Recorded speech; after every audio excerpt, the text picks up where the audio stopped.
I'm Earl Forsey, and here's what's happening. Start with the baseball playoffs last night. Dodgers and Brewers now 2 up in their series. Dodgers down the Phillies 4-3. They'll head home with a chance to clinch back in L.A. on Wednesday night. And the Brewers also in front 2-0 against Chicago. Milwaukee beat the Cubs last night 7-3. Yankees will try and avoid elimination tonight. They are down 2-0 against Toronto. Must win against the Blue Jays in New York. Monday Night Football, Jaguars stunned the Chiefs 31-28 in Jacksonville last night. In a crazy finish, Trevor Lawrence on a goal line play stumbled on an offensive lineman, got up, slipped again, somehow found a way to take it in for a 1-yard touchdown run, the go-ahead score with 23 seconds to go. Jags are now 4-1. Chiefs blew a 14-0 lead. They fall to 2-3. Next Monday night, the Commanders will take on Chicago, the Hail Mary rematch in Landover. They could have Terry McLaurin back. Head coach Dan Quinn said Monday they are optimistic that Scary Terry can return. You get the extra day of rest, of course, this week. McLaurin's been out 2 weeks with a quad injury. Washington right now a 4.5-point favorite. And the hockey season starts tonight. Triple header in the NHL with the defending Stanley Cup champ Florida Panthers starting things off at 5 p.m. against Chicago. The Caps season opener is tomorrow night. Capitals home against the Boston Bruins to get things underway. 7:30 p.m. for the Caps season face-off tomorrow night here on The Fan. From the Crop Metcalf 5-Star Sports Desk, I'm Earl Forsey on The Fan.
What up, everybody? It is 10 a.m. in the District of Columbia. Points north, south, east, and west. We're all in the Navy Yard studio.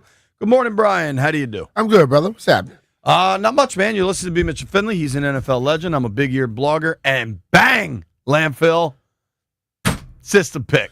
Nah, system pick. System pick, dog. Idiot kicker. Who? As soon as he kicked the ball out of bounds, I say they're going to lose this game. That's You the system. can't Pressure. You can't come into Duval and not feel the pressure. There shouldn't be no pressure.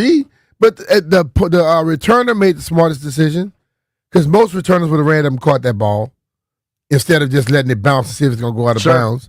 But if the special teams coach told him to kick it anywhere close to the sideline, he should be fired, and the kicker for kicking out of bounds should be gone. I tell you what, man, because these teams, I wish I remembered who was saying this. I heard this somewhere, so credit to someone somewhere. Mm-hmm.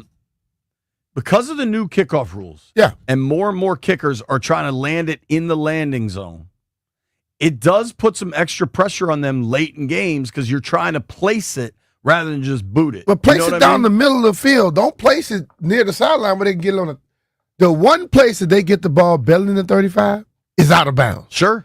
And I think Dave Tobe is still there in Kansas City. He's one of the best special teams coaches out there. I don't get that decision at all. I mean, clearly, Jacksonville's able to start with the ball there at the 40.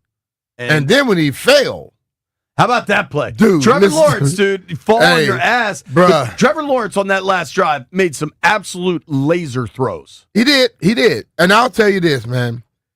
Just like in the game against us, when the ball bounced and what's the kid? McConkey catches it, everybody slowed down.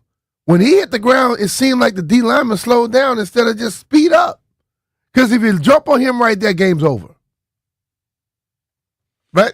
Nope. He got to his feet. He got up, and then everybody the the one D tackle had his hands on him. The other D tackle basically knocked him off of it.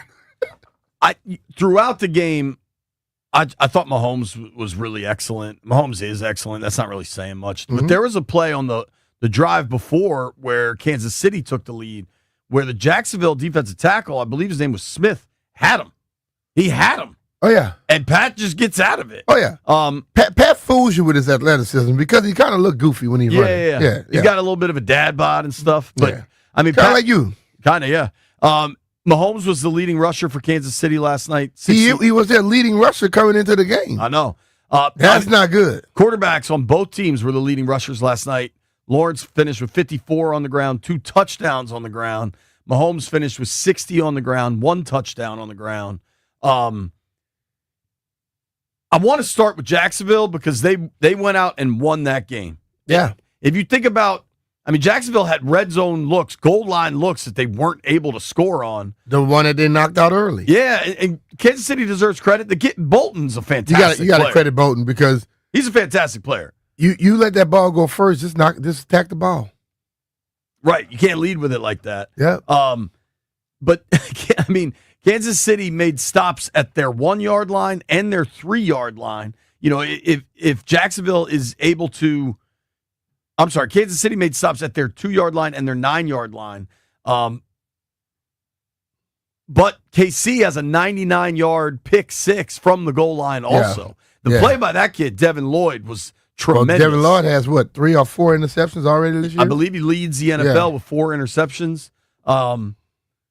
Starting with Jacksonville, they were impressive last night. They were. There were some interesting kind of clock management decisions by their young head coach, Liam Cohen, that I'm not sure I agreed with, especially end of the first half, not calling the timeout to save it. I get maybe you want to line up for a kick, but the way these guys can kick now is just, I mean, their kicker at the end of the first half made a 50-yarder, I think, and like it was nothing. Maybe it was 52. I was impressed by Trevor Lawrence last night. I was. I mean, he looks way different than he's looked his previous years. Totally. You know, something has clicked for him at this point. I was impressed by the Jacksonville defense. Now, you're going against Mahomes. He's going to make plays. Kansas City starting to get some receivers back. Thornton keeps making plays for them. Worthy, you see the speed. I thought in the second half, Pacheco and Hunt ran pretty well. But the Jags defense, they got some dudes, man. Yes, they do. That safety Wingard, really hard-hitting guy. I mean, he's crunched Hollywood Brown, where, frankly, I was kind of surprised Hollywood Brown held onto the ball. Yeah. Lloyd, we mentioned, is a good player. The dude, Alokun. Lloyd can run, dog. Lloyd can run. But you saw Thornton ran up on him? Yeah. I thought he was going to be able to punch the ball out. Well, he high and tight. Yeah. He did the old Tiki Barber down the stretch. I thought the kid Alokin was everywhere. Finished with 14 tackles in that game. Jacksonville, they got something. They got something working there. And, like, as excited as I was to bet on them last night just because of the situation, if there's a rematch of Jacksonville and Kansas City, I look forward to betting on Kansas City in that rematch. But it was pretty impressive, man. Yeah. And the Jags are now 4-1. But you look at the league right now, man. This year seems to be the closest to what they've been looking for. You don't know who's what. It's parity like hell out there now. So I want to talk specifically about the Chiefs, but then I want to talk about the 3 presumed Super Bowl favorites in the Chiefs, the Ravens, and the Bills. The Ravens are I was just incredibly dropped the Ravens out of it. It's hard not to, especially not knowing the extent of the Lamar injury. But Sunday night, the Bills are hosting the Patriots. The Patriots' young quarterback, Drake May, leads them on a game-winning drive. Yeah. Pats look good, man. They're 3-2. The Bills, I think, are still the better team. They were just really sloppy in that game, but they went into Buffalo and won, something that is fairly difficult to do. Jacksonville last night, getting that win at home against Kansas City, does it change how you feel about the Jags? Yeah.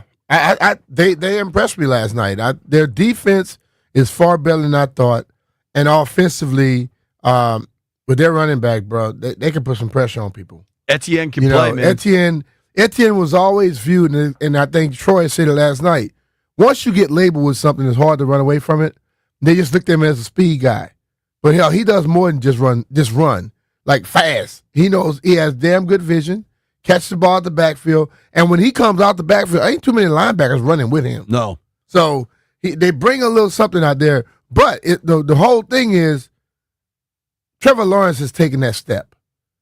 Last night, he looked like the Trevor Lawrence we saw in college. These previous using his legs, his first 3, 4, 5 years now, he has not looked good. But last night, he was tucking that thing and going quickly. He's honestly looked pretty good throughout the season. Jacksonville's an interesting team. Like, if you're a Jags fan, I think you have real reason to be excited. Good for them to get that win in that environment. Especially, they were down. I mean, they were down 14-0 in the second quarter, and a lot of teams came roaring back. A lot of teams down 14-0, especially to the Chiefs. They don't get off the mat, and I thought Jacksonville got off the mat every time. I mean, you're down 28-24, 2 minutes to play, and you get done what you need to. That's what I say. These are all professional athletes. Now, the flip side of this one is, what do you think of the Chiefs now? The Chiefs had won 2 in a row. I still think the Chiefs going to give people problems. You know, you if they're at home, they win that game. I just believe that. Being down there, you know, it's a different ball game. That team is still potent. And Rice now, is coming I can say this. I think Rice is back. Their offensive line, Jacksonville offensive line, basically limited Jones and his crew for a long time. Yeah. Jones didn't start getting hot till like he made down the last late, stretch. Right. Yeah. I think Bolton was by far Bolton and McDuffie. Bolton's the best player on the field for them last night. Dude, how about the missed pass interference in that thing? Yeah. That was. But I mean, it's let's be real. It happens. It happens all the time. But that was egregious. It was egregious in our game when the dude grabbed Debo and was face guard and never looked at the ball. Yeah, but at least that wasn't an interception. Like, they didn't lose the ball. But I'm just saying, they make those mistakes all the time. And these referees some of them aren't good. Just say it like that. Chiefs are now 2-3. You've got a pair of 3-2 teams in that division in the Chargers and the Broncos. The Chargers have lost 2 in a row to the Giants and the Commanders, respectively. The Broncos just had a huge win over the Eagles in Philly. White Brian, give me odds on the AFC West. Do you still take the Chiefs to win that division? I think the Chiefs play against the Chargers again. The Chiefs going to whoop the Chargers' ass. The Chargers' O-line problems now. The Chargers got them in that game in Brazil. Right. It ain't going to happen if they go. And that was their home game, the Chargers' home game at that time. Yep. They go to Kansas City, they ain't winning that game. Especially the way they're depleted offensively right now, too. The Chargers' offensive line issues are significant, and it's going to really impact what they can do. I'm also, did we get an injury update on Omarion Hampton? Not just because I have him. Yeah, he's now on IR with an ankle injury, so that's at least 4 games. His ankle is that bad? I suppose it is, B. Damn. What about Denver? Now, Denver's a team that showed something last year. They did. I worry about, with Denver, the thing that annoys me is their coach, okay? Because confident fella. It ain't just the confidence, it's the overly arrogant way he does it. He begin to think it's all about him instead of all about his players.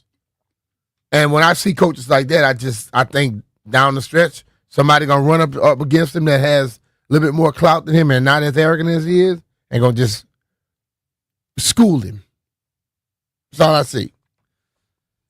I mean, he's been to the top of the mountain, though. He's a Super Bowl winner, right? Yeah. Like, he's shown that he can get it done. What he had it done before. Yeah, the Chargers are favorites at plus 150, then the Chiefs at plus 185, and the Broncos at plus 210. All right. I think I'd like the Broncos out of that. But see, the thing of it is, Jay, he won the Super Bowl before, yes, and then I think he had lightning in the bottle with that Saints team. Let's be real. Yeah. And a player could go to the Super Bowl as long ago as he did. We're not going to be still saying that player, well, he'd been to the Super Bowl, We're going to say, well, he don't play like that anymore. We'll see if he still has that in him. So, just so we're clear, the system was accurate last night. Last night it was, but it ain't accurate often, Jay. Landfill, would you like to give me credit for the successful system pick? That's a thumbs down from Landfill. Jeffrey? System. Yeah, Jeff's my guy. White Brian? We nailed it, dog. You know what? Sure. It's amazing that when the system works, he wants to get credit. When it doesn't, he just ignores it. Hey man, you got to live by a code. That's all I'm saying. So the code is ignore it, don't address it. You got that Stephen A. When you make a mistake, you just ignore it. Nah, who is it? Floyd, right? You only show the wins. Right, that dude there too. When he make the mistake, boy, you never hear about it again. When he's right though, you hear it all day. I mean, we're held accountable on the bets. White Brian reads them every day. There was also some really good baseball last night. I don't know if anybody watched. Didn't watch, but we saw that the Phillies lost another one. Yeah, and they go home now, right? They got another game. This one is best of 5, I believe. So they got one more. One more? Probably heading out to L.A. now, which the way that... But they lost both of them at home, then, if that's the case. Yeah, they did. Yeah. Schwarber and Harper and Trey Turner, like the former Nats up there are getting nothing done. Just can't get a hit. This dude, I think it's Mizorowski. They call him Miz. Mm-hmm. I don't know if you saw any of this. The Brewers rookie that throws gas. Mm-hmm. Hit 104 last night. Mm. Will you hit that, Jeff? Jeff, don't even pretend, dude. Nah. He'll throw that thing inside. Next time he come with a pitch, he throw it on the outside of the plate, you'll be outside the batter's box. Listen to these numbers from Mizorowski last night. He threw 57 pitches, okay? Mm-hmm. 31 of them were at least 100 miles an hour. Hey, man.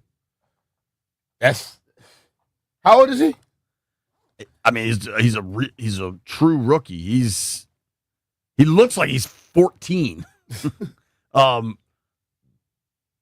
I don't know. He's 6'7". He's 23. 6'7". Oof.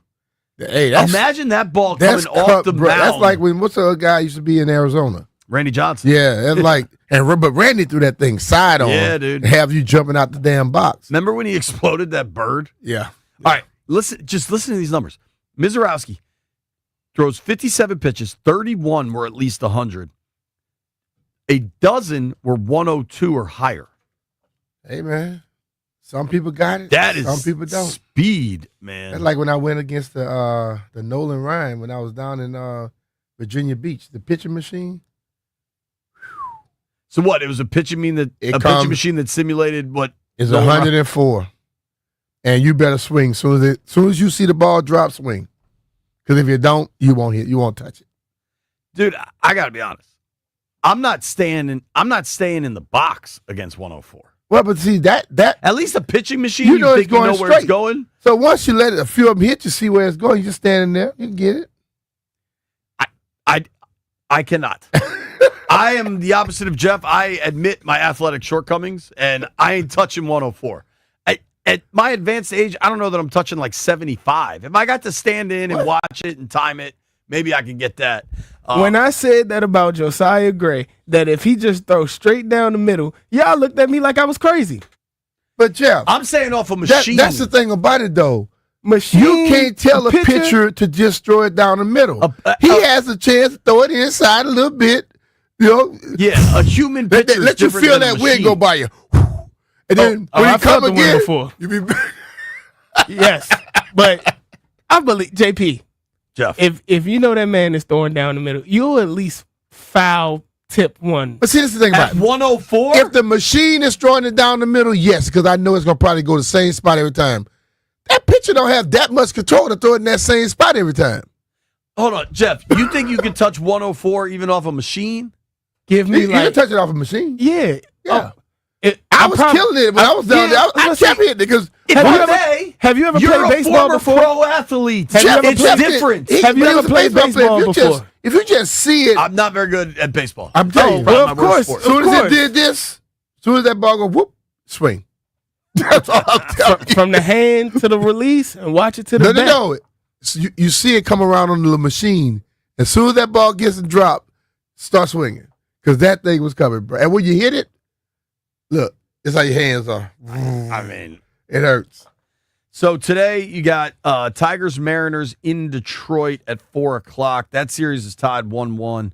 And then the Yankees fighting for their lives in the Bronx tonight, going against Justin Bieber and the Toronto Blue Jays. Yanks down 2-0, man. I'm sure the Yankee fans. You nervous, Jeff, in the aquarium? What'd you say? You nervous, Yanks tonight? No, I'm not nervous, bro. Well, you should be. Toronto's hitting everything in sight, man. All right. Fun sports night last night. I shouldn't have stayed up. I was very sleepy. It sounds like you stayed up too. No, I slept early. So when I got home yesterday, bro, I went to sleep. So I didn't get to do that. I went to Channel 4. Then I went and coached soccer. But you know what worked out in my favor?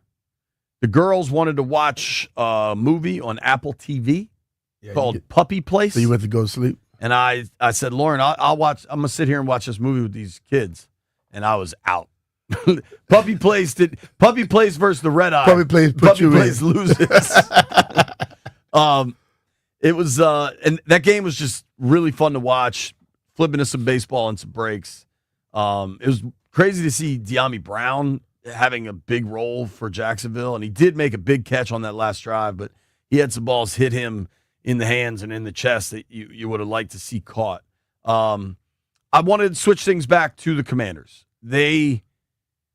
How do we interpret a really dominant performance defensively on the scoreboard for 3 quarters in Sunday's game against the Chargers? How do we look at this defense after they gave up? They couldn't stop Atlanta at all. They were able to make stops, create turnovers against L.A., Are the problems still there? Are they on the right track? We're going to do a deep dive into the Commanders' defense. Commanders tight end John Bates will join us at 11:30. Barstool Nate at noon. Ryan Leonard from the Washington Capitals will join us at 12:45. Really excited to talk to Leno. Caps season starts tomorrow night. I don't know if you can believe it. I'm ready for some hockey. Nobody go anywhere. It's B. Mitchell Finley. Hey, it's Brian Mitchell here. FanDuel is getting you ready for kickoff with an offer you won't want to miss. New customers can bet just $5 and get $300 in bonus bets if you win. That's right. Pick a bet. Bet $5. And if it wins, you'll unlock $300 in bonus bets to use all across the app. You can build parlays, bet player props, ride the live lines, whatever your style. FanDuel has you covered. The NFL season is finally here, and the only question is, are you ready to play? Visit FanDuel.com/Brian to download the FanDuel app today and get started. FanDuel Sportsbook is the official partner of 106.7 The Fan. You have to be 21 years old and present in Virginia. First online real money wager or only. $5 first deposit required. Bonus issued as a non-withdrawable bonus bet, which expires 7 days after receipt. Restrictions apply. See terms at sportsbook.fanduel.com. Gambling problem? Call 1-800-GAMBLER.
I'm Earl Forsey, and here's what's happening. Start with the baseball playoffs last night.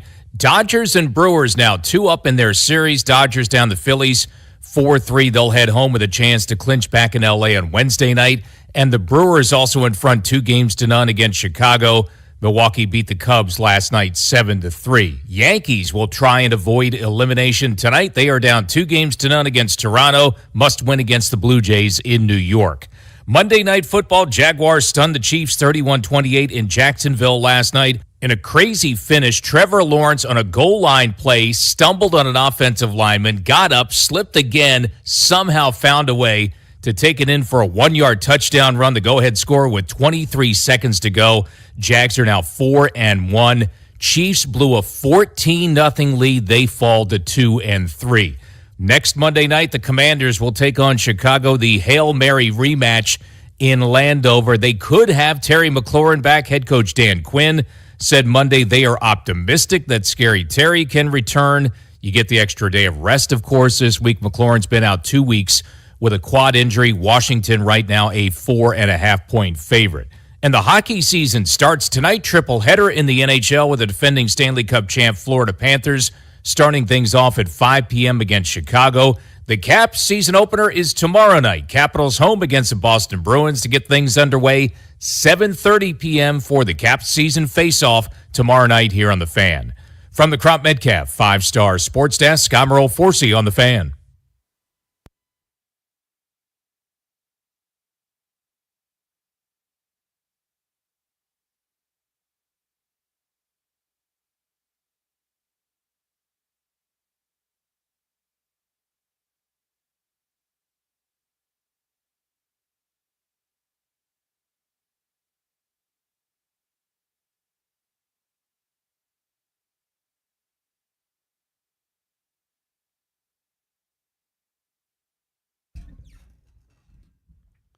All right, so we're trying to work something out.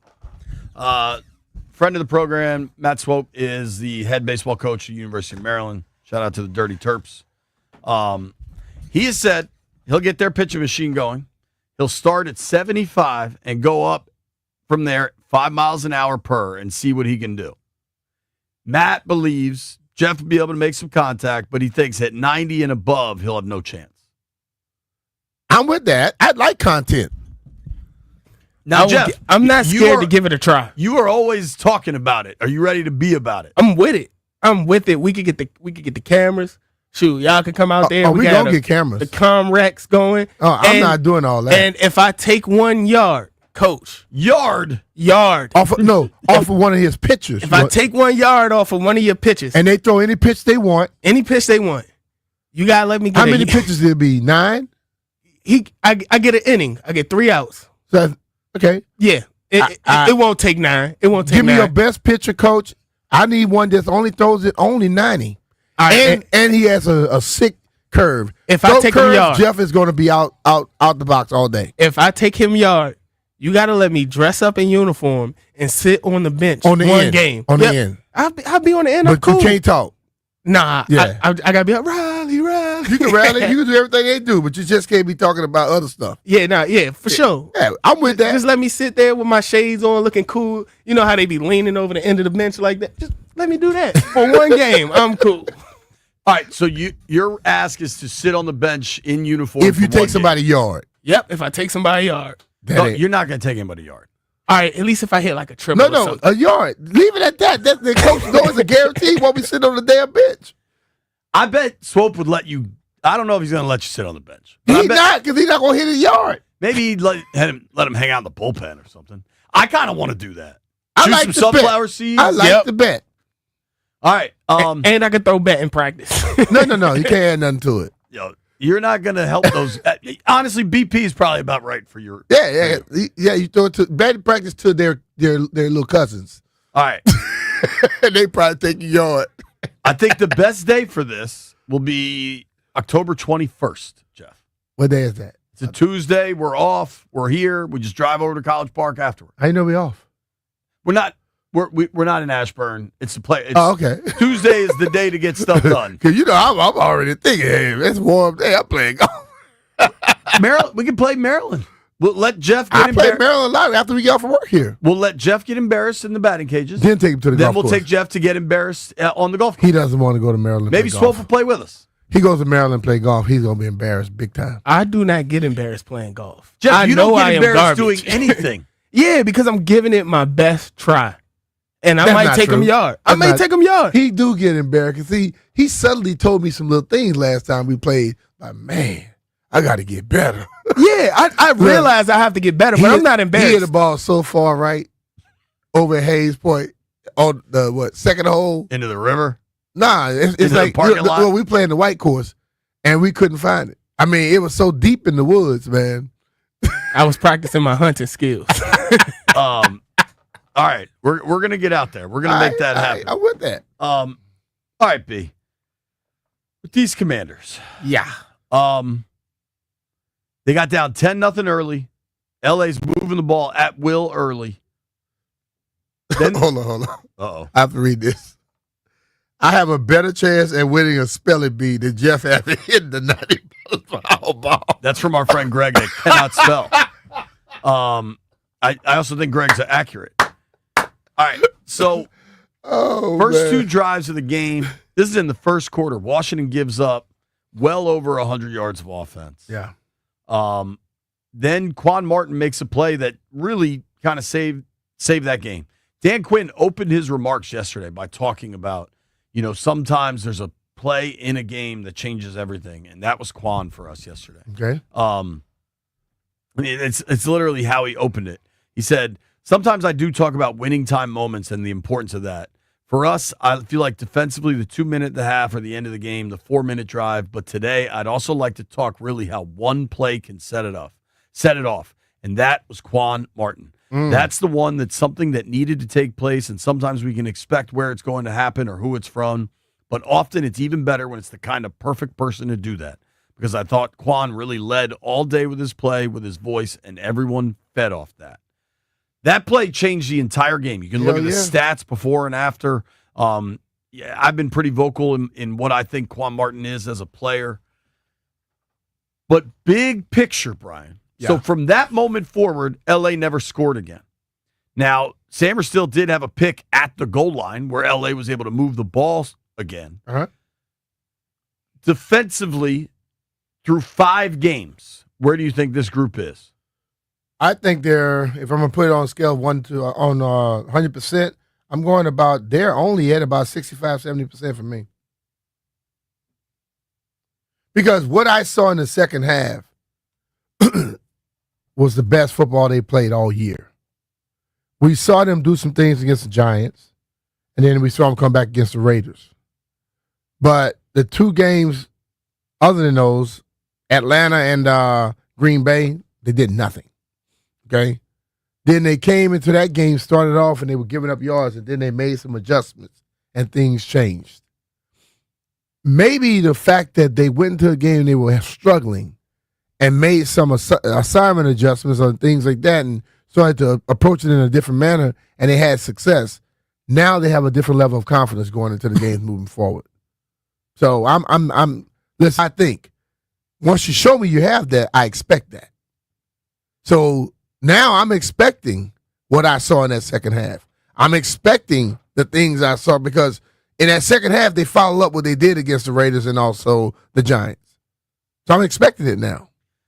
For me, I think defensively in the run game, they've been pretty good. I think Javon Kinlaw and Daron Payne, Dan Quinn yesterday talked about, I think things start with Payne and Kinlaw in the middle. And I agree with him on that. And I think they've been good in the run game. Defensively, if you look at the run statistics, they are 17th in rush yards allowed. And a lot of that is probably Herbert really beat them up with his legs. In the past, though, B, I just still have a lot of concerns. Yeah, the pass game, like early on, I saw exactly the same setup, lineup. Like, when you got that little trips bunch, they were moving that one guy where they had to double. and they were running the exact same route. Early on in that game, they were wide open like they were in Atlanta. But the D-line got pressure, and he couldn't get back to him. Later in the game, they made an adjustment to where when those guys broke out, they were covered. You get what I'm saying? Yeah. So they made an adjustment there, but still, if we go back to Atlanta, we go back to Green Bay, what happened in those games when they ran those routes? They didn't have them covered, and nobody got pressure. They played complementary football in the game, and the last 3 quarters of the game against the Chargers. Yeah. They played complementary football. If they can play complementary football, moving forward, they can be good. But if they don't get pressure, they're going to have problems. They almost seem like similar to when they got things going in the second half of last season. This team is built on pressuring the quarterback, trying to generate turnovers because they know they're going to give stuff up in the pass game. They want to, like, to me, the blueprint for how this defense is relatively successful, and remember, it's all relative because they think their offense is going to be able to carry them. But the relative success for this Commanders defense is built on stopping the run, generating pass rush, and trying to create turnovers. It's not going to be what the Broncos are right now, where they can really shut your pass game down because they have the corners on the outside. So their cornerbacks are sticky. Well, that's the Broncos are really good because they're really good on all 3 levels. Yeah. But like, even when you have cornerbacks that are very sticky, you don't get pass rush, a receiver in the NFL will get open, and if you got any good quarterback, they're going to find the ball to throw to him. You know what I mean? Because if a guy, the cornerbacks that are good, like the dude Stingley and all of them, they are handsy as hell too. But the fact that they're naturally good, the referees don't always call it on them. They call on St. Juice all the time because he was holding on for dear life. If that receiver runs around enough, you'll get some interferences on him too. All that stuff counts. But you got to get pressure. And in the games when the defensive backs got cooked, they weren't getting pressure. Totally. I mean, you never apologize for beating a team, right? But the Chargers' offensive line was kaput. They were missing both tackles. Another one went down in the game. They generated pressure, and that's what you're supposed to do. So defensively, we don't know what they are. Certainly trending the right direction, I would say. Mm-hmm. You shut a team down for 3 quarters, you got to be excited about it. Yeah. The challenge against the Bears is going to look different. Let's examine the challenge against the Bears when we return. You're listening to B. Mitch and Finley.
All right, so the way I look at it, Washington's defense is built to stop the run, pressure the quarterback, try to create turnovers. They're never going to be a low passing yardage total defense because when they play man on the outsides, they unfortunately have gotten burned in a couple games. When they go to the zone stuff and just play up high and not get beat deep, there's a lot of soft spots underneath. And you saw Herbert really take advantage of that in the second half, and then he threw the goal line pick, and then they were just cooked. Like once the O-line injuries kept going. But, I mean, does that sound kind of fair through 5 games? That's kind of where I identify this defense. But I think if they can get pressure when they go man, they can still be good against the pass. In the 2 games they tried it, Green Bay and Atlanta, it didn't work. But we've seen there are certain times when even Kinlaw and Payne, they get so much pressure up the middle to where they affect quarterbacks. And then you get Dorrance and his crew coming off the edge to be able to do some things. Those guys are going to have to be able to do that in the man game as well. Sure. So, and like when you meet up against a team that has trouble in the offensive line, take advantage of their asses. They'll do it to us. And the Bears have been part of that, right? Yeah. Interestingly, with Washington's defense, they're 24th in yards allowed, but 9th in points allowed. So clearly they're opportunistic when it matters. Yeah. I think like the Samerstill goal line interception is a big example of that. And then also it gets a little tighter down there. Offenses also, they know that space is, all them people in that little space is hard. Hell, we saw it 3 times in the game last night. Yes. Chiefs had the turnover. The Jags had a turnover on downs, had a fumble at the goal line. Things have to be a lot more perfect down that way. Looking ahead to this Bears game, and we're like a week out, so we don't need to dig too deep into the Bears right now, but the Bears are pretty damn bad at running the football. DeAndre Swift, I want to say, is averaging 3.3 yards per carry. The Bears are pretty reliant on Caleb Williams, and then specifically Caleb Williams to Rome Odunze. Odunze's been terrific through 5 games, got almost 300 yards receiving, and he has 5 touchdowns already. Wow. He's averaging about 15 yards per catch. He's averaging 75 a game and 15 yards per catch. Odunze's been a major, major threat. I think that was the expectation last year when they drafted him. I think Chicago was pretty damn broken last year. It seems like they are kind of figuring things out in Chicago. What do you early look ahead concerns for Odunze and Caleb Williams? You think it's all about pressure? I think pressure. I mean, and we know Caleb likes to play off schedule, so and if he's go off schedule, you get a chance, hit him. Caleb, what's interesting is Caleb's been fantastic against the blitz. He's been, I think that's one thing he and Ben Johnson worked on in attempting to keep him on schedule. Is like identify the blitz, figure out what's hot, and then you can just go. Like just get rid of it rather than start running around backwards and everything. So to me, the thing about that, when that pressure comes, people resort back to what they know. Does he know that now? Is he totally into that? Because I watched some game where he still starts to roam.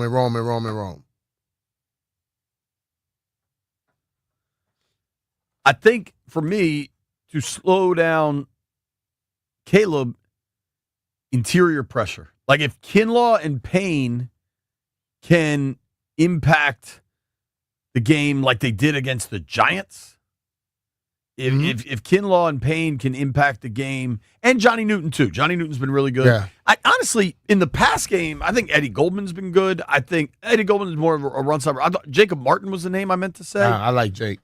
Von Miller's been good. Like against Chicago, you'd like to generate pressure with your D line and not have to send blitzers. Because Caleb can hurt you with his legs a little bit, but just his ability to make plays behind the line of scrimmage. Time. I think that's the key in this thing. But if the Washington offense, sometimes the best defense is a good offense. If Washington can run the ball and Bill's role continues to expand and you're able to just control the clock and then Caleb's pressing, I think that's your best track. Like, Chicago is god-awful defensively against the run. They're last in the league against the run. Washington, I mean, the numbers that stack up really well for the Commanders in this game, and we'll look at it more.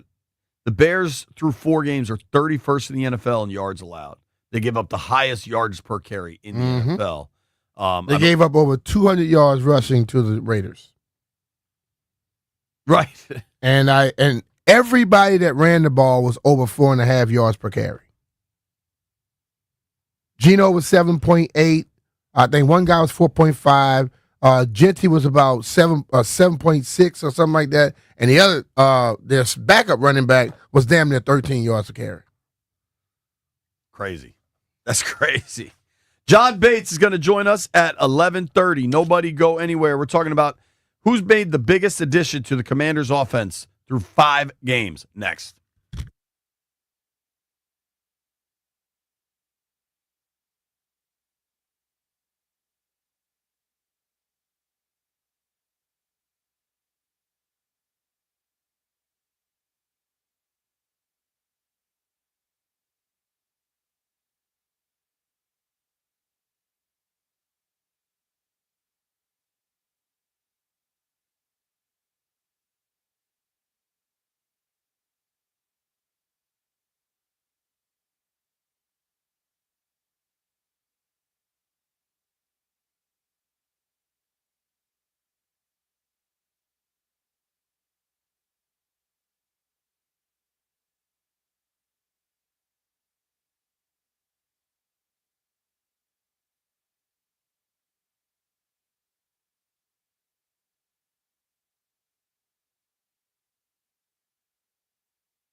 I'm Earl Forsey. We are brought to you by Main Street Bank. Cheer local, bank local.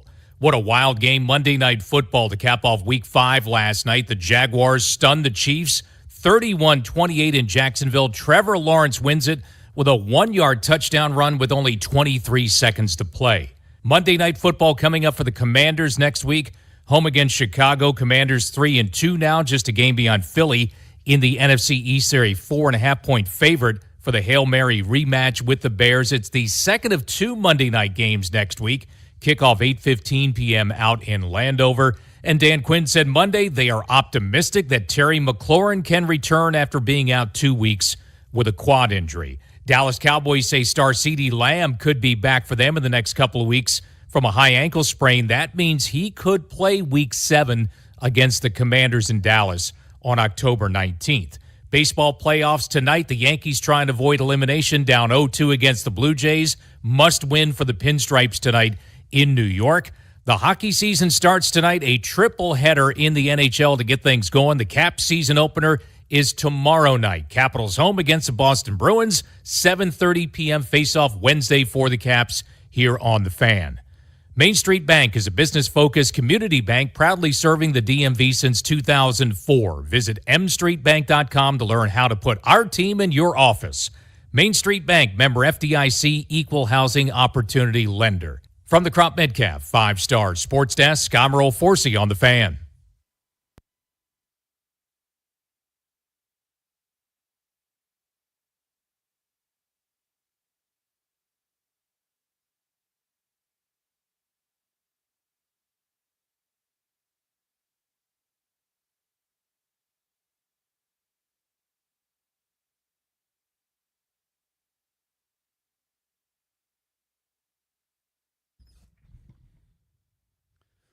B. Mitch and Finley, 106.7 The Fan. All right, boys. Everybody say thank you to Eric.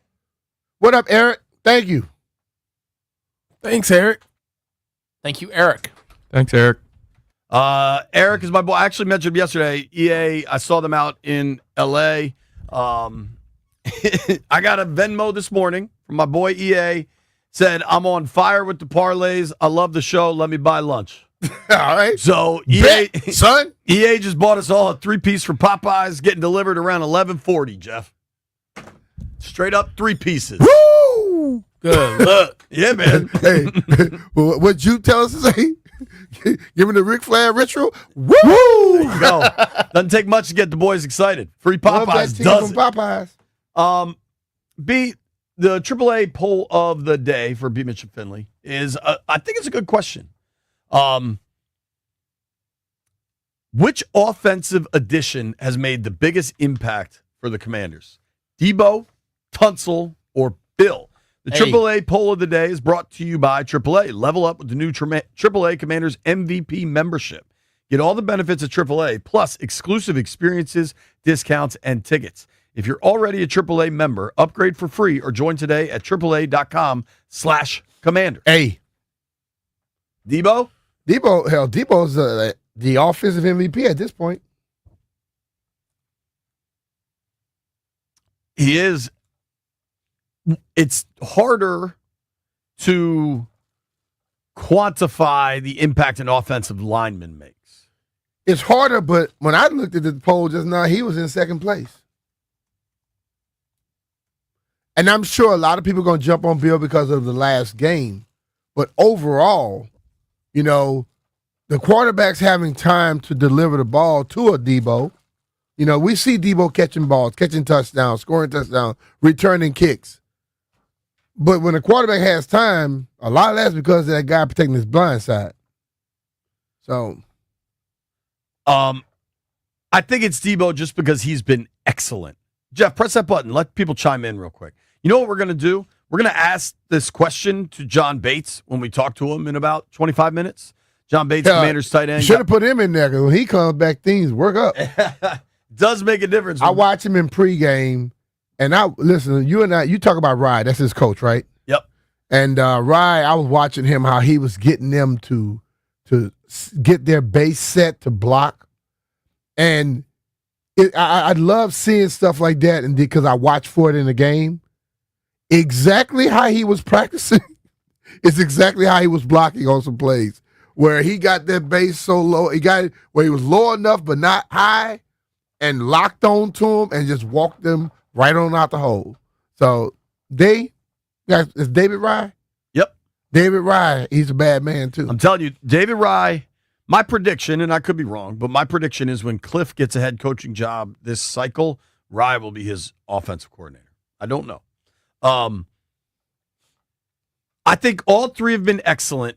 Bill hasn't had a big role until this past game, but Bill's been explosive when he's gotten the opportunities.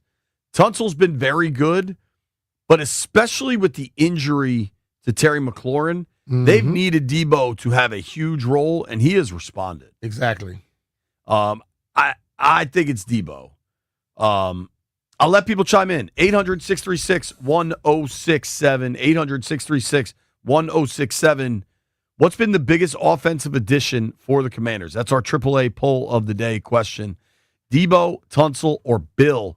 Of the votes so far, about 70% say Debo. 68.6% say Debo. 18.1% say Tunsil. 13% say Bill.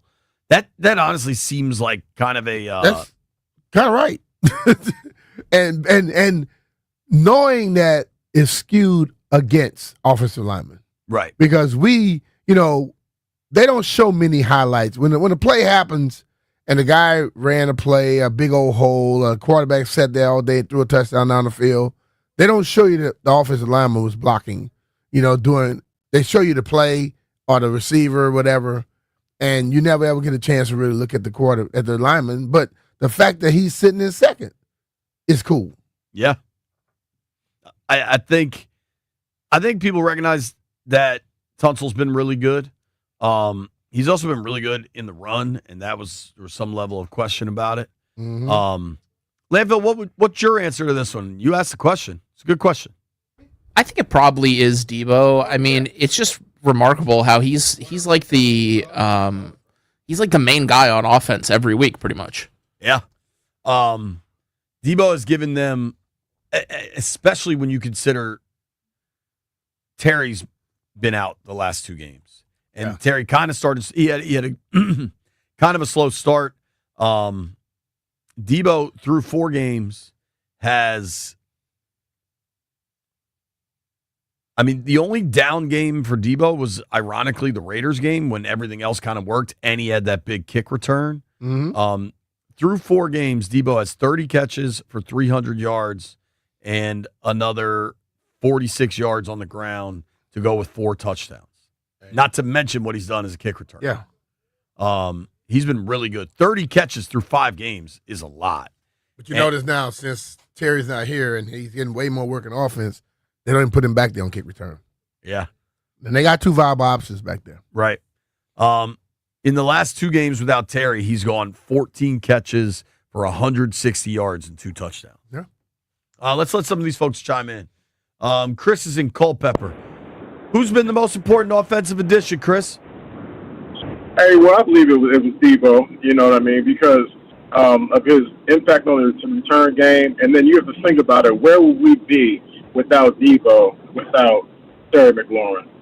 So I definitely feel like he's the biggest impact. And just real quick, I bumped into Debo at the MGM in the poker room. He was just passing through with a group of his people.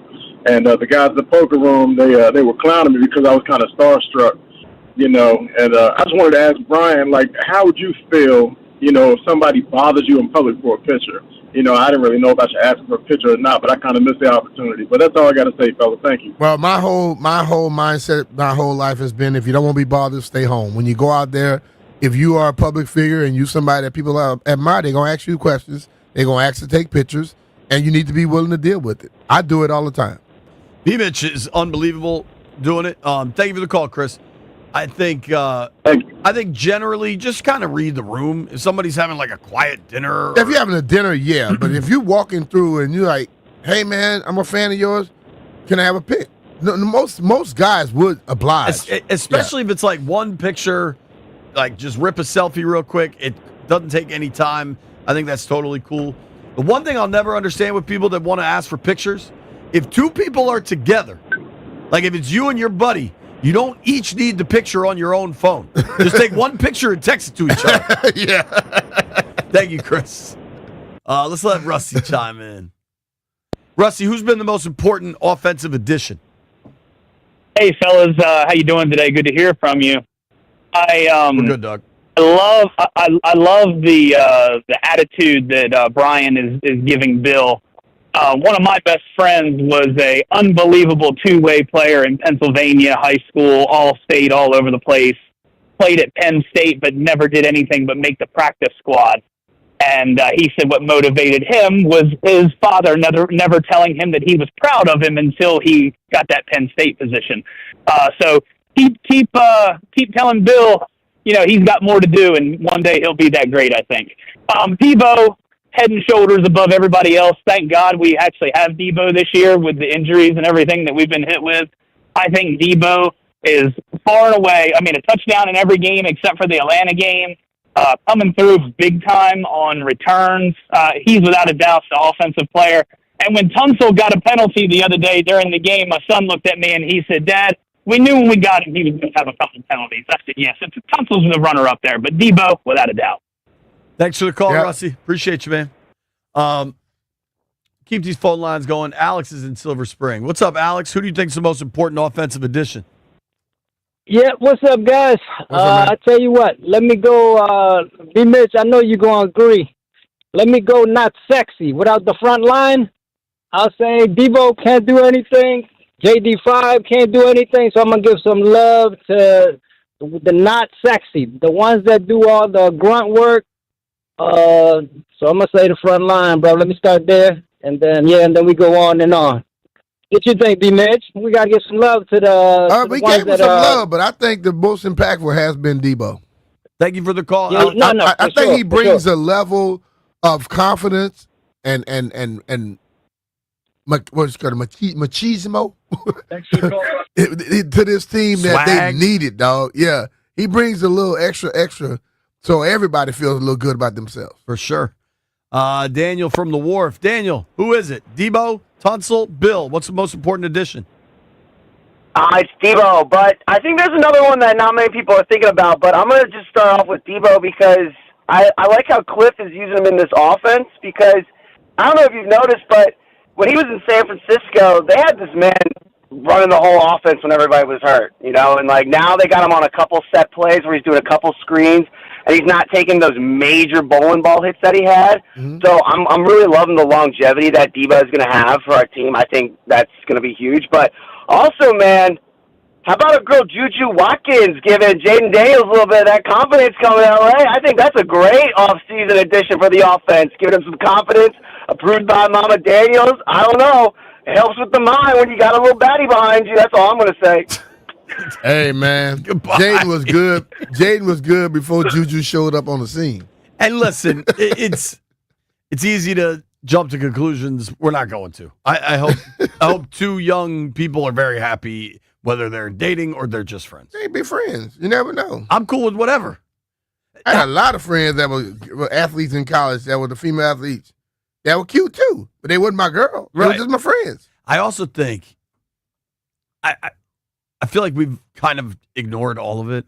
Like any suggestion that Jaden Daniels, who is now incredibly famous, but was the starting quarterback at Arizona State and Louisiana State and won a Heisman Trophy and was a huge star coming out of high school and was a number 2 overall pick in the NFL draft. If you don't think he's able to go on dates, you're just idiotic. Yeah. He's an introverted dude. Maybe he's just happy to chill at the house. People want to blame something on somebody, but let's be real. The boy, he's naturally an introvert. He likes to be by himself. He loves putting his time into his job. Nobody makes him do that. He does that himself. Right. But I am guessing, B, there's some companionship when desired. That's all I'll say. Our guy Drew is on the line. What up, Drew? Who's the biggest addition to this offense? So, one, I really don't like this question. Whoa. Right? And for 2 reasons. Drew coming in. Right? One, take it up with Landfill. Yeah. Landfill, you can address Drew. I'll tell you why I don't like it. One, the last 3 quarters against the Chargers was the first time we really saw this offense all year. So The first 4 games that we've got through them, and we got, we were 2-2. Now we're 3-2, but we haven't seen this offense cook yet. And more importantly, the reason we got all 3 of those guys is so we could win against Philly. Because we need all 3. We need to stop. We needed better pass protection. We needed another target besides Terry that you could count on, and then we needed a running game that was dangerous. I'm happy with all 3. Hold on. I'm gonna ask you the question one more time, okay? Okay. And then you can understand it. It say who's been the most impactful. It didn't say the most important, most desirable. Who's been more impactful? Not that we needed one without the others. The most impactful has been Debo, point blank. Yeah, I agree with that. I mean, we wouldn't be 3-2 right now without Debo, especially in the games without Jaden and without the offense clicking. But I think if you ask this question on week 17, you get a different answer. But see, it says so far. So guess what? It will change.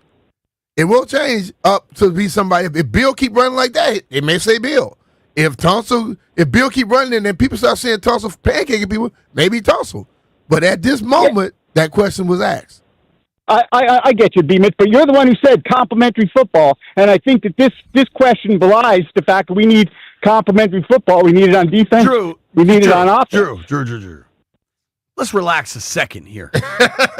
Like, this is not can they beat Chicago? This is not about, like, the functionality of how they get to 7-2, right? This is, who do you think's had the biggest impact in 5 games? Like, I don't think. You coming off the top rope on I don't us like today, to defend man. Landfill too often, but I think it's a pretty fair question, dude. Sure. Well, look, in that case, Bill hasn't played that much, so even if you really like him, he hasn't had that much of an impact. And Debo scores points and tons of blocks guys, so you got to give it to Debo.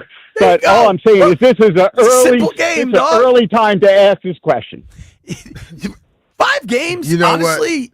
What? How old are you again, Drew? Long enough to see 5 games. How old is Charlie? Charlie and Drew the same people, man. I don't like y'all. Get out my yard. Well, I don't take exception to your question very often, guys. That's true. Thank you for the call, just buddy. messing with you, dog. Appreciate it. Damn, came off the top rope. Of all the innocuous radio topics,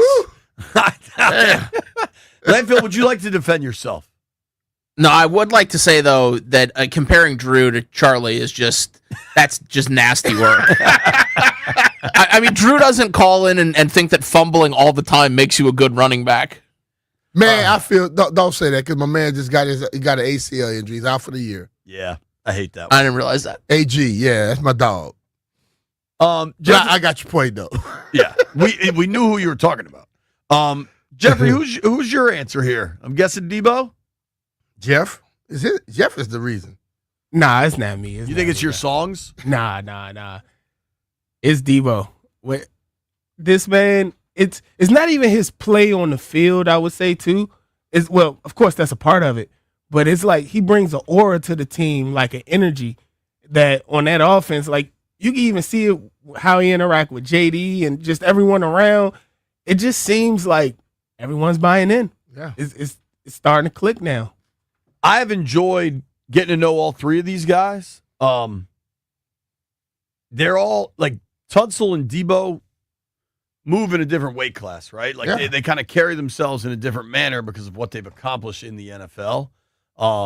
Bill's just always smiling. Like, it's kind of fun to see the emergence Bill of Nye, Bill. the science guy, the football guy. That was a cool video they put together.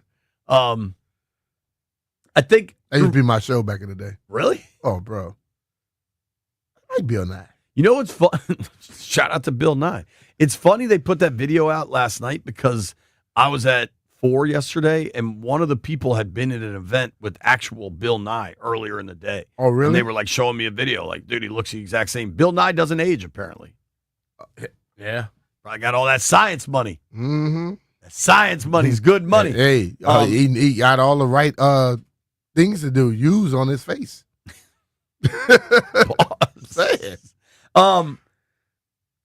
Really excited to talk to John Bates next, Commanders tight end. Also really excited, at 12:45, we're going to talk to Ryan Leonard from the Caps.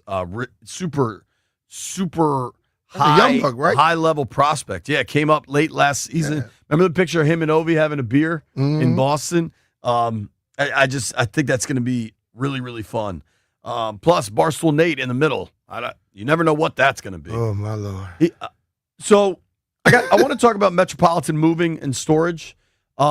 But I'm going to be real. Like, you guys have heard me when I do the Metropolitan moving and storage reads, I tell you that I've known these guys a long time. They're great at what they do. They can help you with any moving needs you have. I'm going to tell you a very real story. Everybody knows the situation in my house. My family's had to move out. We're doing all this water damage abatement, and it continues to get more and more complicated. And I texted my boy McCarty. Justin McCarty is one of the chief people over there at Metropolitan Moving. And he immediately gets back to me, tells me how they can help, tells me who else he can put me in contact with because they have, they're in this world. And having people like that run a company that are willing to help you makes all the difference in the world. And yeah, I've known these guys a long time, but I know they give that level of service to anybody that calls them. So whatever it is you're looking to move, whether it's your office, you got a storage facility, or it's your residence, whatever it is, they can take care of you. You got fancy artwork, or you got servers that are really delicate, whatever it is, they can take care of you. They can pack the boxes. They can help you stage your house. They can build custom crating for any sort of art supplies. They can do commercial or residential. Plus, if you're looking for long distance, they can provide a dedicated truck and crew for long distance moves, which means no truck space sharing. That is huge. Plus, they'll give you a pinpoint delivery date. Take it from me. I texted McCarty this morning because I needed help. Hit up Justin, 301-279-0090. Hit up John. These dudes run a really, really good company. I've known them for 25 years. I'm counting on them now when my family is in a pinch. I don't know what else to tell you. Check out DCMetropolitanMoving.com. That's DCMetropolitanMoving.com.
I'm Earl Forsey. We're brought to you by Reynolds and Power Home Team, Keller Williams Realty.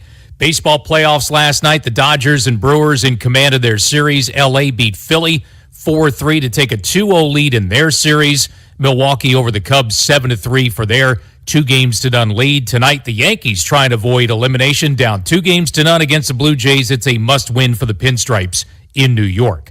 Monday Night Football, Jags stunned the Chiefs 31-28 on a Trevor Lawrence touchdown run with 23 seconds to go. Next Monday night, the Commanders take on Chicago. The Hail Mary rematch with the Bears. Dan Quinn said Monday they are optimistic that Terry McLaurin can return after missing 2 weeks with a quad injury.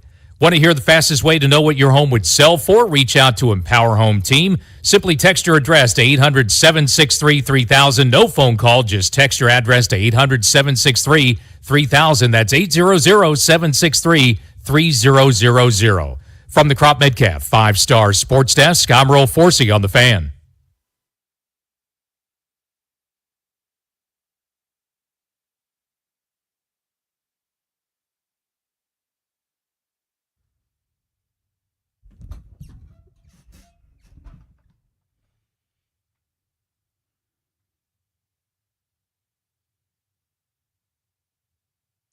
B. Mitch and Finley, 1067 The Fan.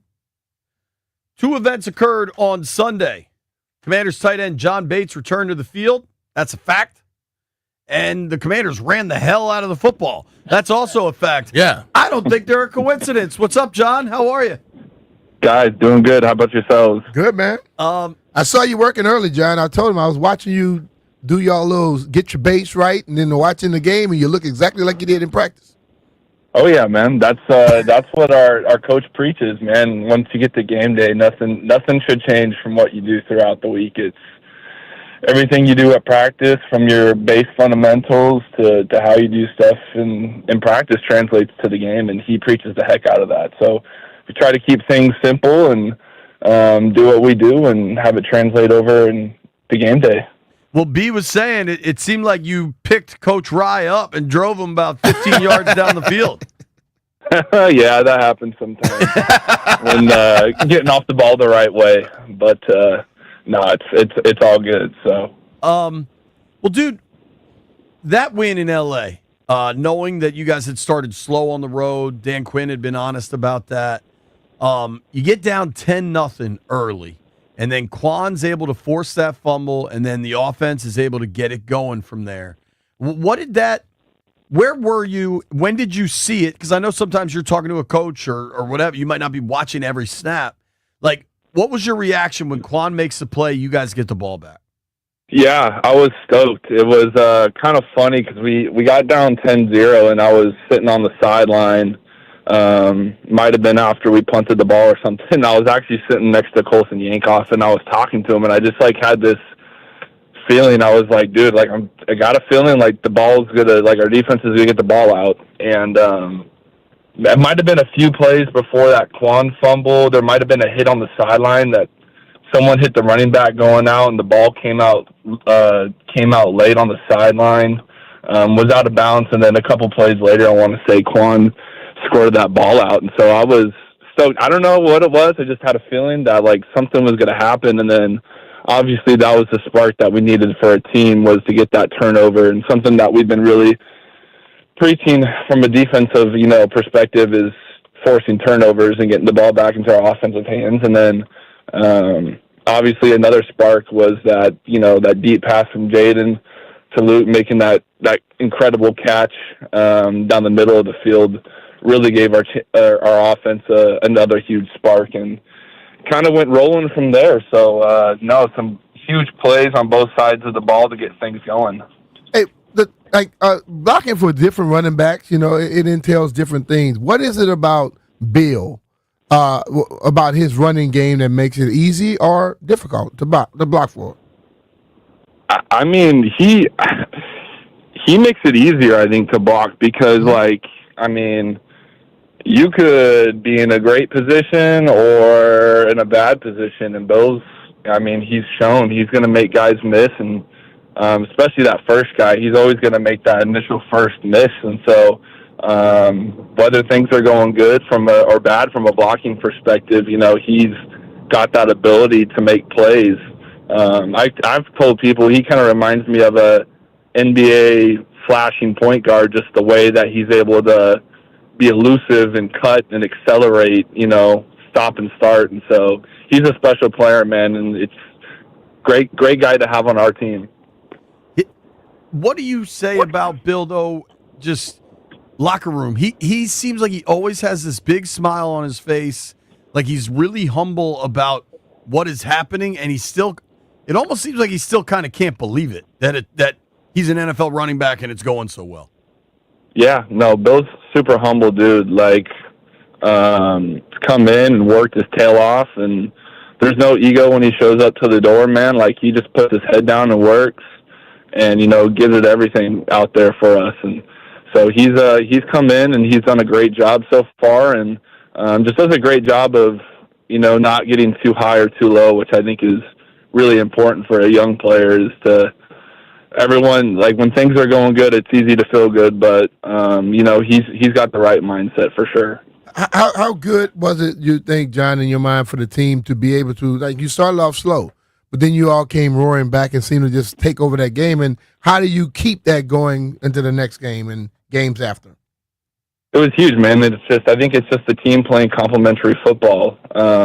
Obviously the fumble and the big offensive shot down the field was helpful, but we got a team full of guys that believe in each other and aren't going to flinch when things get hard, and it shows. And it was just really great for us. And, at the end of the game, too, when we needed to run the ball and go 99 yards down the field to finish the thing, we were able to put the control of the game in our hands and run the ball when we needed to, which I think was awesome for us as an offensive unit, just being able to have that control and handle all the different blitzes and fronts and different things that they were trying to do up front for us. We were able to handle that as an offense. And so I think that was crucial, giving us the confidence going forward to, if we need to get into a situation where we need to run the ball to win and finish out the game, like, we can do it. And so I think that was just really crucial for us from a confidence standpoint going forward.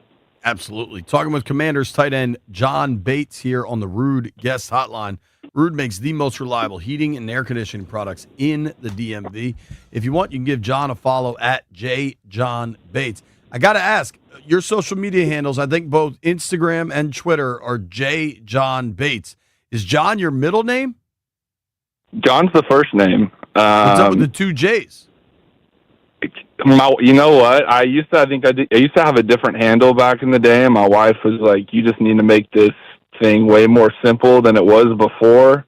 So we just went with that to keep it as simple as possible.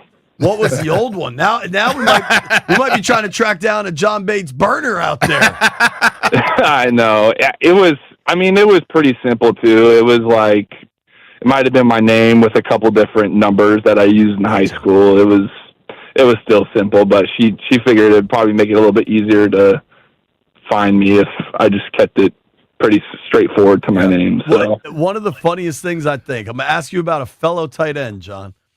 Travis Kelce is obviously a Hall of Fame player, Super Bowl winner. Now is engaged to Taylor Swift. His star has grown so exponentially. Yeah. So imagine what his Instagram and Twitter followers are like. But do you know what his handle is? What? @KillaTrav. Because I think he probably started in college or something. Like, at least you never. He has that vibe, though. KillaTrav. At least you never That's have amazing. one like that, John. Hey. Yeah, no, the Swifties are probably a little bit surprised when they see that, but no, he's got quite the following now with the whole Taylor Swift thing. So good for him, though. We noticed it being in the stands. I heard all of the people from when we were in Atlanta, even up there in LA, had a lot of Commanders fans. Do y'all hear that? Because when the defense was on the field, it's like they took over. Mm-hmm. The Commanders fan. Do you all hear it, like, knowing you got that much representation on the road? Oh, yeah, big time. No, it was like, when you get there, you kind of like, coming out, I always kind of just take a look at the crowd just to like soak in the moment and the environment and everything, and you see like the red out there. But I mean, man, when we were, getting stops on defense and sacks and big plays down the field on offense, I mean, the fan base really showed out for that LA game, and it's huge because I mean, I think as players, like, we really do thrive off of that environment and the crowd noise and the engagement from the fans, and so that definitely plays a big part of it. Especially, you get down early 10-0 and we make a couple of big plays. Like, not only does the play drive the confidence of the team and that energy, but so does the fan base, and so those fans showed out big for us in LA, man, and hoping we get, obviously the home game on Monday night's going to be crucial too. Just the fans bringing the noise and the energy for us, and we definitely thrive off that for sure. Yeah. We're going to start telling everybody, if you don't want to go to the game, make sure you sell it to a Commanders fan. Hell with these Chicago Bear fans. Make them sit outside the stadium. I like that. But, hey, John, I'm curious, man. Last year, you guys played Chicago, and everybody knows how it ended with the Hail Mary, right? Yeah. Is that on your mind going into this? No, because last year is last year, and it's in the past, and obviously the moment was probably one of the most unreal moments in a lot of people's football lives. But it's 2 new teams, 2 new years, and so you can't get caught up in, what happened last year and everything like that. You just got to approach this game as another game and new team, and try to go out there and execute and make plays and come out of there with a win. There you go. There you go. John, we really appreciate you doing this with us every week, man. It's been a lot of fun, and maybe next week it's talking after you guys beat the Bears on Monday Night Football. Yeah, let's go. Excited to get back on with you guys next week. Always appreciate you guys, man. All right, man. Take care. Brother. Commanders tight end John Bates. I've really been enjoying these, man. Yep. And it was a cool moment. You were right there. I don't know if you happen to notice, but so the players in LA at every game, they kind of do their final huddle, then they run back into the locker room for the official intros, and that's the last moment they get to see their family because they clear the sidelines. And, everybody was focused on Jaden going to see his mom, which was a really cool moment. But John, I just happened to be standing there. John ran over to his wife. She was holding both their babies. Everybody hugged and just got ready for the game. It was just so nice to see easy guy to root for. I don't know if that's how you would describe Barstool Nate, but he'll join us at noon.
I don't know if anybody saw over the weekend. Cardinals running back Eddie DeMarcado fumbled the ball at the goal line, right? Mm-hmm.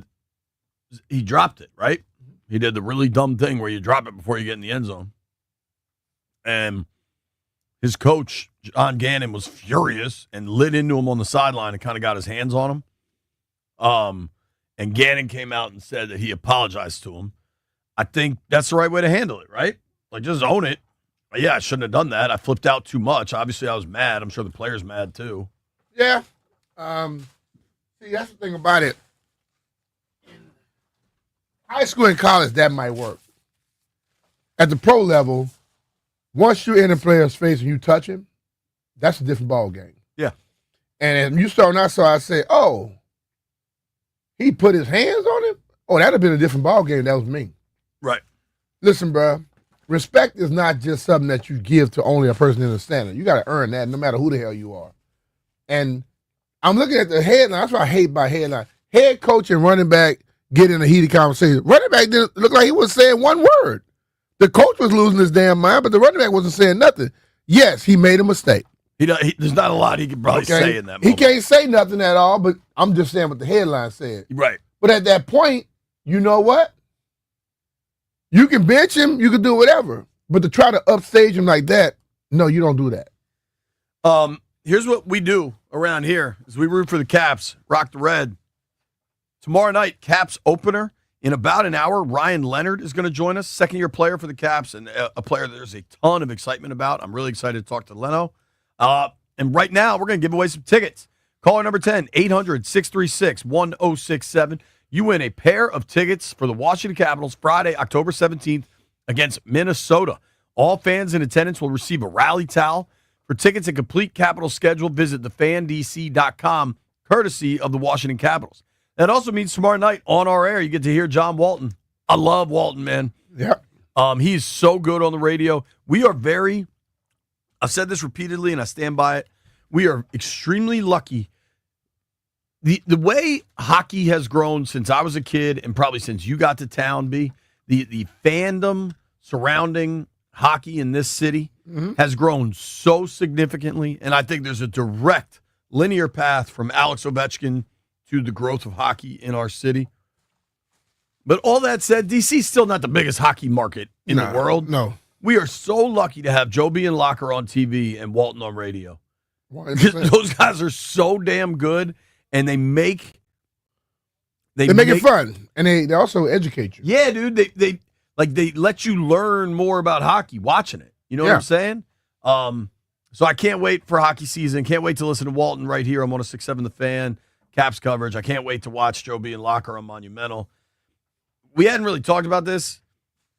I kind of keep waiting for it to get resolved because generally when you have these, cable carriage disputes, it gets resolved at the last second, and the first game's not till tomorrow night.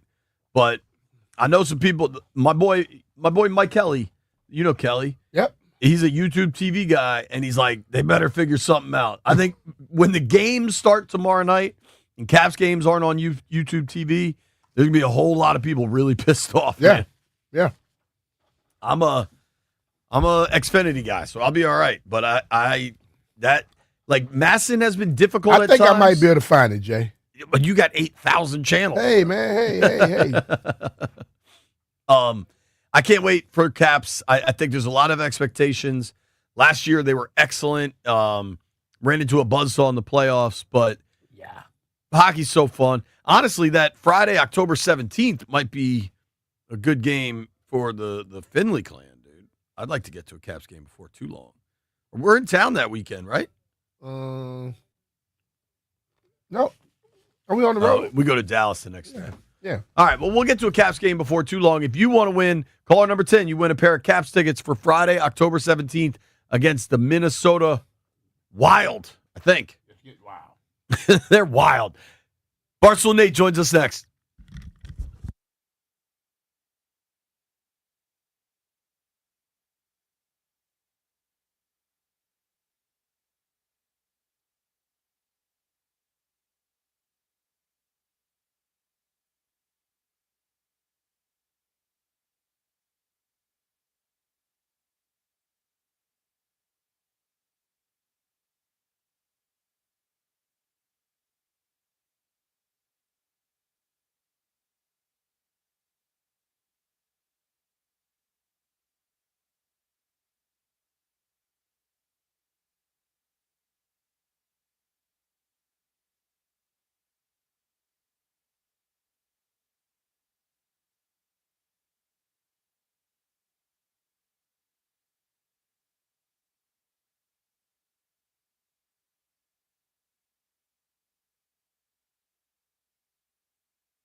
I'm Earl Forsey. We are brought to you by Main Street Bank. Cheer local, bank local. What a wild game Monday Night Football to cap off Week 5 last night. The Jaguars stunned the Chiefs 31-28 in Jacksonville. Trevor Lawrence wins it with a 1-yard touchdown run with only 23 seconds to play. Monday Night Football coming up for the Commanders next week.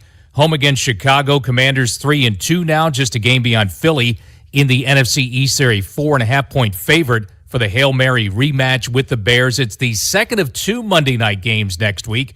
Kickoff 8:15 p.m. out in Landover. And Dan Quinn said Monday they are optimistic that Terry McLaurin can return after being out 2 weeks with a quad injury. Dallas Cowboys say star CeeDee Lamb could be back for them in the next couple of weeks from a high ankle sprain. That means he could play Week 7 against the Commanders in Dallas on October 19th. Baseball playoffs tonight. The Yankees trying to avoid elimination, down 0-2 against the Blue Jays. Must win for the Pinstripes tonight in New York.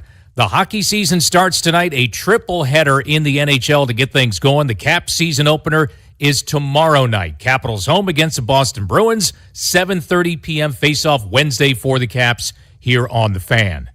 Main Street Bank is a business-focused community bank proudly serving the DMV since 2004. Visit mstreetbank.com to learn how to put our team in your office. Main Street Bank, member FDIC, equal housing opportunity lender. From the Crop Metcalf 5-Star Sports Desk, I'm Earl Forsey on The Fan.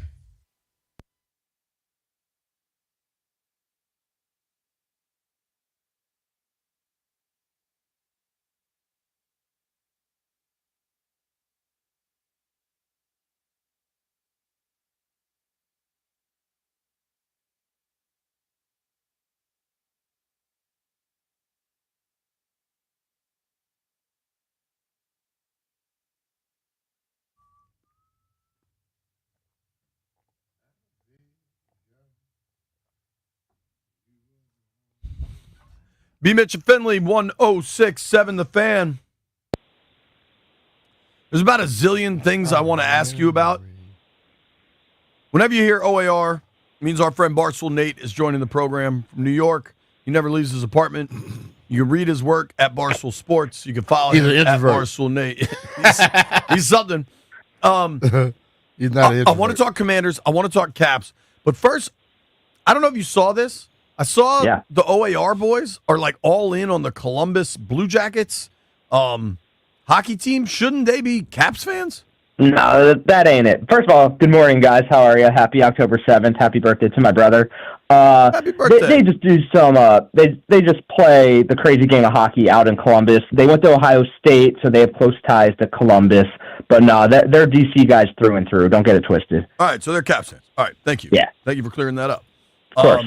Okay, Commanders go out to L.A., start slow, finish incredibly strong. Came back roaring. 27-10 win. What did you learn from Washington? What did you learn from Jaden? What did you learn from this defense?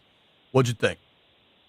Boy, was that first quarter difficult to watch. Let's start there. We can't have starts like that. That being said, after that, it was brilliant. I loved watching that game from the first quarter on, 27 unanswered. Once Jaden locked in, got comfortable, it was game over. Once the defensive line realized that the Chargers' offensive line was 5 of me and B-Mitches out there, it was over. It was just, it was a delight. Don't put me with you, Nate. I'm way better than you when it comes to football stuff. Me, you, and Bro, Jeff. I could get a sack, like, because rushing right by you. I put a swim move on you, you would never see it coming, I'll B-Mitch. break your damn ribs. It was just great to watch. Bill was a stud. The run game is electric. Debo is, again, our offensive MVP.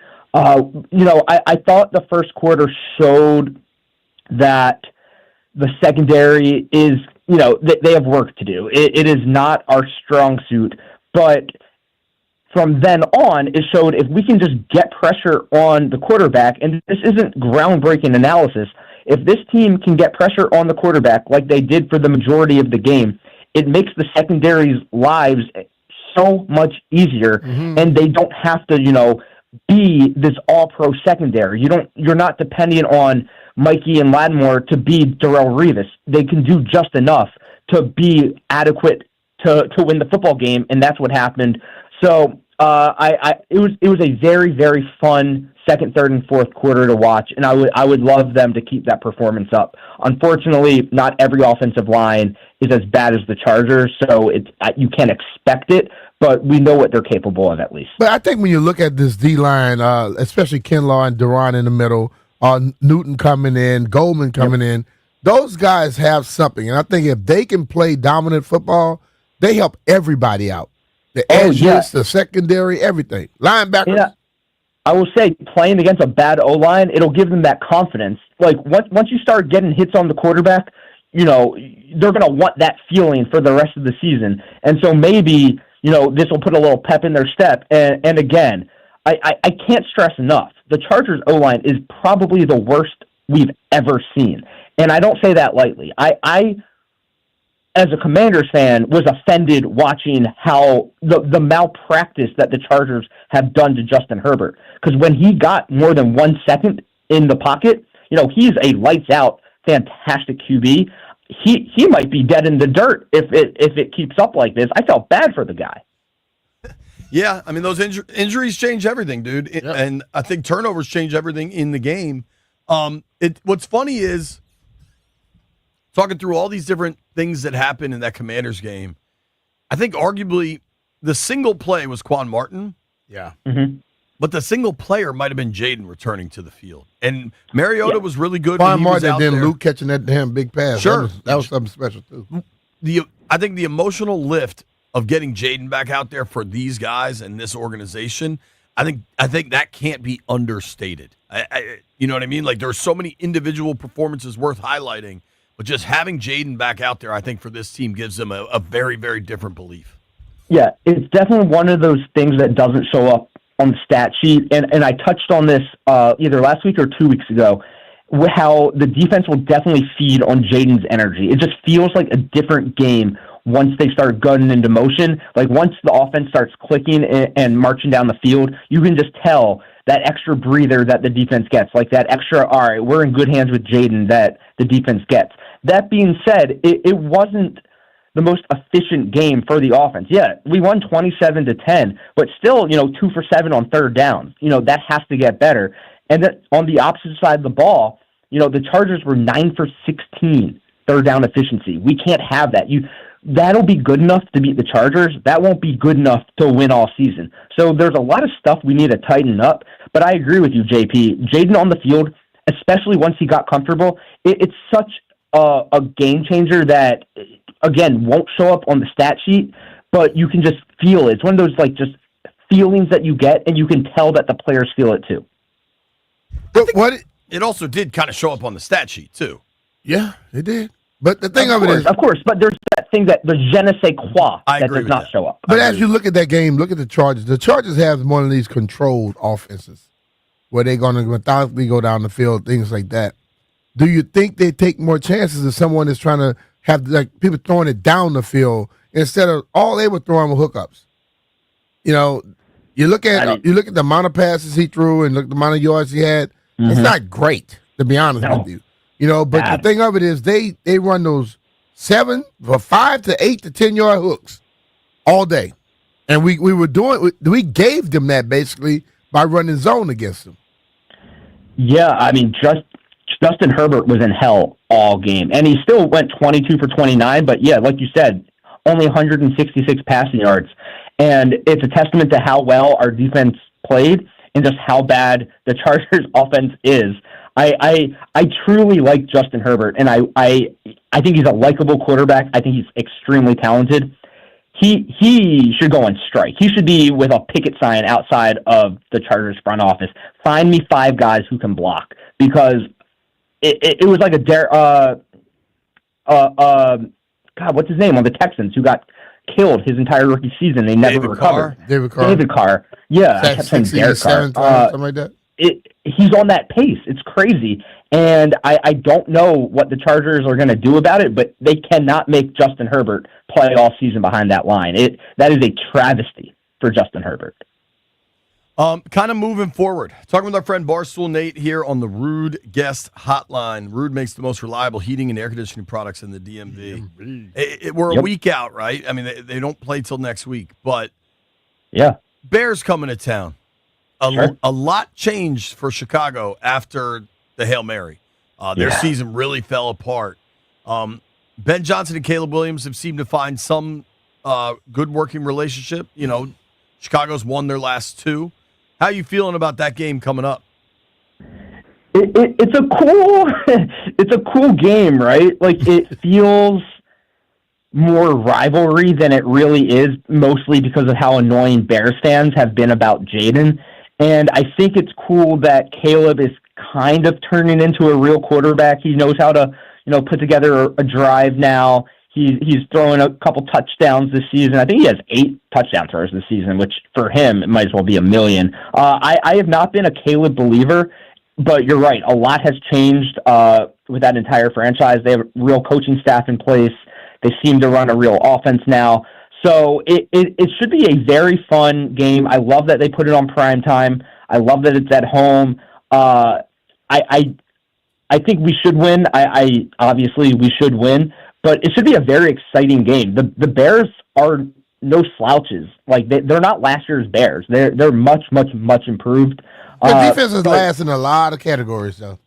Yeah, that's what we should win. Like, our offense should be buzzing. But I mean, Caleb looks night and day better than last season, and I'm not a Caleb guy, but good for him, but I want to make his life hell. I want our defense to be like, no, we're not letting Caleb come into our house and throw. He has an 8-2 touchdown to interception ratio right now. I want to make that 8-5. That's my plan for Monday night.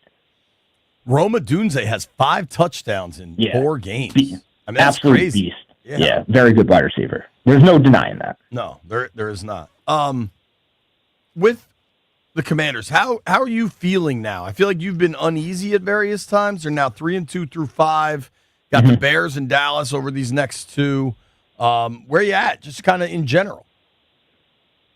I think we should feel good. A lot of injuries have piled up. Guys are slowly coming back. The schedule ahead is a wacky one. A lot of next 7 games are nationally televised. If you're including the 4:25 afternoon national games of the week, we got the 8:15 Monday night. Then we got the national game of the week against Dallas. Back to Monday night in Kansas City. Sunday night against Seattle. 4:25 against Detroit. The Madrid game at 9:30 a.m. A bye week, and then back to Sunday night. That's a wonky schedule. But it's a winnable schedule, right? Like, we can beat Miami. I think we can beat Denver at home, Seattle at home. Kansas City lost to the Jags last night. I'm not scared of Dallas, and I'm not scared of Chicago.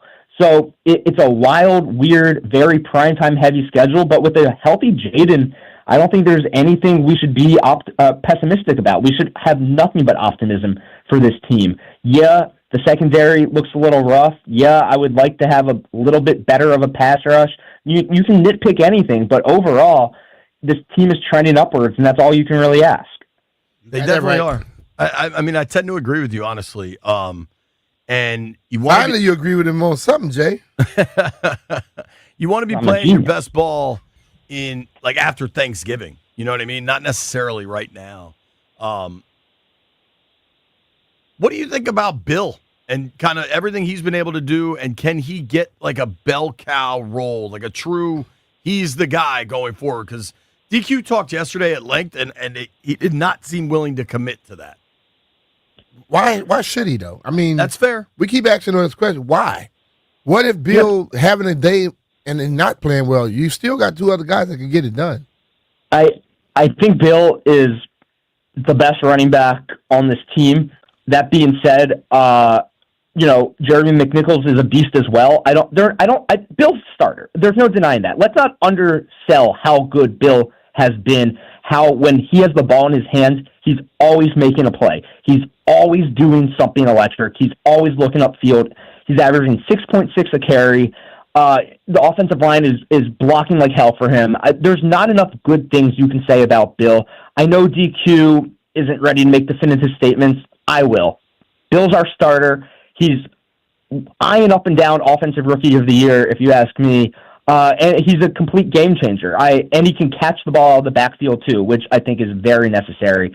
I love what Bill's doing. I love his game. I love how fast he is with the rock in his hands. So yeah, he's my starting running back, no doubt about it. But the him being a starter is one thing, but to expect him to just start carrying it 20, 25 times a game, I think is ridiculous because we know what happens when that happens. They go to the wayside real quick. If they utilize him like he's been being used 10, 15, maybe in the game you get 20, you can have Bill for much longer than you would if he started carrying 20, 25 times a game.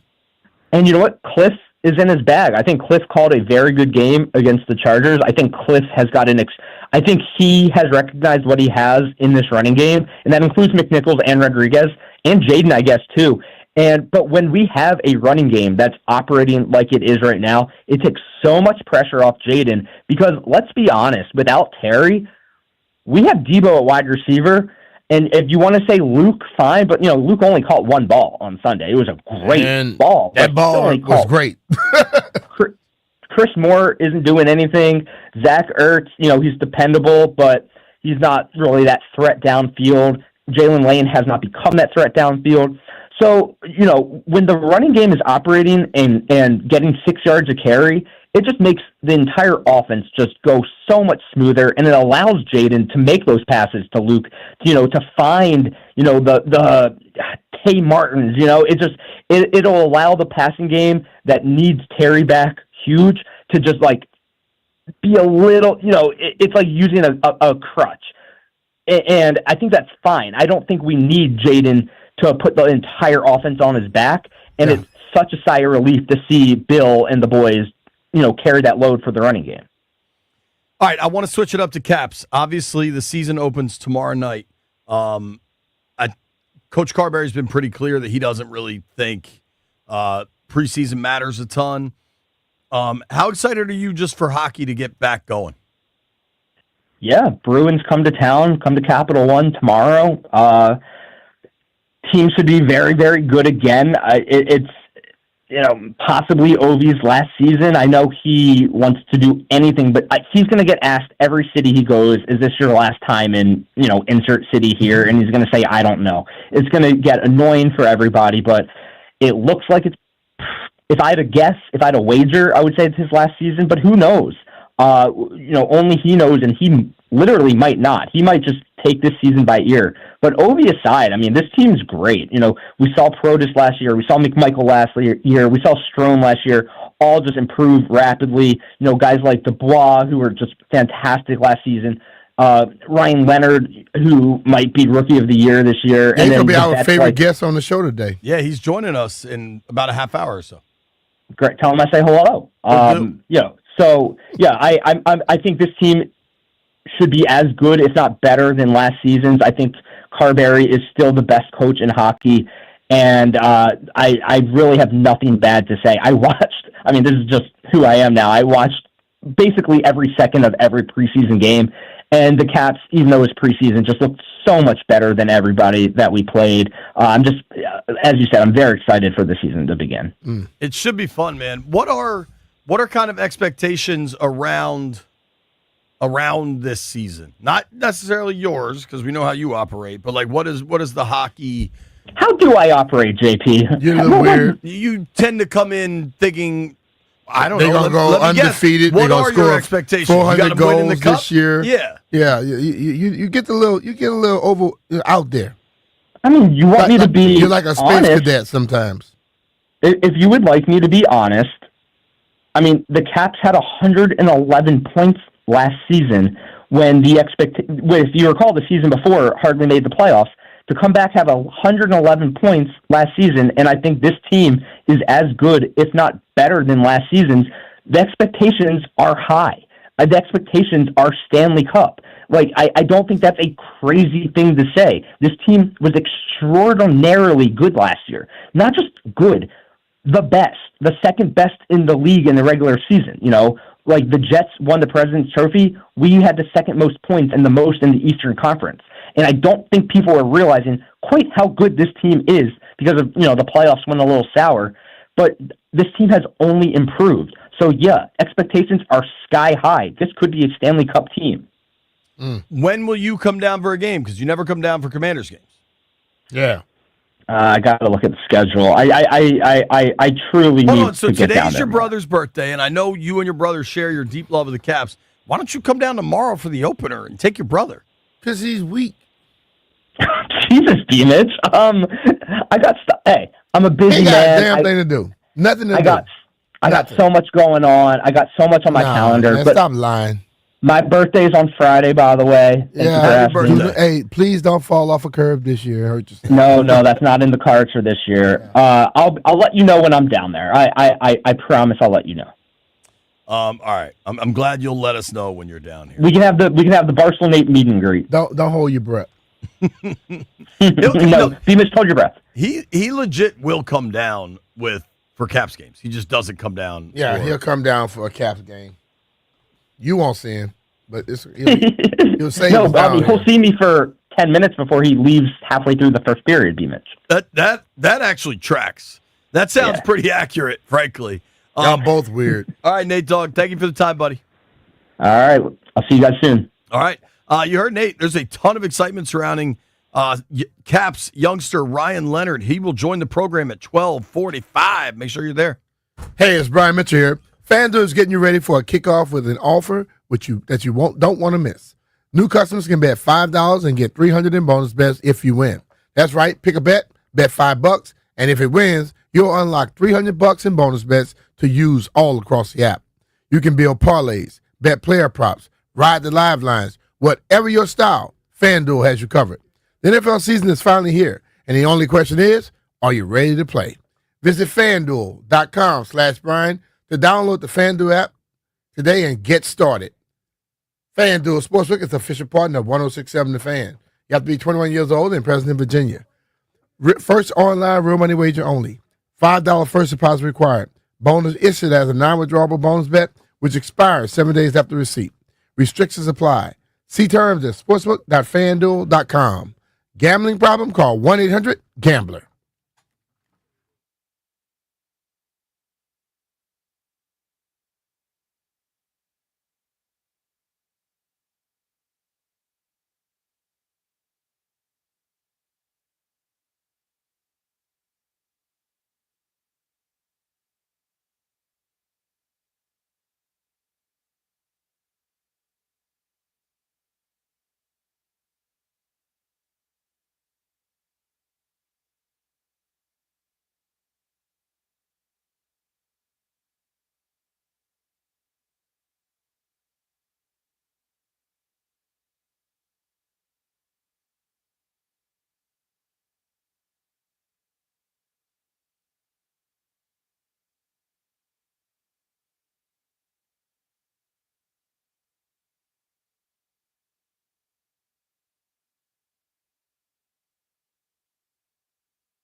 I'm Earl Forsey. We're brought to you by Main Street Bank. Cheer local, bank local.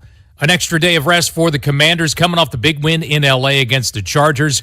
Monday Night Football next against Chicago. It'll be an 8:15 p.m. kickoff in Landover, with Dan Quinn saying Monday they are optimistic Terry McLaurin can return after missing 2 games with a quad injury. Monday night, last night, the Jaguars get a late Trevor Lawrence touchdown run with 23 seconds to go to beat the Chiefs 31-28. Baseball playoffs, Dodgers down the Phillies 4-3. Brewers beat the Cubs 7-3, so both L.A. and Milwaukee in front 2-0 now in those series. Main Street Bank's a business-focused community bank proudly serving the DMV since 2004. Visit mstreetbank.com to learn how to put our team in your office. Main Street Bank, member FDIC, equal housing opportunity lender. From the Crop Midcalf 5-Star Sports Desk, I'm Earl Forsey on The Fan.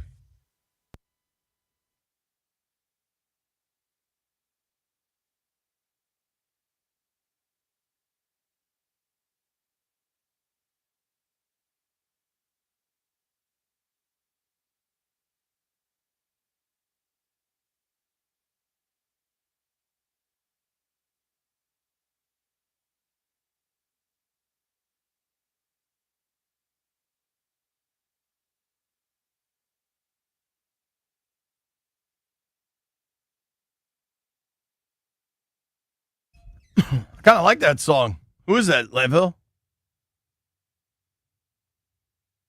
It's Mike Posner. Mike Posner. Shout out to Mike Posner. Unfamiliar with his work, but I like that song. I was feeling that. We're getting closer and closer to this Bears game next week. Commanders' schedule is going to be kind of interesting. They're going to go Wednesday, Thursday, no media out there Friday, then back Saturday. I want to start with Jeffrey on this because it doesn't register for me. It seems like it registers for Bears fans a lot. Bears fans seem very mad about the Hail Mary, about Jaden Daniels. Bears fans are, I got tagged in something the other day. Some dude from Chicago bragging about Caleb's ability against the blitz. Are Bears fans looking at Washington as a rival now? Yes. And we are not looking at them. That's what's crazy about it. Why? I believe I said this in a song before. They wanted Jaden, bro. So now what they're trying to do, they're trying to nitpick every little thing to cope with it. You know, they seen Jaden come out and have a great year last year. They lost. It was a Hail Mary. We were dominating that game. Da, da, da. That's their Super Bowl. You know how, like, when we were trash at a point, the Commanders, and we'll be like, at least we beat Dallas. That's where they're at right now. They want to beat us so bad. And it's like Washington fans are not paying attention to them at all. We just respond to the stupid stuff that we see on Twitter. Like one dude was like, bleep all this Washington, D.C. stuff and bleep everybody that's from there and associated with Washington. I'm like, dude, your quarterback is from the area. Did you just bleep your quarterback too? They're just insane, bro. Landfill, do you view the Bears as a rival at all?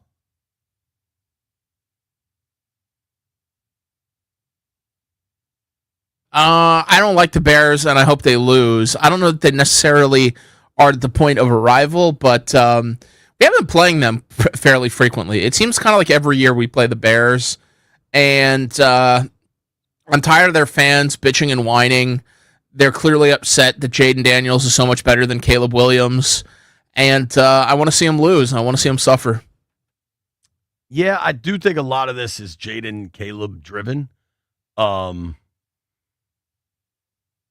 Washington, is there any doubt to anybody? Like, do you think this will change, that eventually they'll be proven correct with Caleb? I don't. I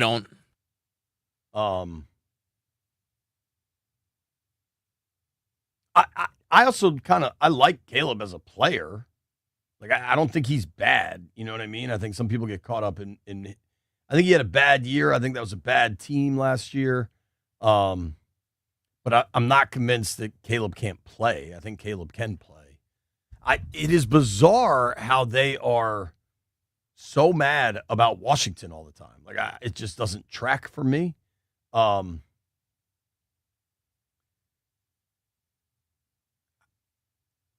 these people now maybe it's just morons on Twitter. I did talk to a Bears reporter this morning, and she was explaining to me that the Bears broke Washington last year. That they call it the Fail Mary out there, really broke the Bears organization. They lost 10 in a row after that. Damn. Do you buy into the Bears? Or what about you? Like, when you were playing, did you consider the Bears a rival? Nope. No. Do you now? Because Bears fans seem they are. Well, the thing about it is, no, I don't consider them a rival. I just think that they're haters, point blank. They thought their guy was better. Our guy did his thing. They lost the game to us, and they began to spiral. It ain't our fault that they began to spiral. Hell, they imploded. But still, they're not a rival. They're a team. You would play them every blue moon, and you want to win every game you play, but they're not like the Eagles or the Cowboys or the Giants by no stretch. No. So no. They're non-existent in our thought process to do what we want to do. You know what I mean? Have played them a ton. I feel like they've played maybe 4 straight years, and it feels like it's like always prime time here. Because there was the Thursday nighter Ron's last year, which was a disaster. Yeah, that was horrible. Last year wasn't prime time, but it was a 4:30 kick, so it's dark out by the time that thing ends. Obviously, do you care at all, B, that Washington's Monday night game is a doubleheader, so there's another Monday night game? I don't care. The reason I don't care is because when you look at primetime games, it's a game that comes on, and guess what? Most of the league is looking at it. They're paying attention. And I would look forward to these games. Hate it that you have to wait all day, but it's a chance to basically make people understand what you're about. This is the game when you want to play your best. So, looking forward to it. Me too. And I don't care about that this year because Washington's got so many primetime national games, where they're the only game on. You got a Europe game, you got Christmas Day, 2 Sunday night footballs. Like, it's not like Washington's not getting enough burn. You know what I mean? Like, they're on a lot.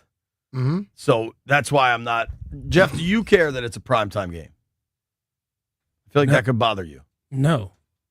I know our guys are going to go out there and they're going to play. Well, I hope they go out there and go play football like they did last week. I expect, like B said earlier, I expect every game to click like that. We know that they can do it. I'm not worried about if it's prime time or not. Jeffrey, do you care then that it's Ben Johnson coaching the Bears? One thing I always say, JP, it's me and mine versus you and yours. I don't care if Mike Tyson was over there. I don't care if the great Vince Lombardi was over there. I got faith in our team. B? Well, the best thing I heard you say, bro. I'm with that. You were never particularly in or out on Ben Johnson. Mm-hmm.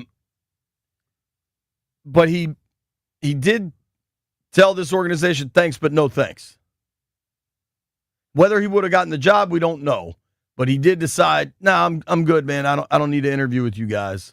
And you know what? Cool. And the whole thing about it, yes, if there's a chance where you can step in his chest when you run to the sideline and he's there, run over his ass. But the whole thing about it is, fine.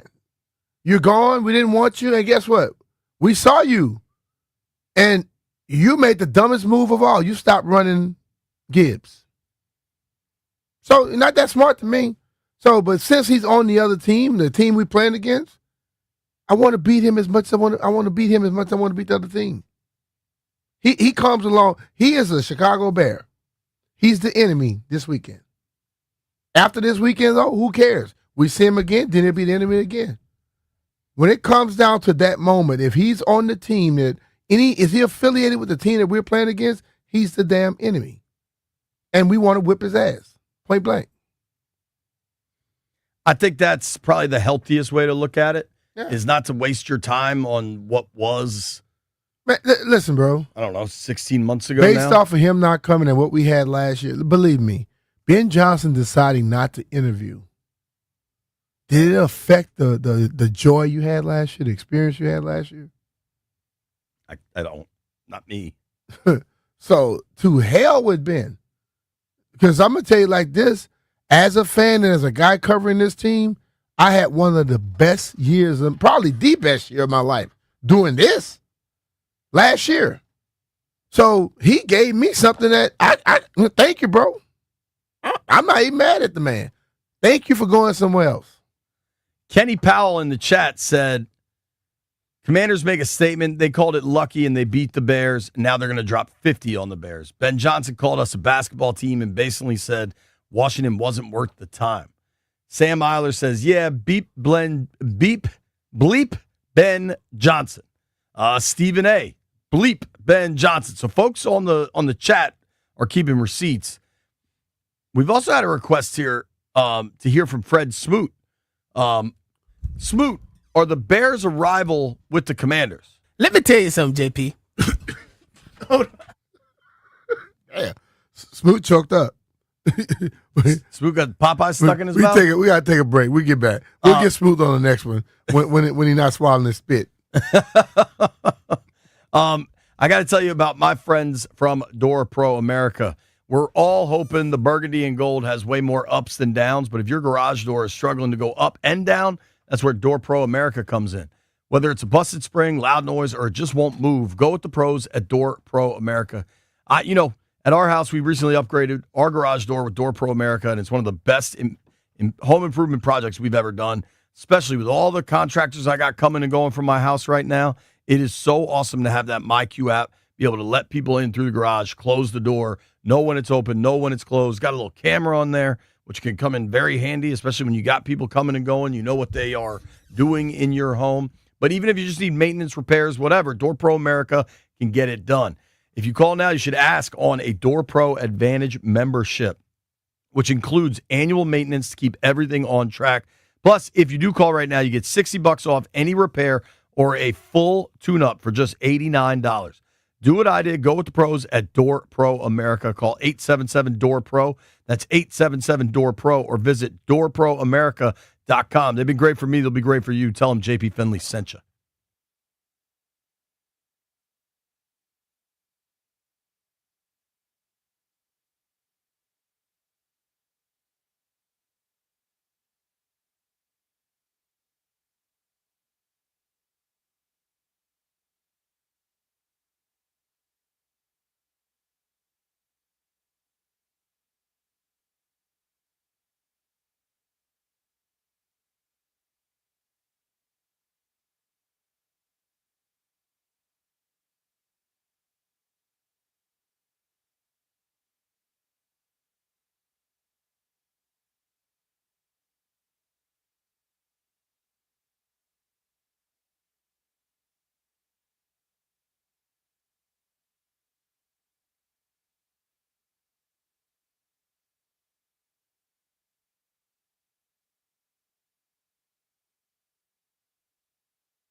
B. Mitch and Finley, 1067 The Fan. All right, we are fired up, man. Caps hockey starts tomorrow night.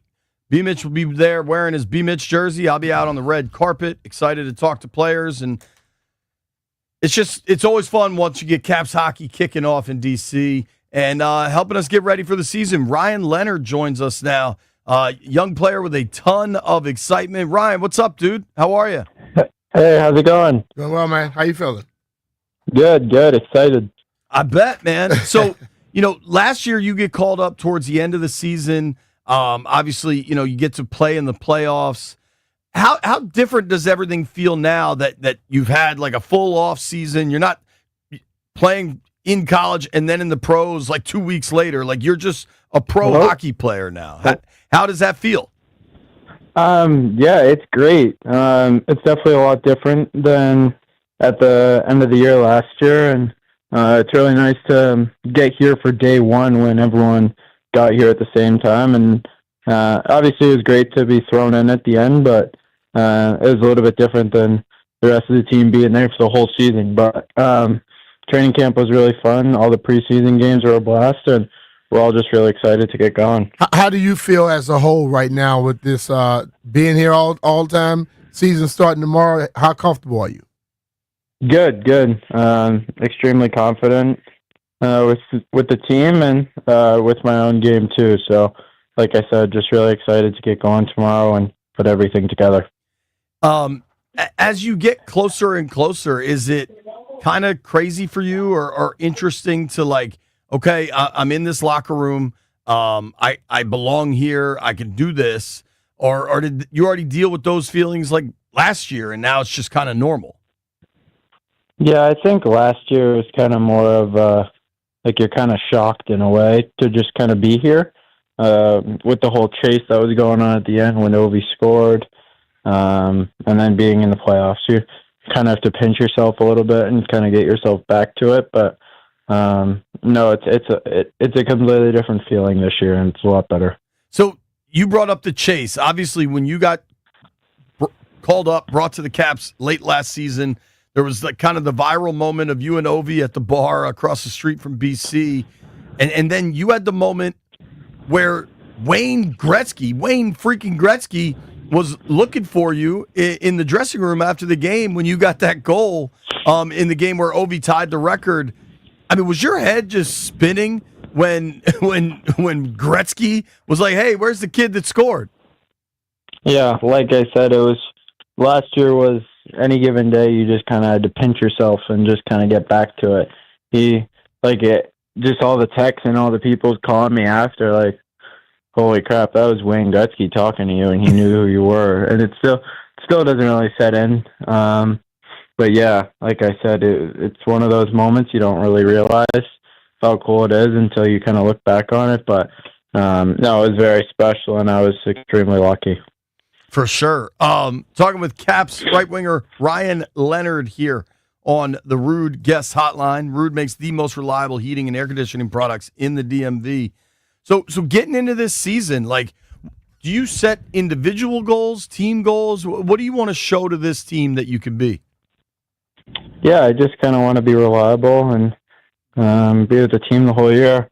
Show that I can play in different areas and that I'm trustworthy out there. And just try to get off to a good start. The preseason was great, and hopefully get off to a good start in the regular season and just prove I belong here.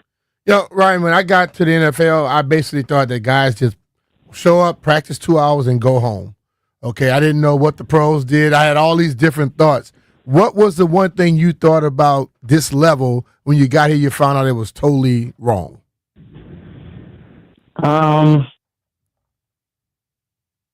mean, it's just completely different. Like, just being in college where you're going to I went to Boston College, and we had class in the morning, and we would skate in the afternoon towards nighttime, and then we would go to dinner, the dining hall with the team, and then go back, watch a movie. You get to this level, and you skate in the morning, and you get your treatment or the tubs after, and you stretch, and then guys have families, so it's a little bit different, and you're asking guys to hang out. Like, hey, you want to come over after, hang out? Oh, I got to watch my kid and miss my dog. Like, it's a lot different than college. So that's probably the biggest takeaway I have. Have you found like some other young guys for you to hang out with now that you've had more time to kind of settle in? Or since you're the young guy, they want you to babysit. Yeah, no. You get the occasional call, hey, let's go, come over and watch the kids, come play with the kids. But it's great. I love spending time with all the kids in the family, and everyone's great. And, I mean, you just turned 21 in January, right? I'm 20. Oh, geez. All right. So my guess is you live in Arlington. There's a lot to do, but you might have to be 21. Hopefully you can get that sorted out, man. Listen, I know when I was 20, I was still able to go places. So I'm guessing a pro hockey player can as well. I got to ask, I don't know how this works. Was last year technically your rookie year or no? So this is your rookie year. This is my rookie season, yes. Wow. Okay, but because you were already up last year, are you still going to get like hazed and pranked? Because some of these hockey rookie pranks are pretty well known. Or did you already deal with all that stuff? No, I have a feeling I had a couple things last year, but this will be the main go at all the pranks and all that stuff. I've heard. I listened to to Chicklets, and I've heard those guys talk about one of the standard is to take all the furniture out of your hotel rooms. Like, what did they get you with last year? It wasn't anything crazy last year, just because it was right around the playoffs. No one was really messing around. It was kind of all business. But I've had a couple days where my clothes, I've just gone to go get changed after practice, and they're just nowhere to be found. So, so what do? You find them. You gotta find the clothes to leave. So, no, nothing crazy. I've seen a lot of crazier ones. Just like little pranks. We have a good pranksters in our locker room. So you never really know. Who's the lead prankster? Do you not know yet? Brandon Duham has probably tried to get me the most, but yeah, I think everyone likes to get everyone. What is Ovi like for a young player? I mean, you guys, I imagine you've looked up to him throughout growing up, playing the same position and stuff. What is it like to play with Alex Ovechkin? Again, it's another one of those things where you just kind of got to pinch yourself at the start, and now just having a relationship with him, it's pretty cool to kind of know him and just see him every day and how he goes about his business. It's pretty cool, and again, very lucky. Is Ovi exactly what you thought, or different? Different. What did you think, and what did you end up finding? He's one of a kind. You just kind of got to be with him to experience it. So he's one of a kind. He's a special person. For sure. And I got to ask, so you're a lifelong Massachusetts guy, grew up in Massachusetts, went to Boston College. You get to open tomorrow night against the Bruins. Does that get you even more excited, or is it just I can't wait for the opener? Yeah, I think a little bit of both. Being my debut was in Boston, so I already played Boston a handful of times, and to open up the season in my first actual NHL season against the Bruins is pretty cool. So it'll be a fun night for sure. And then growing up in Massachusetts, you grew up a huge Pats fan, I imagine? Yeah. What'd you think of Drake May and that win over the Bills the other night? He was stoked. Yeah, unfortunately, I was rooting against that because I was playing Dylan Strome in fantasy, so I didn't want Stephon Diggs to have good of a second half, but he did. So, no, it's always good to see the hometown team win. So Garnet Hathaway used to come on with us every week, and we became good buddies with Garnet, and he would tell us about the Caps Fantasy Football League. It's a big deal in that dressing room, right? Yeah, it's big. There's a lot of talk, and we got some smart players on our team. All right. Who's in first right now in the Caps fantasy? I think it's Charlie Lindgren. How are you doing? Dead last.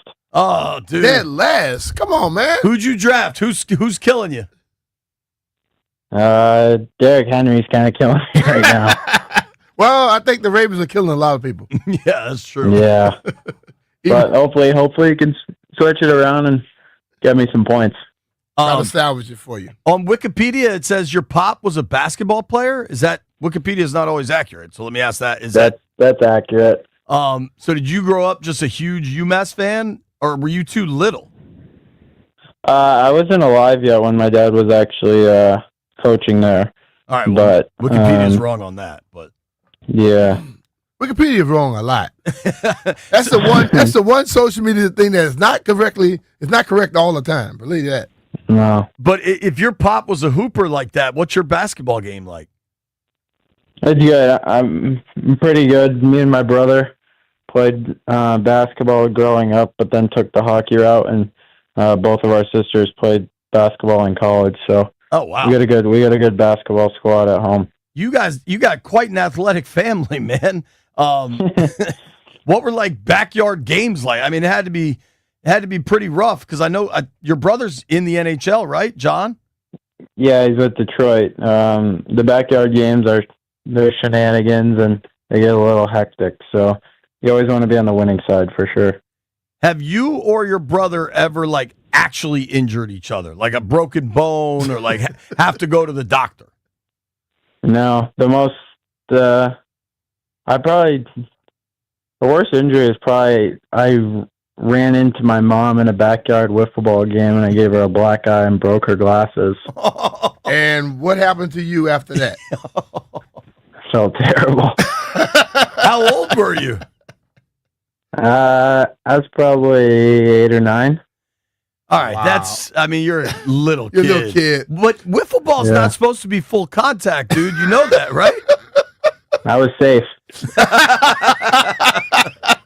Well, Leno, man, we appreciate you making time for us. We can't wait to be rooting you on this season. Good luck tomorrow night and throughout the coming Cap season. All right, thank you, guys. All right, man, take care. Ryan Leonard. Give him a follow on Instagram if you want, at Ryan.Leno_4. Just do not get in his way if you're playing wiffle ball. When we come back, we're going around the NFL.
I'm Earl Forsey. We're brought to you by Baldino's Lock and Key, your hometown security team. Visit baldinos.com. Commanders got their number one QB back last week in the win over the Chargers.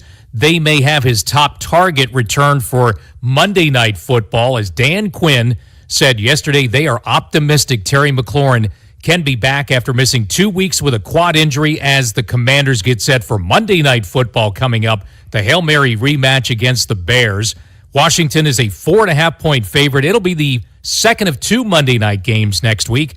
Kickoff at 8:15 p.m. The early game on Monday will be the Bills and Falcons in Atlanta. Monday Night Football last night, Jacksonville stuns Kansas City 31-28 on a Trevor Lawrence touchdown run with only 23 seconds to go. Lawrence ran for 2, threw for another. Chiefs blew a 14-0 lead last night and dropped to 2-3 on the season.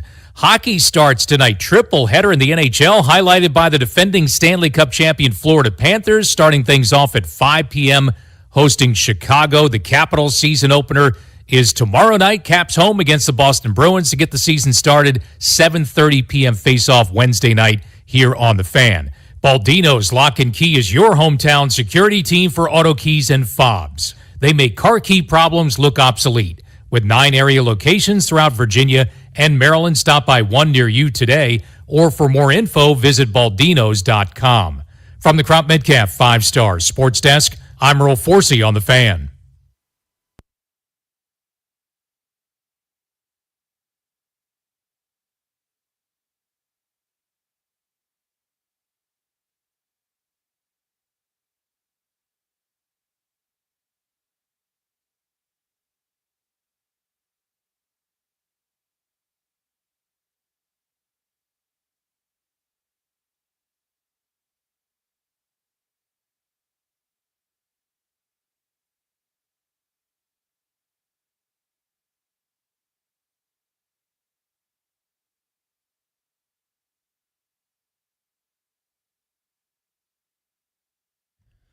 B. Mitch and Finley, 1067 The Fan.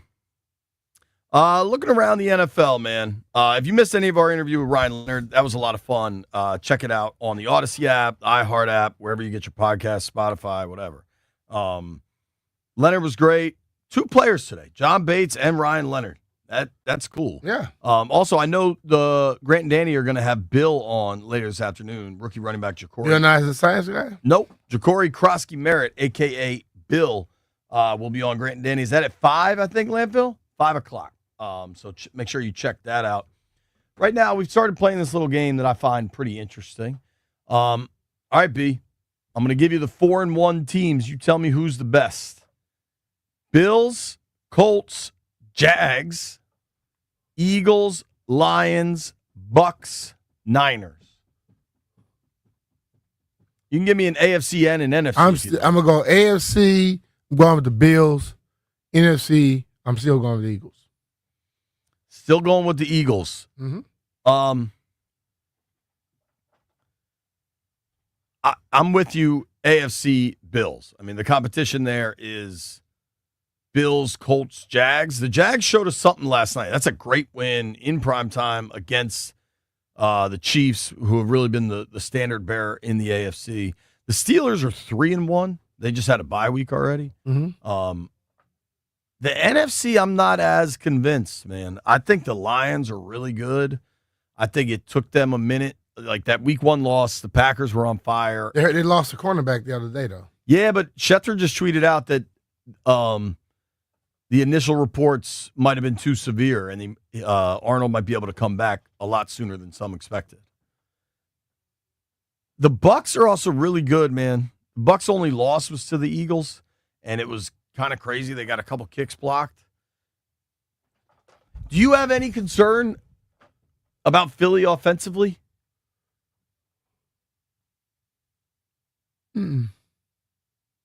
I think things get solved. Listen, A.J. Brown is going to be A.J. Brown 24/7. But I think either he's going to have to adjust or they're going to move right on past him. Because you saw the other day, the report came out that both he and Devontae were mad. But Devontae had over 100. A.J. didn't. On the play where you see where Jalen Hurts overthrew him, AJ, if he keeps running instead of slowing down, he catch that ball. So he can't blame just Jalen. Yeah. It's interesting because I think this will apparently A.J. Brown, Saquon Barkley, and Jalen Hurts had like a sit-down meeting, and it went really well. Mm-hmm. I think A.J. Brown is able to be pretty normal a lot of the time, but just pops off on social media, and then, especially in Philadelphia, it creates this like S show kind of surrounding it. I don't know that that's going anywhere, but if they win and he gets back involved, I think it takes care of itself. As long as the going is good with A.J. Brown, I don't think anybody's too worried about it. You know, people just be like, oh, it's A.J. being A.J. Yep. The going's just not very good right now. Sirianni's always been a pretty volatile dude, emotional dude. It's almost like you wonder what Big Dom's role is in keeping everybody calm up there. That is Dom got to keep himself together right now. They always mess with Dom. Right. The Eagles' schedule is pretty interesting over the next few weeks. They play Thursday night, so they play in 2 nights against the Giants. I haven't looked. What's the line for that thing? Mm-hmm. You want to guess it? I'll pull it up. Who? Eagles going to New York to play the Giants. Eagles -5.5. 7.5. Wow. That's higher than what we were, or lower? When they came here. High. I think that's higher. White Brian, do you remember what the spread was? He's not in there. White Brian and Jeff aren't in there. Is that Landfill's doing? Is Landfill just pummeling all you guys? He's destroying people in there. He putting out that secret gas. Well, and Landfill didn't get the red beans and rice because he said that does trouble to his stomach. Basically, whatever he eats. White Brian, what was the line week 1 Commanders Giants? Do you remember? 6.5? Yeah. So, and that was here too. So that's the Commanders' favorite at home. This is Philly favored by a touchdown and a half on the road. Some concern about Jackson Dart's health already. He's on the injury report with a hamstring. Brian Daboll said he's going to be just fine. Maybe we see if Pat Leonard can join us this week because Pat is not holding back, man. Pat has already written a story about the Giants ownership needs to be careful that they don't wreck Jackson Dart, and he thinks it's already entirely possible. This is from Pat Leonard wrote this story yesterday, B. Listen to this. This is why Giants ownership needed to turn over to a new regime in the offseason. Rookie quarterback Jackson Dart has now been thrust into a no-win situation, playing for a lame duck coach on a bad roster for a franchise that never gets out of its own way. Strong words, dude. Now they play Thursday night. It's WB, you're a Giant fan. Are you concerned about Jackson Dart just getting chewed up and thrown out too early in his career? No, I think he's plays looked up to it, though. He's looked mostly fine. He looks mostly fine, but you know what, though? Dude gonna have to realize he's a quarterback. He like to run. He like to yap. Somebody gonna take a shot at him. Then you know it. What I wonder with Dart, maybe this is more Daboll than Dart. On the first 15, the scripted plays, the Giants' offense has looked really good early in games. I think they were up 14-0 on the Saints. It's after that is when things get bogged down, and I'm not sure that they're going to get the answers to that. B, answer me this, dude. Of the following 4-1 teams, who do you buy most? Colts, Jags, Niners. Listen, the Niners I have to buy because they've been there before, and right now they're winning with Mac Jones. I buy them because their coaching staff seems to get the best out of their players no matter who it is. I haven't seen the Colts this year play in a game to be able to, but I saw the Jaguars last night, so I'll put the Jaguars ahead of the Colts at this point. What will it take for you to buy Danny Dimes and the Colts? Because that roster's pretty good. If I watch an actual game and see him perform at a level like this has been showing right now, I will probably buy it. Like, I didn't believe in Jaguars till I saw him last night. And after I saw him, I'm like, you know what? Every haymaker the Chiefs threw, they took it and threw one back. Yeah, man. So I had to give them their credit. All right, B, we have breaking news in the NFL. Pretty obvious to me that if the Bengals wanted to make a big move with Joe Burrow out, you go get Kirk Cousins. Kirk Cousins makes a ton of cash, and the Bengals don't like spending a ton of cash. So the Bengals have traded for a veteran quarterback.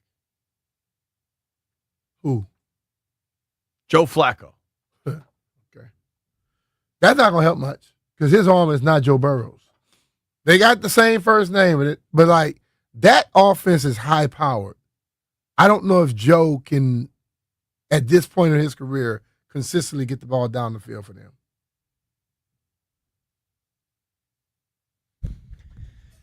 We'll see. The Bengals make a move. Jake Browning's been god-awful. I think the Bengals want to stay competitive. I don't know that it's going to work. Joe Flacco headed to Cincinnati per rap sheet. The Steelers are 3-1. The Bengals are 2-3. Ravens are 1-4. The Browns are 1-4. Maybe they think they can compete in that division. But, I mean, if we're just looking at the AFC playoff picture right now, and it's early, but you'd have the Bills winning the East, Steelers in the North, Colts or Jags would be a coin flip, and then Chargers or Broncos would be a coin flip. So assuming it, let's just play it out here. So you'd go Bills, Steelers, Colts win, Chargers win, then the Broncos are in, the Jags are in. The seventh playoff spot, the final playoff spot in the AFC rather. I think it's reasonable for the Bengals to think they're a factor in that. The Pats are 2-3 or 3-2, would be the seventh team right now. And since he's only a game behind, I don't know that Flacco's going to be able to do much for them. That defense still stinks. But I can wrap my head around the Flacco trade. It's certainly the cheaper option than going to get Kirk. Or even, what does Jameis make? Do you think Jameis would make more of an impact for Cincinnati than Flacco will? Because Jameis can throw the ball down the field. And those receivers that they have, Jameis, you remember that he threw 30 touchdowns, right? If he had those receivers, and he'll end up with 35, 40 touchdowns. Because they will go get it. We'll wrap up the AFC on this question. And I think we touched on it this morning. Are the Ravens cooked, B? If Lamar going to be out for multiple weeks and the defense stays like it is, yes. Hate to say it because I don't want to see. Listen, John is my dude. Listen, that team up there, and you like how they play hard-nosed. I like the way they play. But if they can't get Lamar back, if Lamar don't come back, and people are going to just focus on Derek, and I don't think Rush can get it done like Lamar can. So looking at the Eagles, their schedule kind of going forward, they get the Giants on Thursday, which they're a big favorite. Then they play the Vikings, I think. It seems like the Eagles will kind of keep rolling. I don't know when J.J. McCarthy's coming back. 2 of the next 3 for Philly are against the Giants. So that seems like a pretty advantageous situation. The Ravens don't get much of a break here. Mm-hmm. The Ravens host the Rams this Sunday. Then they get the Bears at home the following Sunday. Then they do get the Dolphins. The Ravens do get to play the AFC East, so you get Dolphins, Jets, Pats. It's hard for me to say the Ravens are done when you look at the division. But it all kind of depends on Lamar. 100%. And I don't know that there's any The way Lamar operates is usually pretty closed off. Not always a ton of information. None. So we know that Lamar missed last week against Houston, and they got absolutely boat raced, and it's unknown if he's going to play this week. Without Lamar, dude, it's going to be incredibly tricky. Without Lamar, it's going to be they can't win. You think he can overcome a team scoring 28? Rush is not going to overcome that. What do you think is John Harbaugh yesterday's press conference said everything's on the table as far as scheme and personnel changes. Specifically, everything's on the table. There are guys in that area where they still have to prove themselves. They are the starters because they have earned that to a point, but you've got to keep earning that. You've got to keep getting better. You can't plateau. If we're hoping for you to make more progress as a player and it's not happening, at some point in time, somebody else is going to get a chance. You wonder if they're going to turn to Tyler Huntley. Cooper Rush got the last game. I don't know, man. The Ravens, do you think Harbaugh's the type of dude where he would ever fire Orr? Whether it's Orr's fault or not? He said no at this point, but it's possible. If they go to him and say, hey, you either fire him or we fire you, what are you going to do? Right. Well, we know what Rizzo did. Yep. Rap Sheet says the Bengals have been calling around for 48 hours to lots of teams, and finally the Browns. It's pretty wild to trade from Cleveland to Cincinnati. Well, they know he can get him that quickly. He probably don't even much need to send a private jet to him. Just get in the car. Yeah, send him an old party bus. I feel. What car do we think Flacco drives? Like a very responsible Volvo SUV. He probably got a big SUV, Escalade or something like that. I could see him driving Wagoneer, like a dope F-150. Yeah, but like most of these schools have a lot of kids. They need a Wagoneer. They need a bus. We're gonna run. Is Flacco one of the lot of kids guys? I think Flacco got about 4 or 5 of them. Got the cash. Yeah. Joe Flacco. They only have 14. Family. Looks like 2 to 3 kids. I thought it was like 3 or 4. Oh, yeah. I'm seeing pictures with 4. Yeah. I thought it was like 4 of them for sure. Might be 5. Hold on. This picture's from Cleveland. Is that his wife about 2 feet shorter than him and then 5 kids? Yeah. Busy man. Yeah. Not as busy as Sean Alexander. Yes, indeed. Phil Rivers. All right. That's going around the AFC. He got an offense and a whole kicking crew. We're going to go around the NFC when we return. Nobody go anywhere. It's B. Mitchell Finley.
I'm Earl Forsey. This update is brought to you by Melwood. Commanders could have their top wide receiver back for Monday Night Football. As Dan Quinn said yesterday, they are optimistic Terry McLaurin can return from his quad injury to play Monday night against Chicago. Commanders right now have the number one rushing offense in the NFL. Leading the way is Bill Krosky-Merritt. He'll join Grant and Danny today for his weekly interview at 5 p.m. here on The Fan. Monday Night Football last night, Trevor Lawrence TD run with 23 seconds to go lifted Jacksonville over Kansas City 31-28.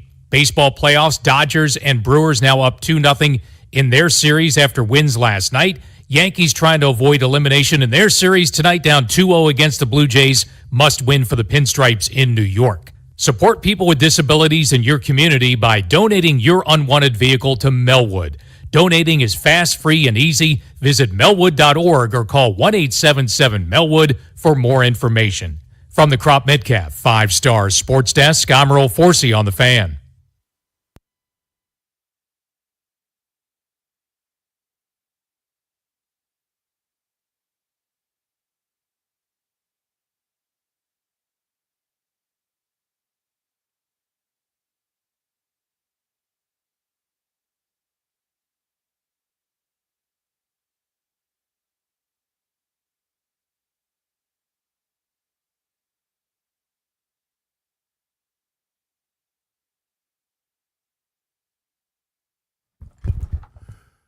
Hi, be Mr. Finley, 106.7 The Fan, coming to you from the Navy Yard Studios here in Washington, D.C.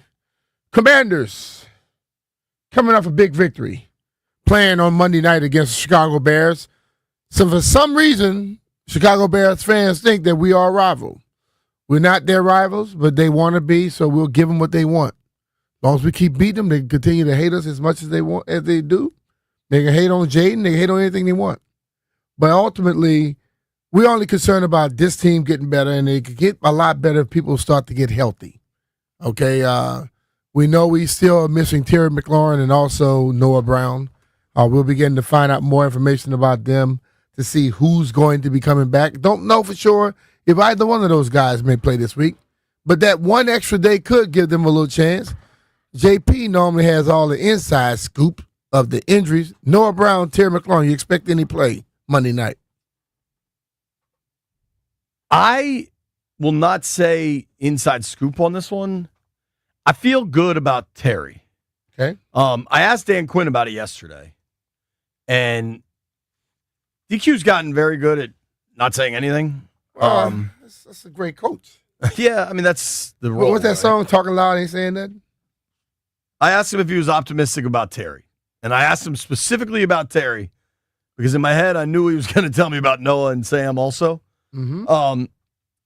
Dan's answer was, we're optimistic and we'll have more information as the week goes on to see where they're at with he and Noah and Sam Cosme and a few other guys. We'll make sure we take all the right steps, just like we do with all the guys. I think the reality is we'll get a non-update update on Wednesday that says we'll have more on Friday. Friday, they're not open to the media, so the actual update will be Saturday. I know with Noah Brown specifically, part of the reason he didn't go on IR was because they thought, all right, well, we get the extra day going to Monday Night Football. All right. I don't know how much of an impact that'll have. Dan Quinn did say with having an extra day, that never hurts. Can't hurt. Terry, last week, when I saw him for the first time since that Raiders game, was running.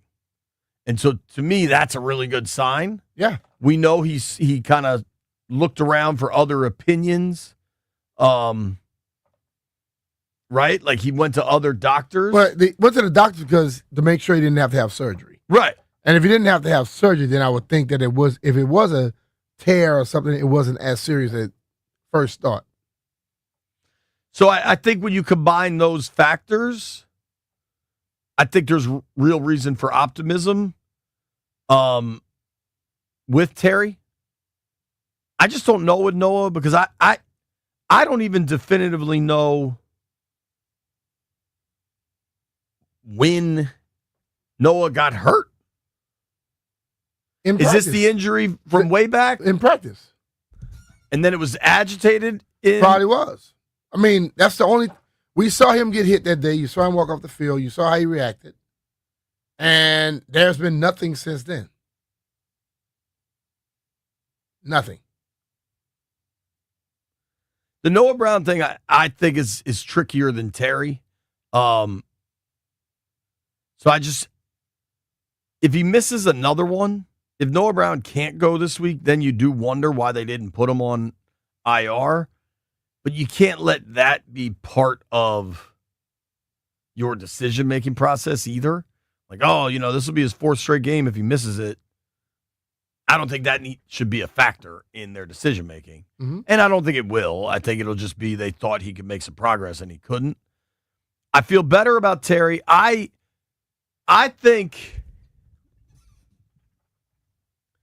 Cosby comes back for the Dallas game.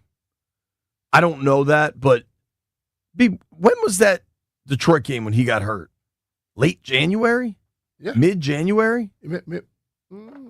I'm pulling up the date. It was January 18th. Yeah, it's right in the middle. So that is barely, not even 9 months ago now.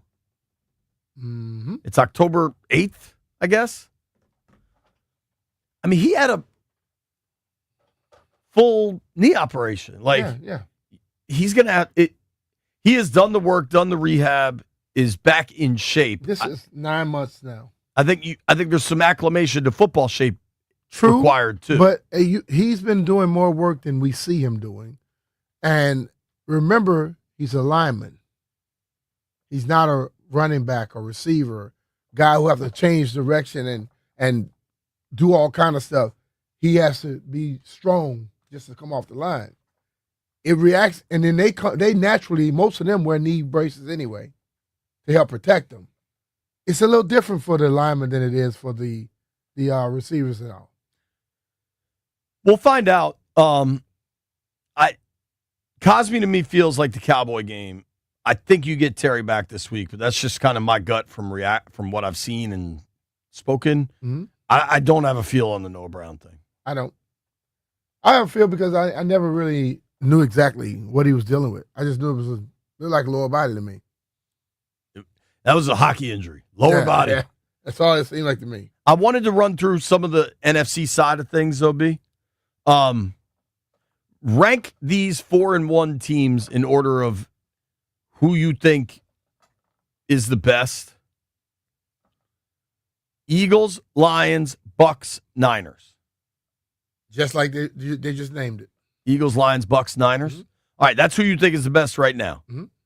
Rank those four teams. Who you think will be playing the deepest into the playoffs? Might be the same way. I think Eagles or Lions, same way. The Bucks are starting to prove a lot to me. I still think if all three of those teams play their best, the Bucks are the third best.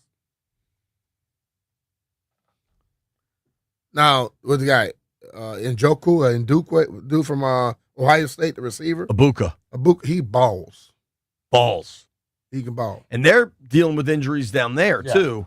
I don't think the Niners, you wonder if the injuries catch up with them, but they haven't so far. They haven't so far, but the thing about it is they're going to start to get some of the people back. Question I would ask here, though. The Niners-Bucks is Sunday at 4:30. That's a good game. Question.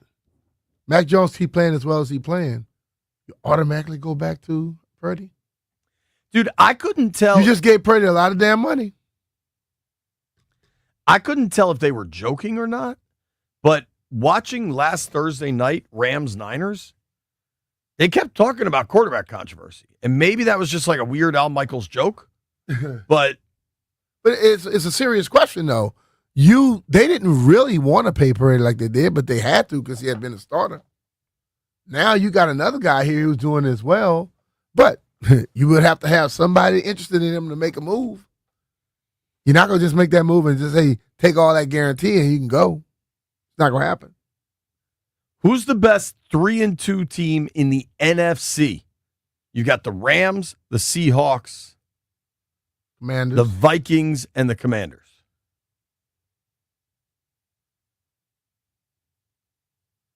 I can't just put all other teams in front of the Commanders. Seriously.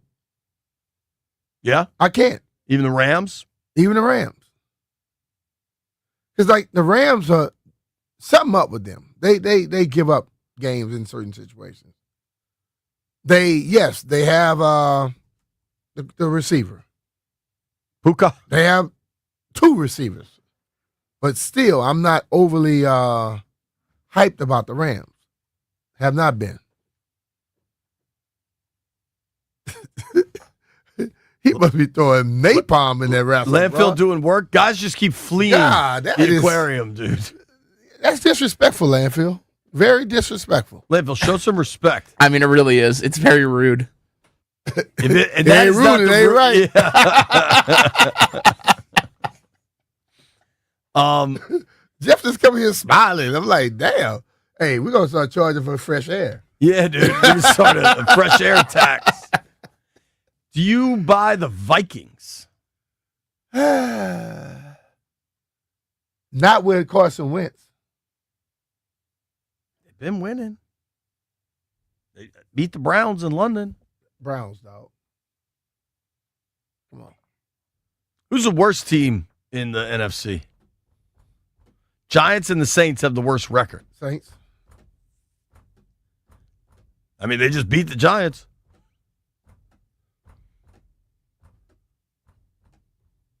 I still think the Saints are horrible. We yesterday. I'm just going based off of Saints fans giving me consistent feedback daily. I get Saints feedback when I don't want it. I'm serious. Yesterday I was in Studio Channel 4 and we did a look at the NFC East because we haven't done it yet. You're 5 games into the season. It starts to matter.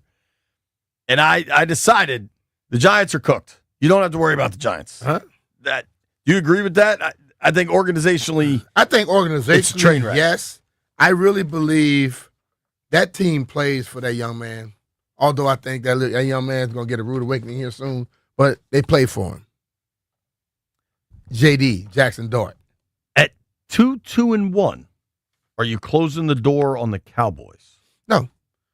Cowboys can score points. Dak has been impressive. Yeah, Dak has been throwing it down the field, been impressive, but the defense seems to not be. They can't. They are hot. They're butter, and everybody else is a hot knife, running right through them. All right, when we come back, we got to make some bets. It's B. Mitchell Finley, Grant and Danny coming on after us. They got Bill, Ja'Cory Krosky-Merritt joining them at 5 o'clock. Hey, it's B. Mitchell JP here. If you want comfort and convenience wherever life takes you, then you need to turn to Ruud. With Wi-Fi compatibility, you have full control of your heating and cooling system right from your phone. Forgot to turn down the heat before vacation? You can adjust it in seconds. Plus, you'll get alerts if something's not right. These guys are the best, and they installed new systems in my house, and I felt the difference instantly. The thing with the Ruud systems is they control the humidity. If you control the humidity, you control the comfort, the temperature of your home. The systems are whisper quiet. You're not going to hear that clanging and banging in the middle of the night. Just peace of mind and good sleep. Plus, you can save a ton of cash, man. You save up to $2,000 on heat pumps on federal tax credits through 2032. The feds are paying you to buy these things. You're crazy not to. Visit Ruud.com/federal incentives to learn more. Ruud, the most reliable heating and air conditioning products in the DMV. And remember, if it ain't Ruud like Landfill, Landfill's definitely not right. It ain't right.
Football Talk on 106.7 The Fan is presented by Paramount Plus. You can't count on much, but you can always count on Sundays with the NFL on CBS and Paramount Plus. Watch your local NFL game live every Sunday, all season long. Visit ParamountPlus.com/NFL to get started today.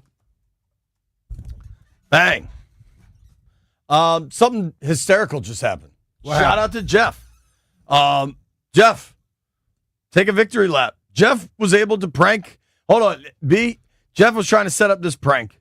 When he tried to get you in the $100 golf ball challenge, that was a prank. B. Mitch had no interest in it. Guess who Jeff was able to get to do it? Stallion? Yes. So what was it really the deal, Jeff? All right, so I just lied to get people interested. You were lying to get my money? No, I put 4 golf balls down. It was like, all right, you can only hit these golf balls from these spots and you can't move the ball. So he shoot 2 horrible ones and a fake ball that Commander Tequila sent over. It bust up. Was the third one in line. And he was like, if I break something, I'm blaming you, Jeff. And then he turned around and swung in the powder. It was really funny. So you funny. thought you was going to get me with these balls? He had like 4 balls lined up. It was honestly a very good way but to when you get... look at this one, it does not look like a real ball. I know, but when it's 3 white balls and 1 green ball, it do.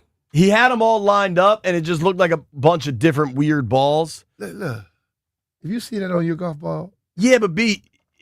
I wouldn't have been caught with that. It was well executed. He got the right person. He got dumb. What we call him? Dum Dum the Stallion. That's his name, right? That's Lampill's special Dum name Dum for him. Dum Dum. That was funny. Post a video. Who else could be got by that? Rooster, maybe? I almost got Toby, but he was like, man, I'm not trying to break anything. What? Why didn't you don't think it would have broken if you just putted? Oh, it definitely would have broken. So you could just line up like... No, it won't break if you miss it like somebody did. I'm saying you could have just lined up a bunch of balls to be putted, and then nobody would worry about it. No, JP, that does not make it fun. Isn't the point of it just to get the thing to break? Yeah, but Ryan barely hit the first ball. So with putting, he wasn't going to break it.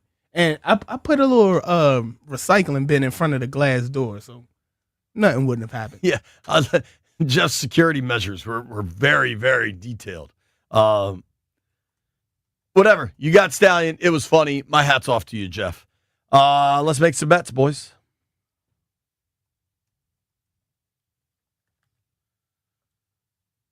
Holla.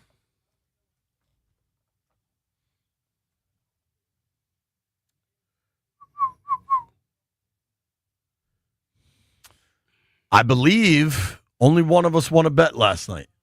And we should have had trust in the system. JP, you were the only winner. Bang! Tonight I'm taking the Yankees, baby. We ain't worried about the Blue Jays, JP. I mean, you're down 2-0. I'm also taking the Yankees.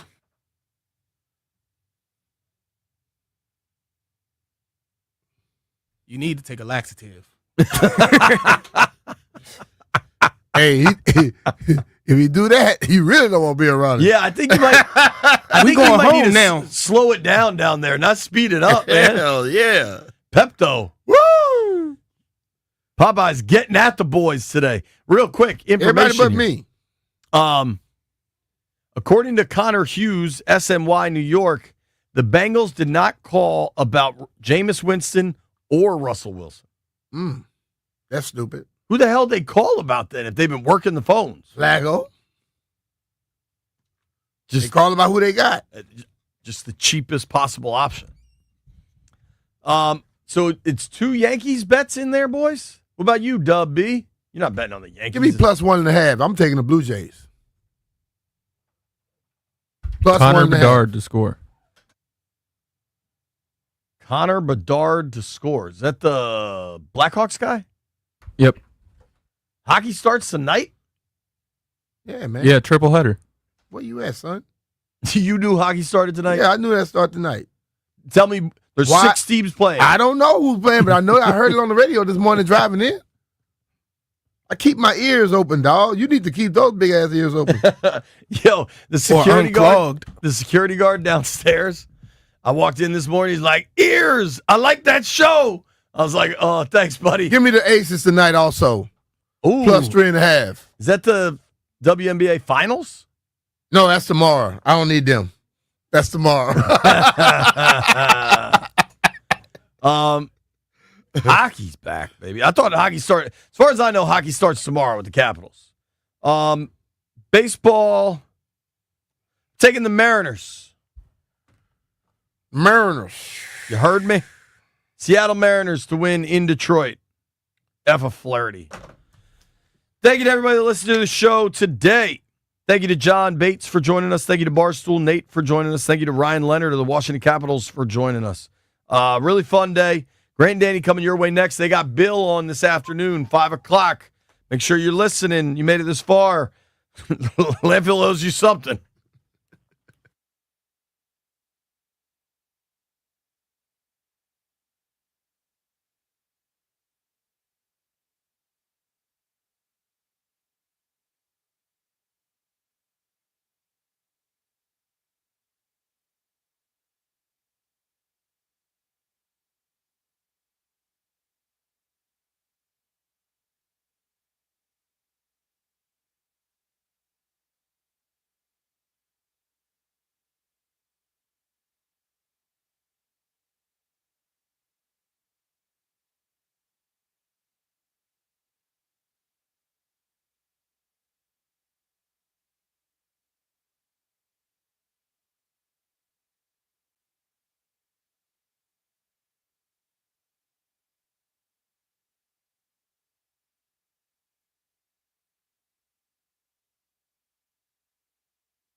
I'm Earl Forsey. We're sponsored by Baldino's Lock and Key, your hometown security team. Visit baldinos.com.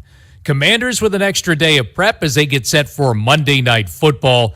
Next week, the Hail Mary rematch with the Chicago Bears. And some good news to start the week from Dan Quinn Monday, who said they're optimistic Terry McLaurin can return after missing 2 weeks with a quad injury. There's also optimism that wide receiver Noah Brown could be back this week as well. And the Commanders, of course, get an extra day of rest this week, getting set for Monday Night Football. Also, coming out of Week 5, Commanders now have the number 1 rushing offense in the NFL at 156.4 yards per game. Sunday was a breakout week for rookie Bill Krosky-Merritt, and he will join Grant and Danny for his weekly visit today, 5 p.m. here on The Fan.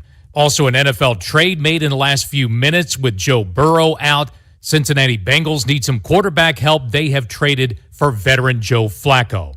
Baseball playoffs, big one in the Bronx tonight. The Yankees down 2-0, trying to avoid elimination. Game 3 must win against the Blue Jays in New York.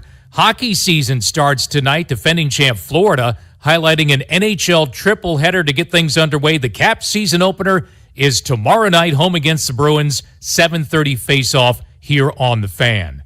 Baldino's Lock and Key is your hometown security team for auto keys and fobs. They make car key problems look obsolete. With 9 area locations throughout Virginia and Maryland, stop by one near you today, or for more info, visit baldinos.com. From the Crop Metcalf 5-Star Sports Desk, I'm Earl Forsey on The Fan.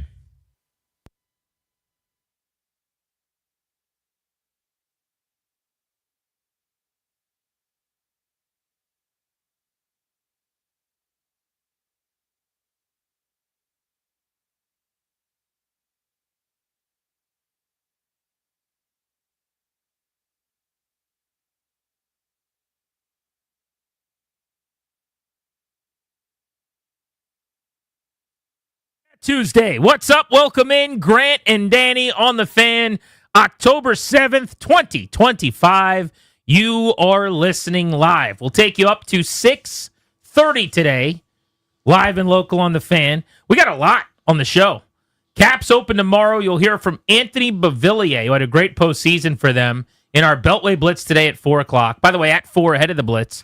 As soon as we return in that segment, Danny, we've got those My Chemical Romance tickets. Ah, yes, indeed. Those will be good. It's Tuesday, which means Tuesdays with Bill Jacory, Krosky-Merritt, fresh off 100-plus yards, 150 all-purpose. The star of the weekend for the Commanders is on our show live at 5 o'clock today, and we'll talk to one of the longest tenured members of any sports team in town. John Carlson is with us today in our final 6 o'clock segment, looking ahead to tomorrow's Caps season opener. Should be a fun little show. It will be a fun show. And speaking of old Bill, it's a Survivor Tuesday, as you know, which we're going to do here in a moment. Something tells me that even next week, let's say Bill has the worst game in human history and everybody's very mad at him, probably won't be voted off the island. Great chance that young man's immune coming into next weekend. Things are trending well for Bill. Yeah, you'd think so. Great chance. 5 p.m. we'll ask him who he gives immunity to and who he's voting off the island.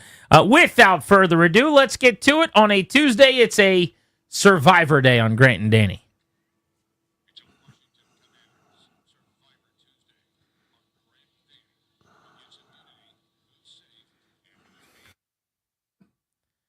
You go to Facebook, our page, facebook.com/Grant and Danny, and you vote right now. Send somebody home who had a bad game and give somebody immunity. Or you could just kind of put Bill's name in there and keep it moving. You can write down someone else's name, but you'd be wrong. Could be the trend of the day. He ran for $111. He went for 39 as a receiver. He touched the ball 16 times, went for 150. We will talk to him at 5 o'clock today. Maybe we should take some calls with Bill. Let people serenade him with their kind words on the phones. Our listening audience can chat with Bill today on Grant and Danny. We'll do that as well in that 5 o'clock segment. Monday Night Football last night was great, by the way. Yes, indeed. I did not see this one coming. This was a Jacksonville Jaguars stunning home win over the Kansas City Chiefs, 31-28. They were down 14-0. Looked like they were laying an egg in a big national TV spot. They got up off the mat, and give them this credit. A la Washington and LA against the Chargers, they got punched in the mouth. They tasted a little bit of blood. They spit it out, and they started swinging. And they came right back at the Chiefs. Jacksonville is 4-1 under first-year head coach Liam Cohen. This is the former OC of the Bucs who helped get Baker Mayfield to the elite level he's playing at, who then interviewed with the Jaguars and wasn't going to take the job and told Tampa Bay he was coming back, but then stayed in Jacksonville, and they found out when we found out he was getting hired. You remember how precarious and weird that whole thing was? The whole thing was bizarre. Not a good look for him. But what is a good look, his players really like him, and they have won 4 of their 5 games. They've got a defense that turns teams over. The first 4 games before yesterday, they had 3 or more takeaways in every single contest. Yesterday, a 99-yard pick six by Devin Lloyd at the 1-yard line. He returned all the way to the end zone, and I still don't know. That was the longest interception return ever. I'm pretty sure he stopped at like the 20, signed an autograph for someone, then stopped again at midfield, and he picked a couple clovers like a kid at a Little League game.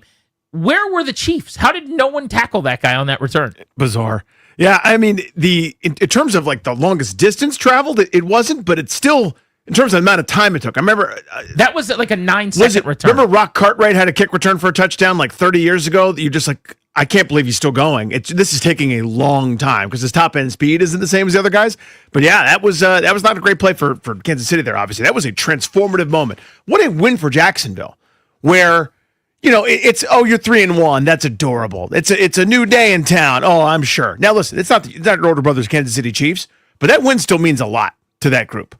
Right? It just kind of solidified that this is not some sort of weird pretender situation, early season fluke where your defense shoved it on Houston, for example. Okay, you got him at the right time. A 4-1 team, even without Lawrence still playing at a high level or throwing the ball at a high level, kind of gritty, finding a way to win against a pretty bona fide opponent. That's a big deal. Trevor Lawrence was exceptional down the stretch last night. I didn't think he was particularly great in the rest of the game. He certainly wasn't good early. But in the last drive, he made a all-pro throw, a top-of-the-line, number 1 overall pick caliber throw to Brian Thomas Jr. on the game-winning drive. And sometimes you got to be lucky, more so than good. On the final play of offense for Jacksonville, Trevor Lawrence fell down behind the line of scrimmage, got tripped up by the center. They're at the goal line trying to cap their comeback. Now, this isn't the fake fall-down quarterback play that is taking the league by storm? Get ready to see this one. Yeah, it's not that one. Maybe Ben Johnson's going to put this one in the playbook. But Trevor Lawrence, from 1 yard out after falling down, gets up, scores a touchdown. You want to talk about a bad film day? The superstar of the Chiefs, Chris Jones, big 95, just completely takes the play off, pulls a full Albert Hainsworth. Have you seen it? Yeah. He's standing at the goal line flat-footed and basically doesn't move. Like Trevor Lawrence falls down, still not moving. Trevor Lawrence tries to get up, falls down again, still not moving. Then he runs to his left. Chris Jones is like, hopefully someone tackles him. Someone should do something. And this is one of the highest paid players in the league, one of the best defensive players there are. He was just so uninterested in this play where the Jags take the lead with 23 seconds to go and win it. First and goal with 30 seconds left. Now Lawrence goes down, has to get up, breaks a tackle, touchdown Jacksonville.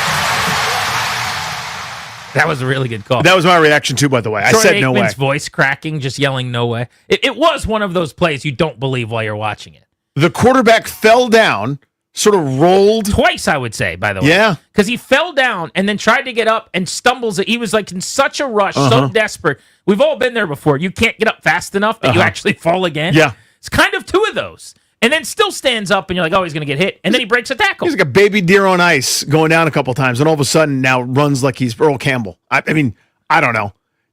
I don't know how that's how you lose. But what a backbreaker that was. But as soon as Kansas City scored with, just under 2 minutes, I went, that's way too much time. And that's usually what happens the other way, right? Where you take the lead against Kansas City. And then you look up at the clock and you go, oh, crap, we left a minute 40 for Mahomes.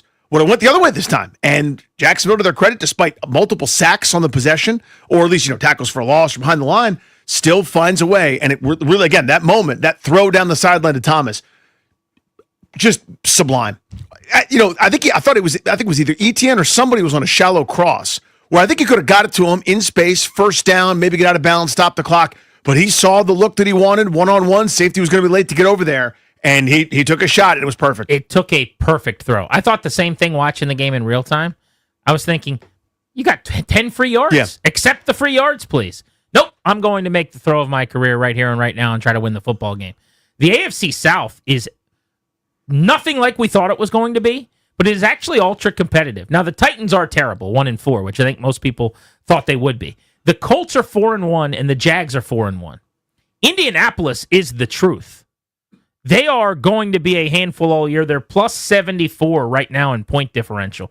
That's 34 points better than anybody else in the conference. They're really, really good defensively, and Daniel Jones is playing great. Jacksonville, with a quality and signature win at home against Kansas City, is now 4-1 as well. And the Texans, thanks to their win over Baltimore after their bad start, have won back-to-back games. So they're now 2-3. They're in some trouble, though, because both of those Colts and Jags rosters, are out kicking their coverage a little bit. But I will say Jacksonville has the Seahawks coming up this weekend. That's going to be a really tough game to win after Seattle lost to Tampa. And then they play the Rams after that. So at best, they probably split those. I think there's a real good chance that the Jags are actually 4-3 after those two games. So if you're Houston, you've got an opportunity to get back into it.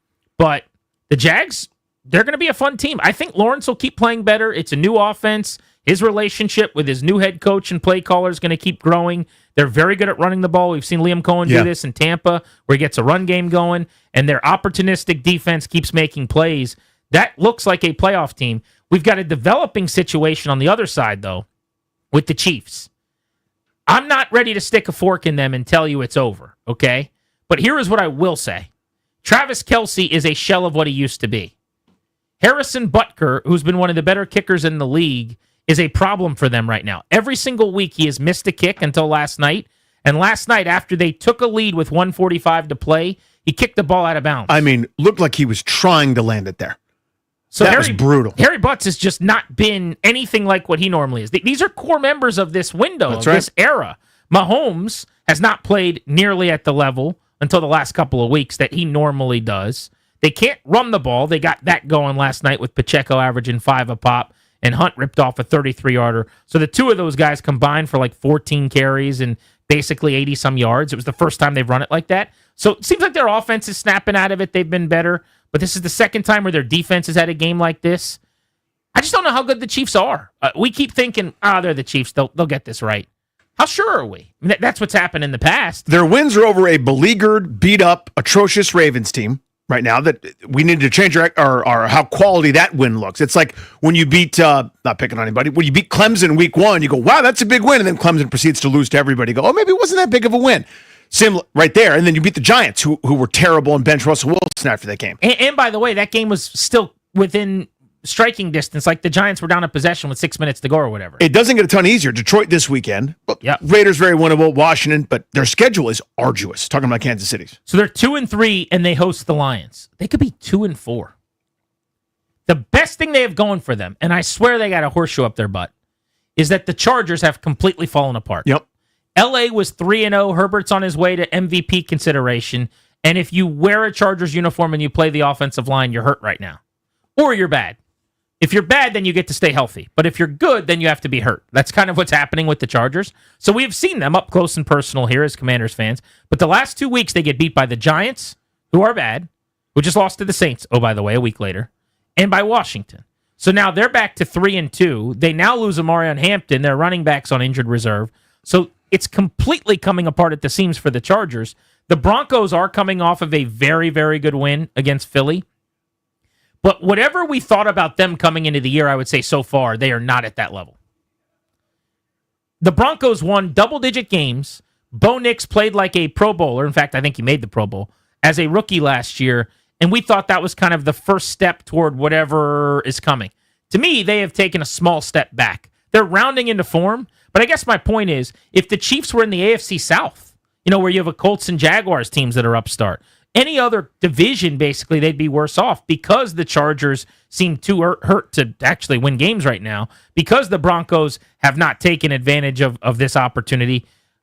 They might be 2-4 and still a game back or something like that in a week. My only counter to your Broncos point, I largely agree with it. They lost a couple fluky games where they lost Indianapolis by a point, where they had that one. They had the Chargers when they were playing well on the ropes, found a way to lose those games, to your point. You didn't see, I watched those games and I thought, those are games good teams win. Agree. I agree. You find ways to lose when you're not that good, and I'm kind of filing into that category. The Eagles win was impressive, so maybe it makes up for yes, one no, of so I've got no problem with what you're saying, but here's the counter what I'm getting to. Jets, Giants, Cowboys, the next three. So great chance, an unbelievable chance to be 6-2, right? Just based on schedule. Kansas City has a different story. Their next 4 games, I think at best you could hope to be 2-2, just given the way that they're playing. So the hay might be in the barn right there before you kind of get in divisional play. And they have a bye in week 12 talking about Denver. So one of the big reasons I like Denver to challenge the Chiefs this year, and pick them ahead of the Chargers, was that schedule. There's going to be, and we didn't know Cincinnati would be as atrocious as they were. I chalked that one up to maybe a 50-50 coin toss game. No Joe Burrow, they're a disaster.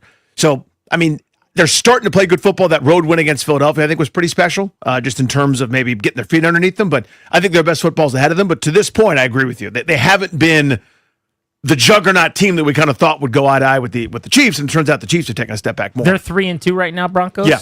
And they've got the Jets, Giants. Yeah, you're right. I mean, the schedule is pretty Charmin coming up. This stretch here, you beat the Jets, you beat the Giants, you get to 5-2. You're in a good spot. Cowboys is a little more competitive of a game because they can move the ball and score, but you'll be favored in that at home. Let's say you win that, you get to 6-2. Then you've got the Texans and the Raiders, both very winnable. It's hard to find more than, at max 2, probably 1 loss before you would be playing the Chiefs again. So yeah, I can work that math with you. That makes a lot of sense. The schedule does get lighter, but they got to be better than they were early in the year. No question. They lost games they shouldn't have, and we're just chalking these all up as W's based on how good they are, which is not how it worked at the start of the season. Speaking of stretches coming up, I wanted to look at what the Commanders have in the road ahead. So you and I going into this Chargers game when they were 2-2, both said this felt like a massive game because if you win and you're 3-2, you're kind of right where you probably thought you were going to be or close to it. If you lost and you were 2-3 going into a much more complicated stretch here, when you were 12-5 last year, you were suddenly in a precarious spot to not have a shot to equal last year's record. In the next, I'm going to go 5 games, okay? Because I think that's a telling chunk for them. The Bears on Monday night, they'll be favored. They should win that game. But I do think this is going to be a tricky game, don't you? Yeah. Chicago has played them very well, especially in primetime, especially in Landover. Now, I understand last year in that 4 o'clock window game, Washington won, but it took a Hail Mary, and they played down to the Bears. They did not play well in that game. They were the better team for 51 or 52 minutes, couldn't convert, couldn't take advantage, and all of a sudden, Caleb Williams worked a little bit of magic, put the Bears up late in the game. I'm going to use the context of Jaden Daniels' first game after the rib injury, and he was not A-level Jaden Daniels, and that's probably a big reason. But he comes through in the clutch. They get the Noah Brown Hail Mary. They win the football game. But I still think this Bears game is going to be hard to win convincingly. I think you beat them, but Chicago's offense, with all the air you allow on the back end of your secondary and how many plays you give up, if they can protect Caleb Williams, feels like the Bears are going to be able to move the football and make some throws, right? Yeah. The Cowboys is a game in Dallas a week from this weekend that Washington should definitely win. There's no doubt. The Cowboys' defense is atrocious. The Commanders should move the ball against them. They should score a lot of points. Dallas is 2-1, very pedestrian. But I will say, you want to talk about bad matchups, the Cowboys' offense against the Washington defense is a bad matchup. They will spread you out. They will throw it. You've got a quarterback in Dak Prescott who puts up numbies. Again, I'm going to put it in the same category as the Bears. You're better than them. You'll probably beat them. You should beat them. You should go 2-0 in these 2 games. But that is not an easy game either, especially in the division, rival. So both of those games, I think, are...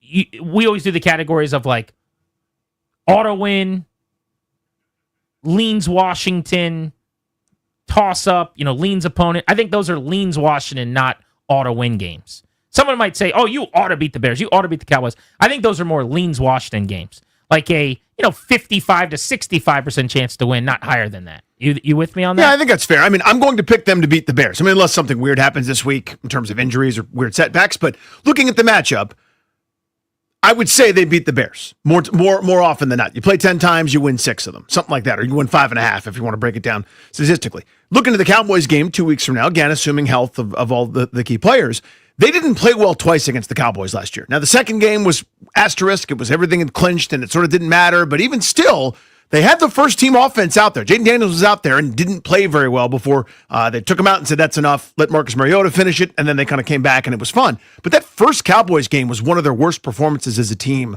over the course of the year. That wasn't an injury one. That was all right, we should be good to go now. And they just weren't for whatever reason. Despite the fact the Cowboys defense, it's worse this year, but it was horrendous last year too. Yeah. I don't care as much about last year's games with Dallas just because they're so different, the teams now. But I understand your point, and it's worth bringing up. We talk about it when we go through the schedule here. I just mentioned the Bears game. That's a different team as well, right? But yeah, you're right. They did not play great against Dallas. I just think they're division games, and they're always pretty close. And if I was to tell you the Cowboys surprised Washington, would you be stunned by that? No, because of how prolific their offense is. But I bring up those two games. I think they will be wins because you've got to get to a decent record before. How about this stretch? Chiefs, Seahawks, Lions. That feels like 1-2.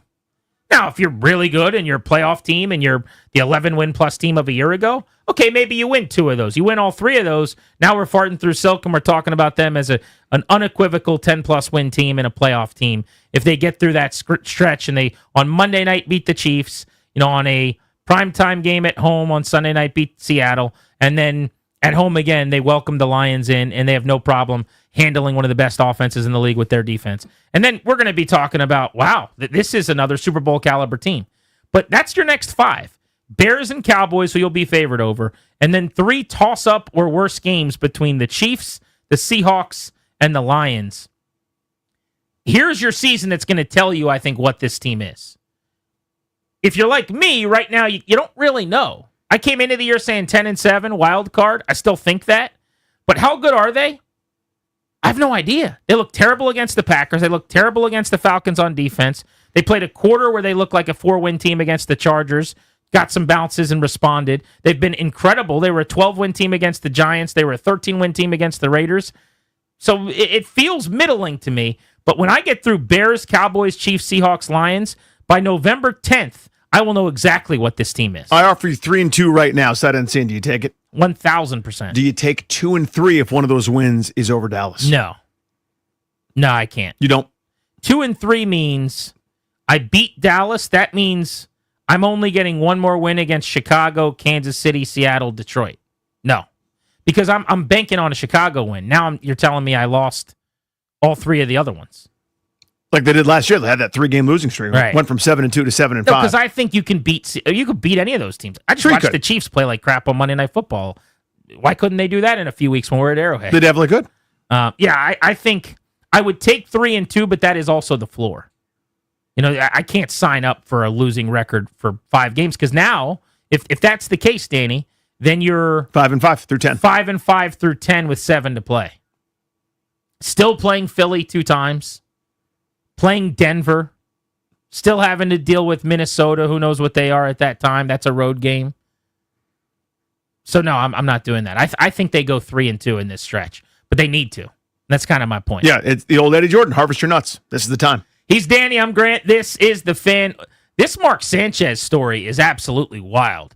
Let's get into what happened in Indianapolis and just how crazy this is. Next on The Fan.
I'm Toby Altizer with your sports update on The Fan. Week 5 of the NFL season concluded last night with the Jaguars beating the Chiefs 31-28. The Jags improved to 4-1. Chiefs fall to 2-3. Now on to Week 6. The Commanders getting set for Monday Night Football against the Bears coming up later today on Grant and Danny at 5 o'clock. Running back star Bill Ja'Cory Krosky-Merritt going to join the program. Other NFL news today, the Bengals are acquiring Browns quarterback Joe Flacco. The Bengals getting Joe Flacco and a 6th-round pick. The Browns trading a 5th-round pick to Cincinnati. The Bengals would like Flacco to be ready for Sunday's game against Green Bay. Baseball. ALDS Game 3s tonight, Tigers and Mariners. First pitch at 4 o'clock today. That series is tied at a game apiece. Yankees and Blue Jays Game 3 comes up at 8 o'clock. The Blue Jays looking to finish off a sweep as they are up 2-0 in that series. In LDS, day off today. Game 3's tomorrow. Dodgers and Phillies. The Dodgers up 2-0 in that series. Cubs and Brewers. The Brewers lead 2-0 in that series. From the Crop Metcalf 5-Star Sports Desk, I'm Toby Altizer on The Fan.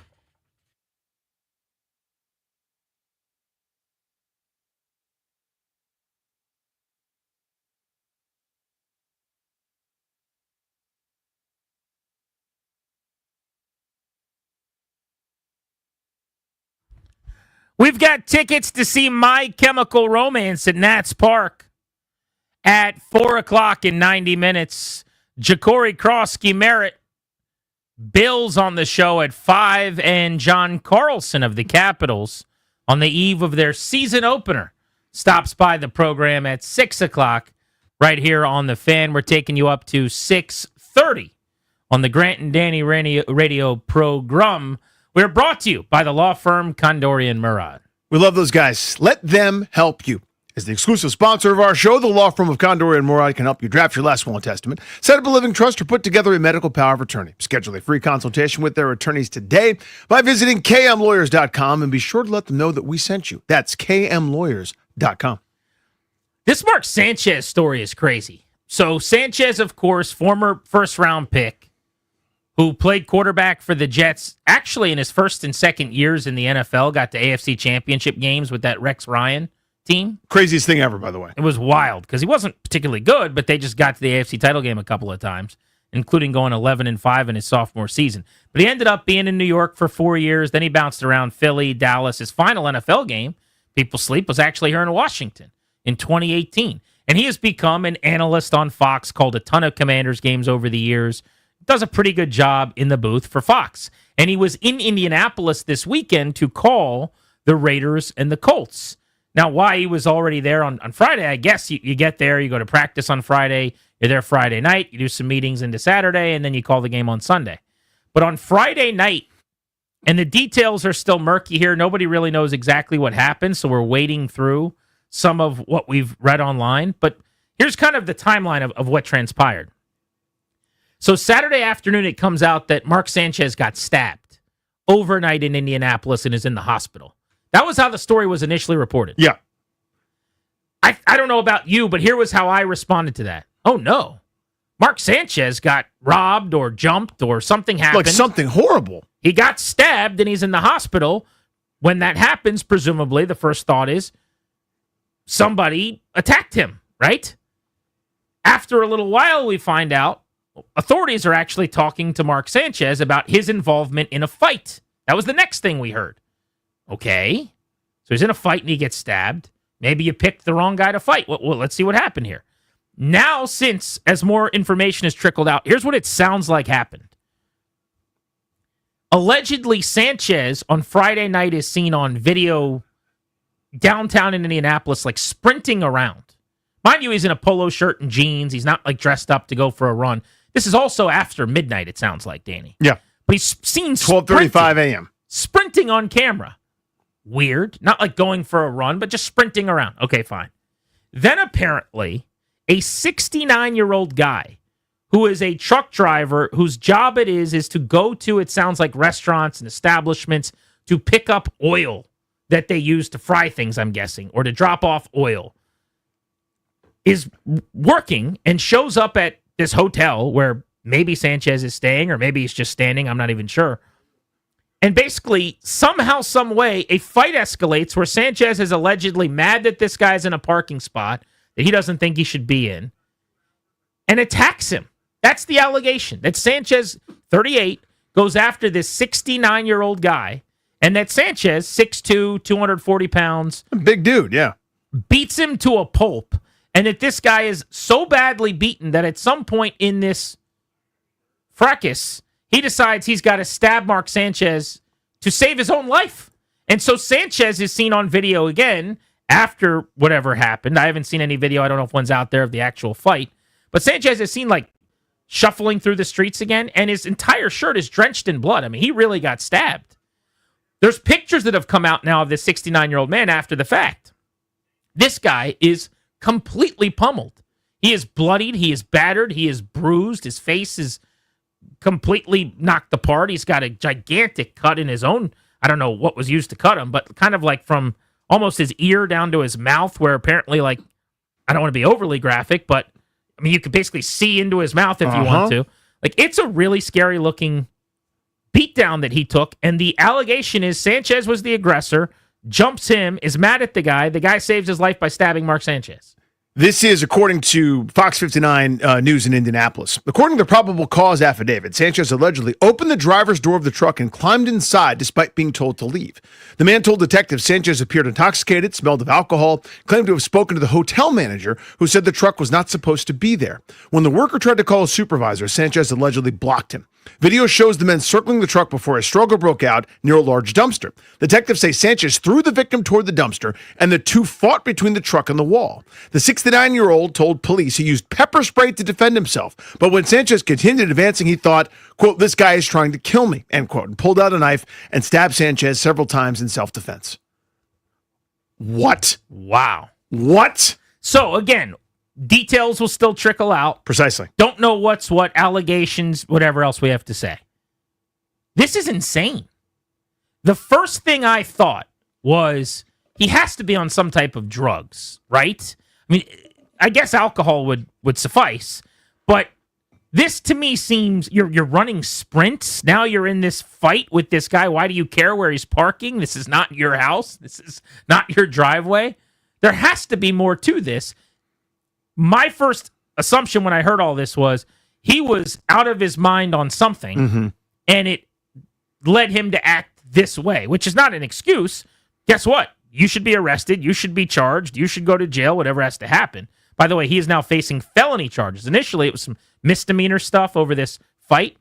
He's now facing a felony charge in Indianapolis for beating this guy to within a couple inches of his life. And I want to reiterate, I've said it a few times because I think it's important.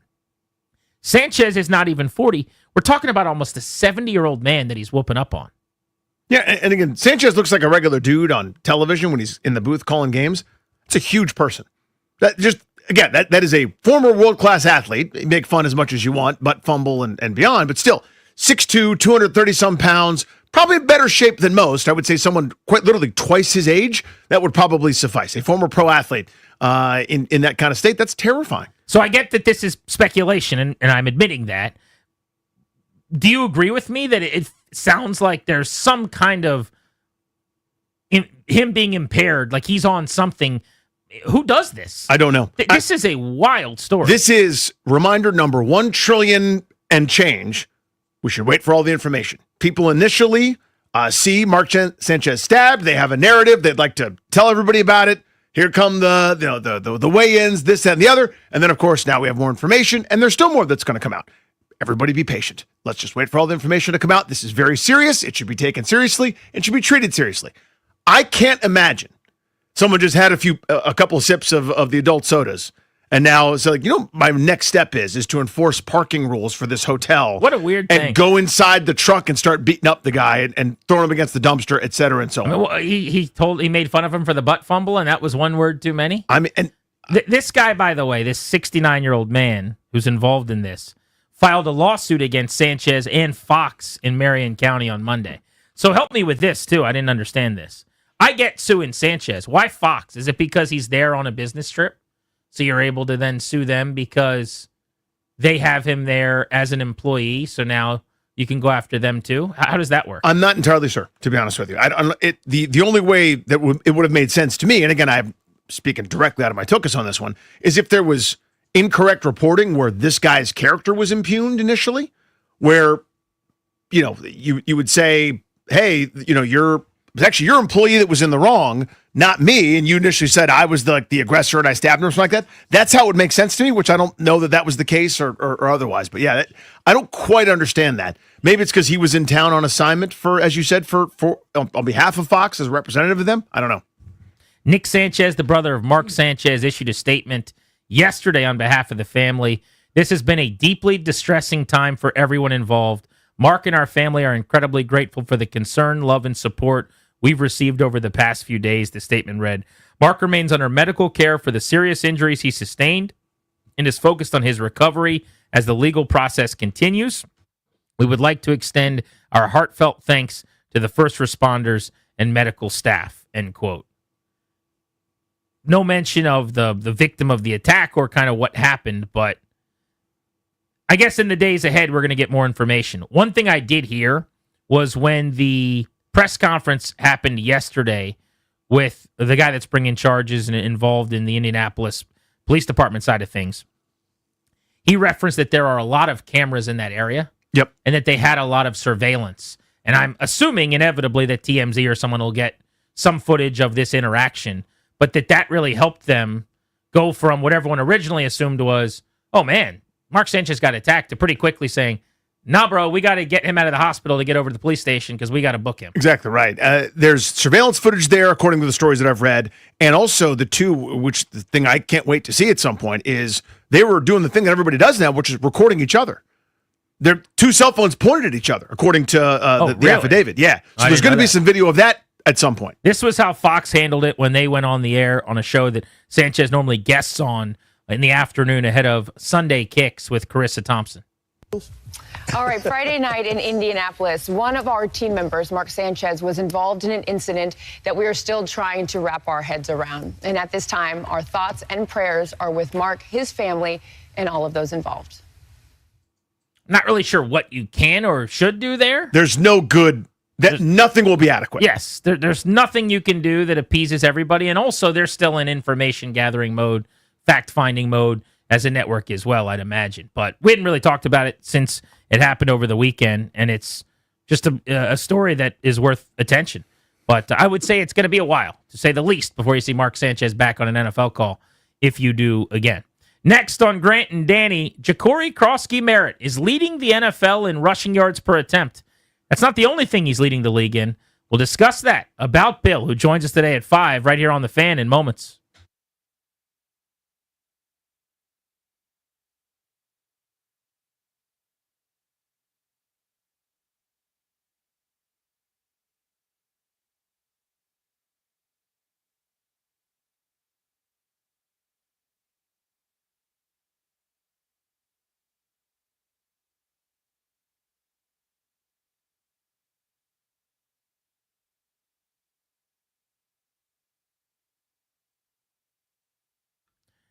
Hey, it's Grant. FanDuel's an official sports book of 106.7 The Fan, and FanDuel's getting you ready for kickoff with an offer that you don't want to miss. New customers can bet $5 and get $300 in bonus bets if you win. Pick a bet $5, and if it wins, unlock $300 in bonus bets to use all across the app. You can build parlays, bet player props, ride live lines. Whatever your style, FanDuel has you covered. Visit FanDuel.com/GP. Download the FanDuel app today and get started. That's FanDuel.com/GP. My promo code at FanDuel is GP. Got to be 21. Present in Virginia. First online real money wager only.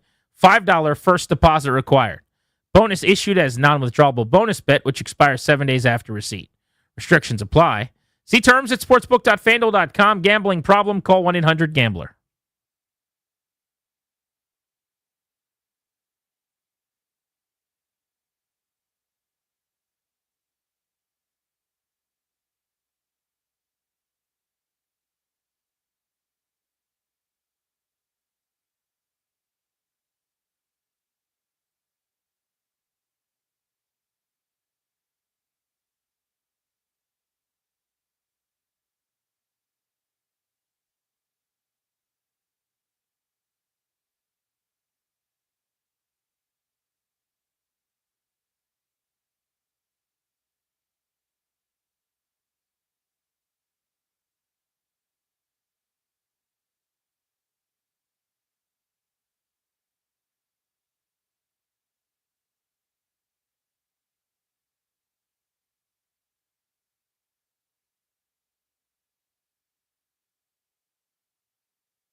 you hear chants down on the field from all the Commanders fans saying, Bill, Bill, Bill, when you're out there on the field? I definitely hear them, and I love it, and I'm so thankful that they support me, and it just made me want to give my all to them.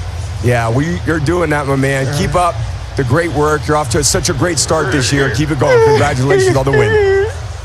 Appreciate you, Tom. It's an honor to talk to you. Same. That's a giddy Bill. Jacory Krosky-Merritt was fired up to talk to Tom Brady. I don't think he'll be quite as excited to talk to us at 5 o'clock, but he is always very entertaining, very personable, and a lot of fun. So he will join us coming up in a little over 2 hours today on The Fan. Make sure you spread the word. Bill is leading the NFL in yards per carry through 5 weeks of the football season. He is at 6.6 yards per attempt. That's unbelievable. Here's your NFL leaders right now in yards per carry. Krosky-Merritt at 6.6. Travis Etienne went into last night at 6.1. Rico Dowdle, who hasn't carried the ball a ton for Carolina, but had an amazing game filling in for Chuba Hubbard this week, 5.7. Javonte Williams of Dallas is having a great year. To his credit, I'm surprised that they've been able to find something there. Denver couldn't. 5.7 a pop. And Breece Hall of the Jets. Everybody wanted to bury him and go with Braylon Allen in fantasy. Breece Hall's averaging over 5 per carry. But at 6.6, like he's in the Big 12, Jacory Krosky-Merritt, your NFL leader in rushing yards per attempt. Two things. One, I challenge anyone to predict this league accurately. I challenge anyone to do it. Read that list again. Jacory Krosky-Merritt, Travis Etienne, who everybody wanted to move on from, whether it was Bashal Tutin or I'm forgetting the Tank Bigsby. Was Tank Bigsby, thank you. Rico Dowdle, Javonte Williams, and Breece Hall is your top 5. By the way, number 6 in yards per carry is Josh Allen, just to give you an idea of what's going on with his MVP candidacy. But, J.K. Dobbins, who nobody wanted, right there is your top 6 running backs. The second point is it tells you, it verifies and validates what we're all seeing, right? I mean, you see all the attributes and all the things that had so many people excited. I usually just wait a little minute before I start putting gold jackets on people, running backs especially. I've fallen for the preseason hype or the guy that's great against the third team that time, the Marcus Mason corollary. But dude, I am ready to let my hype train leave the station. He is really good. So yards per attempt can be telling in a sense, but I like some of the deeper numbers that are more reliant upon how you perform. So think about ERA for pitchers, and then fielding independent pitching is like you take some of the stuff that you had nothing to do with out of the equation. What should your ERA actually be? When you look at some of the analytics on running backs this year, Bill is averaging 2.2 yards over expected per carry, which basically means when he gets the ball, what is he getting to compared to what a league average back would get with the same spacing and blocking and defenders where they're positioned? On average, he gets plus 2.2 yards on every single attempt over expected. That is the best in the NFL. So not only is he number 1 in yards per carry, he is number 1 in the very dependent on you and your skills, your vision, your power, your breaking tackle ability. And then if you look at rushing success rate, which again is basically, I would say, are you doing your job? But this is a little bit more of could be a blocking, could be a scheme, down and distance situational stat, but it has a lot to do with the running back. On 1st and 10, you have to get X number of yards for it to be considered a win. Let's say it's 5 yards, right? On 2nd and 6, same thing. You're trying to just split the distance. And so it's defined by Pro Football Reference as a success based on down and distance at X number of yards for each given down and distance. He has successful runs 60.5% of the time to help his team stay ahead of the sticks and be on schedule. The highest rate in the NFL. So you can do deeper dive numbers too. It's not just yards per attempt. This guy is rushing like the number 1 back with the ball in his hands in the NFL right now. And he's not getting a ton of carries, so it's not like we're talking about a 1,500-yard season or anything like that. He's also going to have to prove durable because he's already been banged up, whether it was in training camp or this season, missing a couple days of practice a couple of times. But just when the ball's in his hand, there's been nobody more effective than our 5 p.m. guest today, Bill Krosky Merritt. And that's not hyperbolic. I mean, you've got numbers. I even actually have a higher success rate than you did, but yours would be remarkable. The one I see is 72% of success rate. So well, it depends on what site you're looking at. Right, on who you look at. And they're going to define it based like a 1st and 10 for someone might be 5 yards and for someone else might be 6. Totally. But the point is, it's remarkable. Whether it's 66 or 72, doesn't matter. He's been excellent. And to me, that fit is so important, right? Where you think about, like, it has to be like in Philadelphia right now, for example, when they're in the shotgun, they're passing. When they're under center, they're running. Everybody knows it, and people are kind of catching up and stopping some things. It was believed it's much harder to run out of this pistol. It's much harder to run out of this shotgun look that Washington lines up in so often. Well, all it took was the right running back. This is the right running back. His skill set's really good, but there's a lot of guys with great skill sets. You can go down the list of some of the stars in this league, everyone from Jonathan Taylor to James Cook or Derrick Henry or whomever. And I'm not necessarily saying I'd rather have Ja'Cory Krosky Merritt than any of those superstars. But the point is, you get a guy with a really good skill set, which he has, that's obvious. Add in the fact that he's a perfect fit in this scheme, this system, this design, taking the handoffs the way that he does from Jaden Daniels in kind of a position that not every running back can. He is thriving at this point. We've got My Chemical Romance tickets we're giving out today at 4 ahead of the Blitz. Anthony Bavillier, the winger from the Capitals, will be on our Beltway Blitz. Ja'Cory Krosky Merritt at 5, John Carlson at 6, all on G&D today.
I'm Toby Altizer with your sports update on The Fan. This update is brought to you by Door Pro America Garage Door Service. Go with the pros at Door Pro America.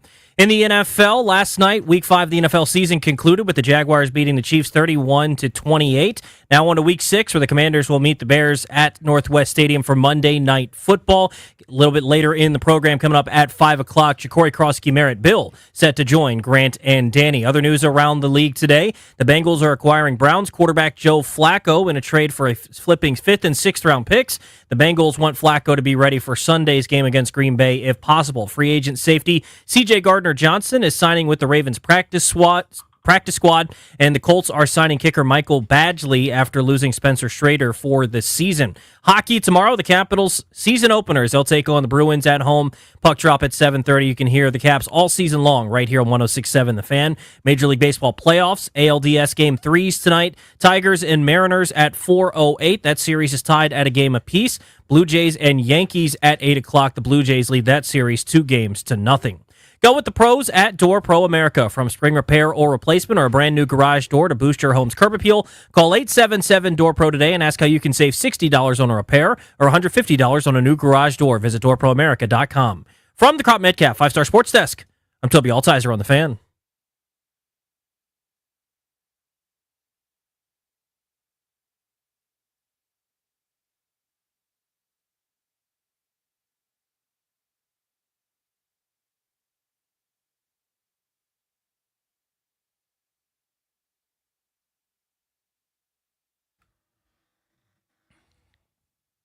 Welcome back, Grant and Danny on The Fan. Thank you for making the show part of your day.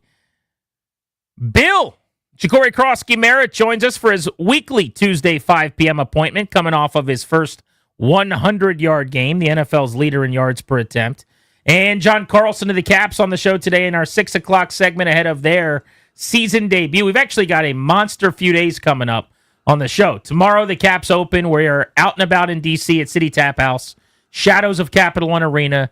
Rock your red. If you're going over to the game, come on out and do happy hour and dinner and hang out with us at City Tap House. Then Thursday, Paul Taboni, the new president baseball operations with the Washington Nationals, will be in studio with us in our 2 o'clock hour. That'll be fun, man. Right here in the Navy Yard by the ballpark. And on Friday, we're at Char Bar for a Friday field trip. So if you're out in Reston or the surrounding area out west, JW Marriott, we will be at the Char Bar, which is delicious and excellent. Our second appearance out there for a Friday field trip, all coming up on Grant and Danny. We're excited about that. We're also excited to get to the Ruud Guest Hotline. Ruud, the most reliable heating and air conditioning products in the DMV. And welcome onto the show, one of the sharper analytics minds covering the NFL from ESPN, Seth Walder joins us. Seth, it's good to have you back on G&D in town. How are you? I'm doing great. How are you guys? Doing well, buddy. Doing very well. So why don't we just start with what you saw watching Monday Night Football last night, some of your big takeaways from a 2-3 Kansas City team and a 4-1 Jacksonville club under Liam Cohen in year one. Two teams early on that are going in different directions, it seems. Yeah, I mean, it was an interesting game, certainly. And I think, like, my takeaway is actually more about what the consequences of what this means. I was just looking at it, and I was thinking, man, really, what are the stakes here for Kansas City? Are we really in a playoffs are not guaranteed kind of feeling? Because when you go in first 2 weeks of the season, you lose a game, you lose two, it all feels a little bit like you need to see more before you really get worried. But truly, I was just looking at the Chiefs, and where are we at? 64% chance to make the playoffs, and that's not really far off from the betting odds. And what a world to live in where that's the case. I think that it really was remarkable the way that Jacksonville was able to battle back, and really it could have been a larger deficit had that fumble at the goal line not happened, and maybe Jacksonville wins by more. 64% to make the playoffs for the 2-3 Chiefs. Still a good number, though, and pretty high. That must speak to the division, where the Chargers have crashed back down to earth, and the Broncos, I know they're coming off a great win against the Eagles, but they have not quite been what people thought they would be early in the year, huh? I mean, I would say, yes, it does speak to the division, but I would say it speaks to Patrick Mahomes. I mean, anytime you have that guy as your quarterback, you've always got a pretty good chance. In fact, in some way, we have them as the sixth hardest schedule remaining, and still at 2-3, 64% chance. So really, it really is about, hey, listen, let's look at the track record of this team. One of the best that's done it for a long time. 5 games doesn't mean we should change everything about them. They've still been, I mean, honestly, like, they're 6th in EPA per play, the Chiefs. That's better than where they were a year ago. And so I think there's a lot of reason to be somewhat still feel fine if you're the Chiefs. It's just that you have that 2 and 3 hole to work with. Seth, remember when the Green Bay Packers were incredible through a couple of weeks? Remember that? Early, it wasn't even 2 weeks. It was like 6 days. They dominated Detroit. They beat the brakes off of Washington on Thursday Night Football. And then VH1 Behind the Music style, it all came crashing down. Like, what's going on? Well, I think offensive line issues were maybe a factor there. And I'm quite bullish on Green Bay going forward. I mean, I think this is a team that LaFleur has shown his ability to run a really efficient offense.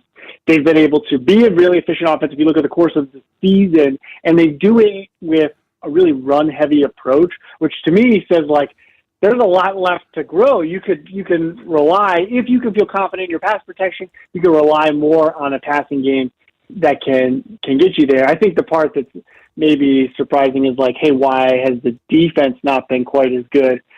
And I don't know, it's a little hard to say, but I think that I would still be pretty bullish about Green Bay going forward. I would feel good about them getting back to maybe not what we thought after 2 weeks in the season, but I consider them a Super Bowl contender, absolutely. Seth Walder of ESPN, one of their NFL analysts, dives into the analytics. So, Seth, you were mentioning EPA per play. When you look at some of those numbers, whether it's EPA per play or DVOA, those deeper dive things, what teams might be a little better than people think and vice versa here in the early part of the season? Like, where are the numbers off from what our eyeballs and or the records are showing?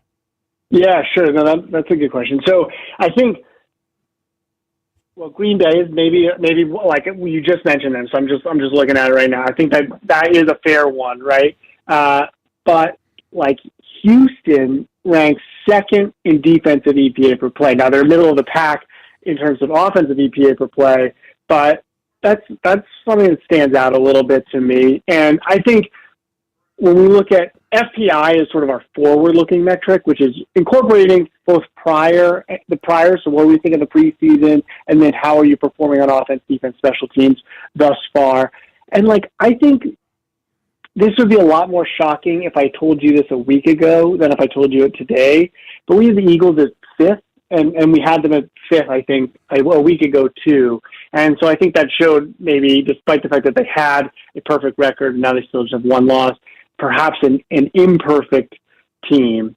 Who's the best? I mean, Indianapolis, like, how could they rank 1st in offensive EPA per play, 3rd in defensive EPA per play.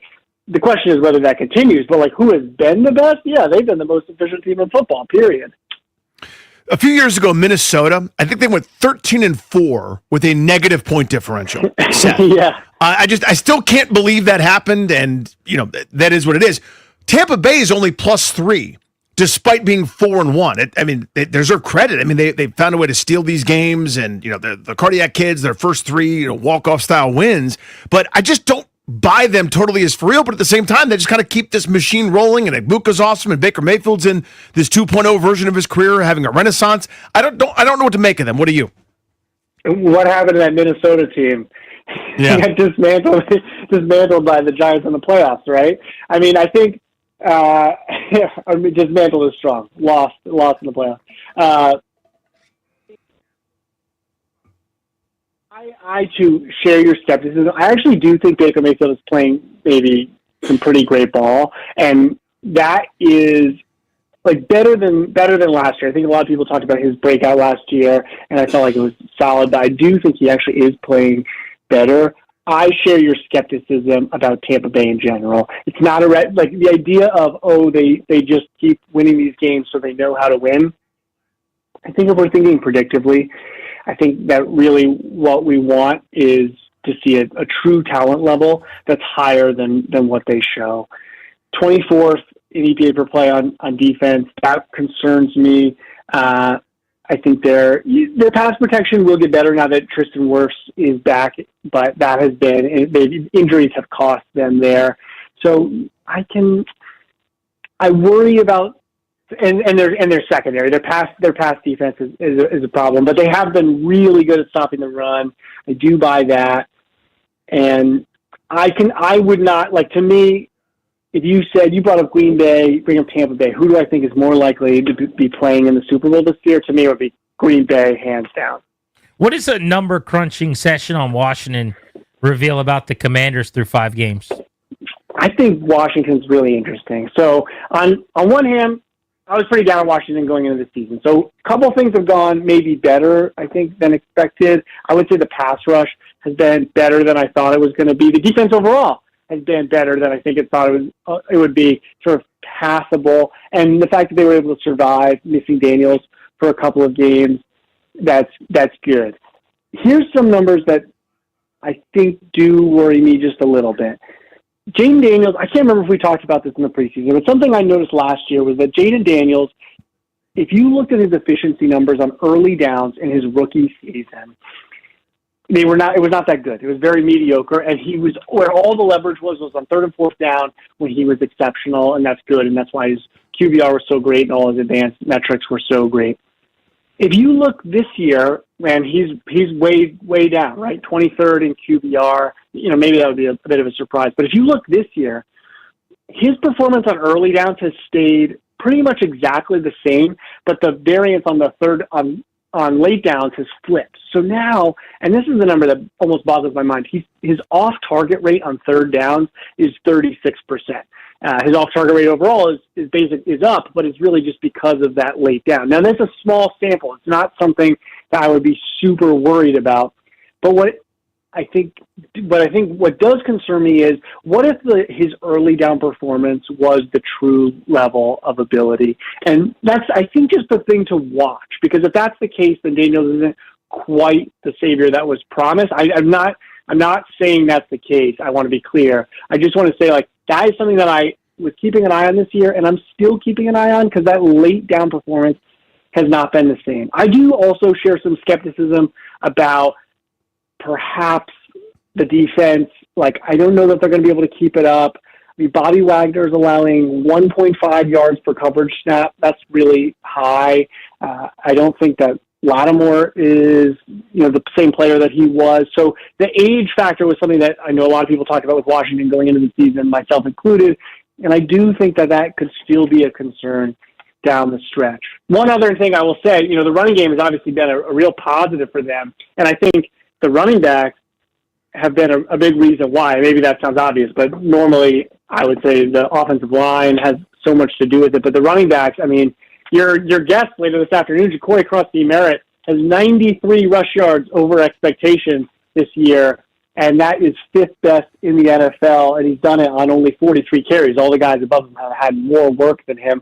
So I think that's really a testament to what he's been able to do, and I think the running back room in general, despite having made a trade, trading away Brian Robinson early in the preseason, they've done a really nice job, and that has helped the Commanders. Seth, I just want to make sure I got the quote right. I'm going to finish my tweet. Seth Walder says Jaden Daniels is not clutch. It is a big enough sample, and he can't do it anymore. Is that what it was? No, I'm kidding. One of my favorite things that you do is the analytics front office kind of list. For so many years, we had this boob named Bruce Allen who was in charge, who was like, I don't want any nerds near my football. And it was just pathetic and ridiculous. Now, it's not always a correlation. Like, the Cleveland has 77 dudes, and they can't manage a loud clap. But just kind of give me your thoughts right now on where analytics is in terms of, kind of how ubiquitous it is in football, and where does Washington kind of stack up for you? Yeah, so it's a good reminder, because I really need to update my list. It's a couple months out of date here, and there have been some moves. I think that what we're seeing lately is just a continued progression of what has been incredible growth in front offices or NFL teams in general, embracing quantitative analysis. No, it's not anywhere near what you see in baseball, but more and more we see teams hiring larger and larger staffs. I don't think that staff size is the end-all, be-all when trying to evaluate how much a team uses quantitative analysis, but it's still a useful metric, and we're at a place now where I believe every team has multiple full-time employees. When I started tracking this, some teams didn't have a single full-time analytics staffer on their team, and that was only 5 years ago. So teams have really clearly made an investment here, and it makes sense because why would you not? I do think that Washington has moved itself into a place where it's probably in the top half. I do this survey every other year of analytics staffers and ask them about the landscape. I'll be curious to see what they say next offseason about Washington. I don't think that they're in the range yet of a Philadelphia, Cleveland, Baltimore. Those are really the big three. But I do think that Washington is probably trending more toward being more quantitatively inclined than average. Seth Walder of ESPN. So I saw that you had tweeted something this weekend about the down 8 test, and I think Sean Payton had failed. Can you take people through that? That's become kind of the in vogue thing that a lot of coaches do, why they do it as succinctly as you can, and kind of what the down 8 test is? Sure. So just imagine for a second, this is not exactly right, but just imagine for a second, you convert half the 2-point conversions and you get 100% PAT conversion rate. So if you're down 14 points, you score a touchdown.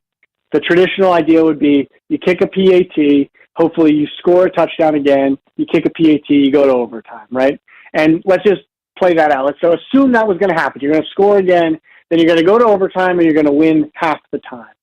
Well, imagine if you go for 2 the first time. So you score a touchdown, now you're down 8, you go for 2, half that time, you are going to convert that, and then when you score your next touchdown, which is the only way this matters, you kick a PAT and you win. But let's say you fail that first 2-point conversion. Well, then you're still down 8. You score another touchdown, but now you have failed that 2-point conversion, so you know that you have to go for 2 again. Some of that time you will convert, get yourself back to tying, and some of that, half that time, you will win. And so when you break it down, it's very clearly an advantage. It's just simply better to do it that way. And by the way, okay, what Peyton did is he kicked the PAT the first time, and then he went for 2 the second time. That's sort of the same as the first version. Slightly worse, to be honest with you, because you are going for 2 the second time, which is a 50-50, or it's a little worse than a 50-50, and so you're not gaining that advantage. Now, it worked out for him, of course. It doesn't mean that was the correct move. One of my favorite things about this is when you break down the numbers here, it's so clear. A lot of what we talk about when it comes to analytics in football, there's shades of gray, and even a lot of fourth downs, I think there's shades of gray, and we could talk about, the quality of players or matchup factors, you have injury here or whatever. And maybe that could move you from one decision to another, and you could make reasonable arguments about that. What I love about the down 8 thing is that there's basically no shades of gray. It's so clear. What we call the break-even rate is 34%. And what that means is you would need to think that your team has less than a 34% chance of converting that 2-point conversion in order to justify not going for it. And if you think you have less than a 34% chance of converting a 2-point conversion, I mean, you must think you have terrible football players on your offense. So yeah, it's a couple yards, right? I mean, it makes intuitive sense, and we're seeing coaches do it more and more. You mentioned fourth downs, though. We're now seeing, and I've been begging for this, but on less than 4th and 1 in minus territory, we're starting to see some guys show some stones and go for that, which I think is the next frontier in the NFL because possession's so pertinent. Where are we in going for fourth downs? What are we seeing? It's absolutely been increasing. I don't think teams are optimal yet, but it's absolutely we've seen dramatic change over the last 5-10 years in where teams are going for it on fourth downs. And I think even the way they talk about fourth downs, it is really different. And it all comes back to what you said, which is that possession is paramount. And when you go for it on fourth down, you give yourself the opportunity to retain possession. And when you punt, you are guaranteeing that you're giving the ball to the other team. And by the way, the touchback thing plays a little bit of a role here too when we talk about field goals, because now when you kick the field goal, part of the factor that you got to consider is that you're kicking off to the other team. And so now you're giving them the ball farther upfield. If you're at the 7-yard line, whatever fourth down you face, if you go for it on fourth down, you're giving them the ball at the 7 as opposed to kicking the field goal. You're giving them the ball at the 31 or whatever, 35 if you take a touchback. So that matters too, and it should nudge teams to be more aggressive. Seth, great to chat with you as always, man. Appreciate the time. Thank you. Yeah, that was informative. Seth Walder of ESPN with us on Grant and Danny here on The Fan. We are giving away those tickets to My Chemical Romance coming to DC. That is 40 minutes from now ahead of the Blitz. At 4, we've got Corey Krosky-Merritt at 5, John Carlson at 6. Next, an NFL quarterback has been traded. There is a new starter trying to save a season for a team with an injury. That's next on The Fan.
I'm Toby Altizer with your sports update on The Fan. This update is presented by PVI Office Furniture. Fast, excellent, affordable. Business grows with PVI. In the NFL, the Commanders are now on to Week 6. Monday Night Football against the Bears coming up at 5 o'clock today. Running back star Ja'Cory Krosky-Merritt, Bill, going to join Grant and Danny again at 5 o'clock. The Bengals are acquiring Browns quarterback Joe Flacco. They're exchanging a 5th and 6th round pick, and the Bengals are hoping that Flacco can be ready to go for Sunday's game against Green Bay. Free agent safety C.J. Gardner-Johnson signing with the Ravens practice squad. One more day, and the Caps season opener. They'll take on the Bruins at home tomorrow night at 7:30. You can hear the game right here on The Fan. Baseball playoffs continuing on today. ALDS, pair of Game 3s, Tigers and Mariners at 4 o'clock. That series is tied at a game apiece. Yankees and Blue Jays at 8 o'clock. The Blue Jays lead that series 2-0. If your office setup is looking like a busted play, call the pros at PVI Office Furniture. They'll come to you to help you design a game plan that actually works. No hassle, no stress, just a game-changing upgrade. Score big when you call today to score 15% off your purchase. Get your office in championship shape at PVI.com. From the Crop Metcalf 5-Star Sports Desk, I'm Toby Altizer on The Fan.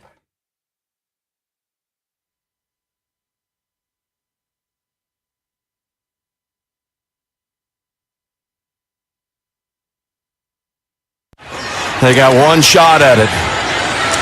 No pressure on the quarterback. He's got time to heave it. There's a whole pack of people there, and it's incomplete. And there's no flag. And the Broncos have their signature win. Somebody get Jim Nance some hot tea. Welcome back, Grant and Danny on The Fan. Thank you for making the show part of your day. The Cincinnati Bengals and the Cleveland Browns have pulled off a trade. We got ourselves a quarterback swap. International. The Browns are 1-4. They have benched Joe Flacco. They went to Dylan Gabriel. We'll get to him in a second. I thought he played okay in London. But it's the Bengals who are 2-3 trying to save their season within the division who are bringing in Joe Flacco. When Joe Burrow went down a couple weeks ago, they said, we're fine. We got Jake Browning. A couple of years ago, Burrow went down. He played very well. He will keep us in the hunt. Fast forward 3 games. They've lost all 3. Their offense has been terrible. He's got 6 touchdowns and 8 interceptions, including 3 picks in a game they lost to the Lions this past week. It was his second 3-interception game. He's had at least 2 picks in 3 of 4 games he's played in this season. And so, Danny, they're going away from Jake Browning, presumably. I don't think you trade for Joe Flacco if he's not coming in there to start right away. They're going to try to save their season. If you could get to the playoffs or just be in the convo when Burrow comes back in the middle of December, it's worth whatever you've got to give up. And all hands are on deck here. So their idea is they're shopping, and Joe Flacco was the guy. I don't know why they didn't call the Giants for Jameis Winston or Russell Wilson. I don't know if they called Atlanta for Kirk Cousins. Yeah, who knows? Joe Flacco's the answer. They think he's an upgrade over Jake Browning, and they're in Operation Save this year until Burrow comes back to put the cape on. And if you're Cleveland, yeah, that's what you do. Sure. Who cares, right? We stink. We know it. We're playing kids. We got 2 different ones that we drafted this year. You were a placeholder, Sam the Eagle, and you can go somewhere else for a late round pick. 40 years old, Joe Flacco. Yeah. Been retired, I think, 6 different points. Yeah. He just keeps coming back and playing more. And he keeps adding to the resume. What a career, by the way. Seriously, what an odyssey we've been on since he got drafted out of Delaware. Odyssey? No, and this is an odyssey. Audio. No. So Audacious? You're thinking of one part audacious, yes. one part odyssey, and you put them together and you get? Odyssey. That's it. But you're forgetting audio. Right. Exactly. Ravens, Broncos, Jets, Browns, Colts, Browns again. Browns again. It's the second Browns. It's Browns again that pops me for Joe Flacco. And now, Bengals for the former Super Bowl champion. I get it. I think this is the right play. I was actually texting with, who was it the other day? I think it was Gilo, matter of fact, one of our listeners. He's like, is it crazy to you that the Bengals are just going to let their season go up in smoke with Jake Browning? And I was like, yeah, I can't believe it, actually. They lost to the Vikings 48-10, weren't close. They lost to the Broncos 28-3. Weren't close. They got pummeled by the Lions 37-24. And that looked closer than it was. That was, 28-3, Falcons, Patriots, Super Bowl. Weren't close. I mean, they have had no chance. Now, they have bigger problems than quarterback, or I should say a lot of other problems outside of quarterback. Correct. Defense is bad. Running game has been completely non-factor. Offensive line is not good. Pass protection stinks. All of these things are not good for the Bengals. But you got Jamar Chase. You got T. Higgins. You got Chase Brown out of the backfield. You should be able to move the football through the air if you can get a point guard at quarterback. And with Green Bay, Pittsburgh coming up on the schedule, those are two very difficult games. I think you got to try to split those two.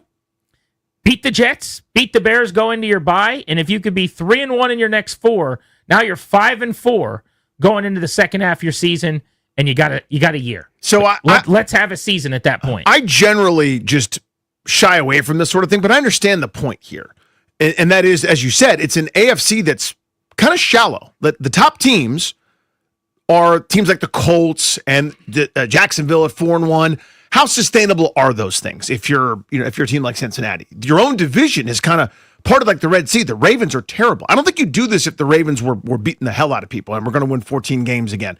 And, if Pittsburgh was good or, whatever. But you look at their schedule, they got the Steelers twice, the Ravens twice.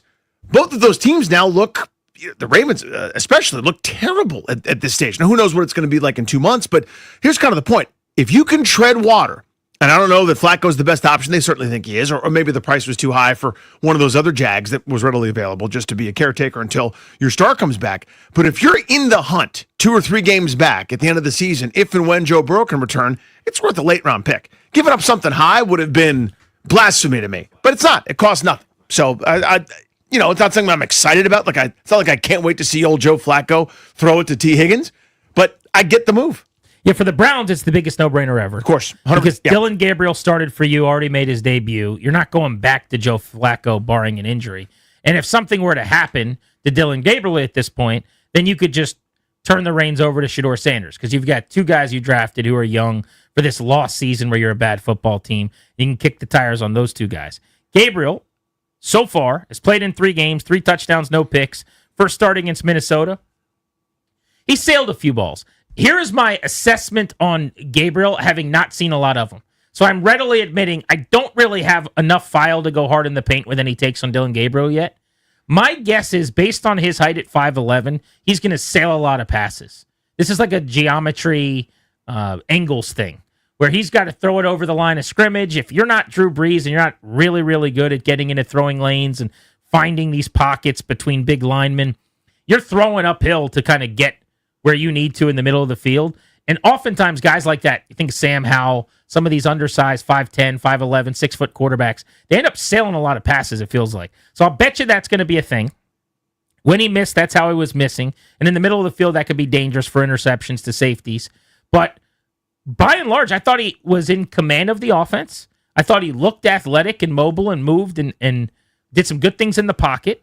And he made pretty quick, solid decisions against a very, very good defense and one of the best coordinators he's going to have to deal with. If you told me before that game, sight unseen, he's going to go 19 of 33 for $190, 2 touchdowns, no picks. Almost everything will be around the line of scrimmage till his last drive. He'll push the ball down the field and hit on a couple of deeper throws. I would have said, take that and never ask a single question. Yep. And try again next week when it's not Flores and the Vikings. This was a B-plus performance for me. I thought so. For like a kid quarterback. So I was very impressed. It sounds like a very lazy comparison, and I'm aware of what it sounds like, but I actually think it's pretty good. The way he plays reminds me of Tua. I know he's left-handed, I know he's Hawaiian, and I know that's not like, it doesn't blow you away with arm strength, but it's that kind of fit, right? Where he doesn't move around unbelievably well, but it's like just enough. There's a little bit more athleticism maybe than you'd think.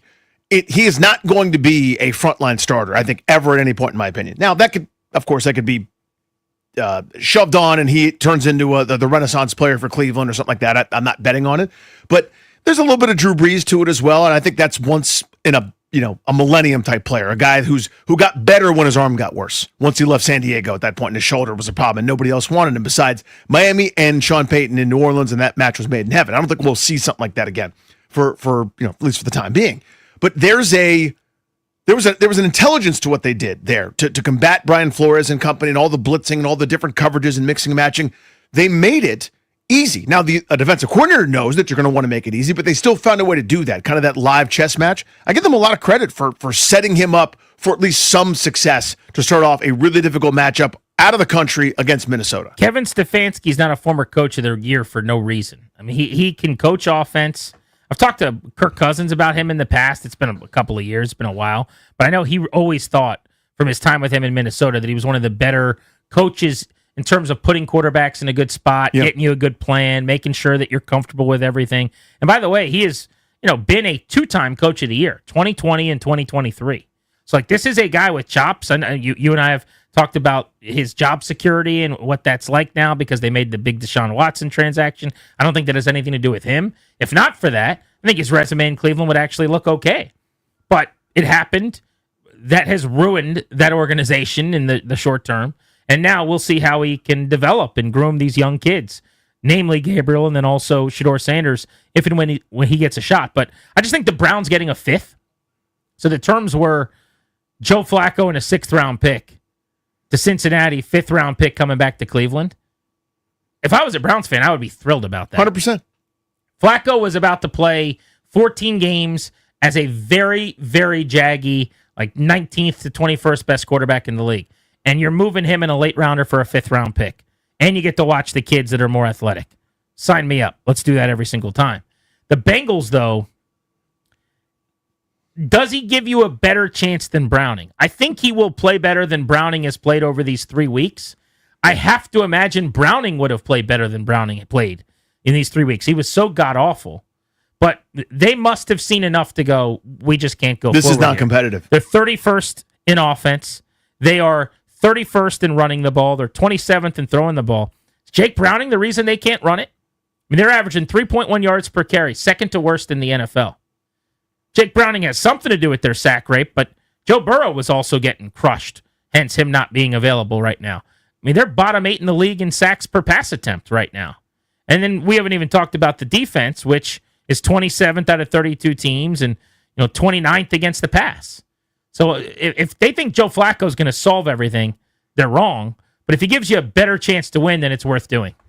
All you got to do is still have a shot when Burrow gets back. Whenever that is. I'm guessing with 3 or 4 games left at best. Yeah, probably that's best more case. Like 2 games left. Yeah, that's best case. If you're mathematically within the hunt, it costs you a pick swap between 5th and 6th round. I'll do that 1,000 times out of 1,000. But wouldn't you have rather had Jameis Winston from the Giants? And I don't know who costs what or whatever, but right. If all things are equal, he's buried at 3rd on the depth chart. Mm-hmm. Jackson Dart is your starter. Russell Wilson's your backup. I mean, the Giants wouldn't have taken a 5 for Jameis Winston. I bet you they would. It depends on what you want and what you need. In other words, for me, if I want a little more YOLO, I want someone who's going to throw that 50-50 ball to give Jamar Chase or T. Higgins a shot. Maybe they were just tired of all the turnovers. Who gives you a better chance to win more games until Burrow comes back? Joe Flacco or Jameis Winston? I would think Jameis. I would think Jameis, but both teams are going to be in the game, and he'll 9 times it'll be good, 8 times it'll be horrendous, and we'll get that 30 for 30 season, or it's home runs and stolen bases, except it's touchdowns and picks. Maybe they wanted more caretaker. Maybe they wanted someone that's just going to check them into the right play. As you said, play point guard. Again, I'm thinking working back from the result. Possibly, but nothing about that team suggests that will work. Again, you cannot run the ball. Yeah. Your weapons are on the outside. To me, anything that you're able to accomplish is in the passing game through Chase and Higgins, right? That's not a caretaker. That's a get the ball out to the edges. Let's throw the football here. I think Jameis would have been a really interesting fit there, but they decided on Flacco for whatever reason. All right, our double play is next. What's going on in our lives? Nothing to do with sports. We can also get into the Major League Baseball postseason. A couple of games tonight in the American League bracket. We'll do that next. Remember, those My Chemical Romance tickets in 20 minutes and Ja'Cory Krosky-Merritt in an hour and 20 minutes on The Fan.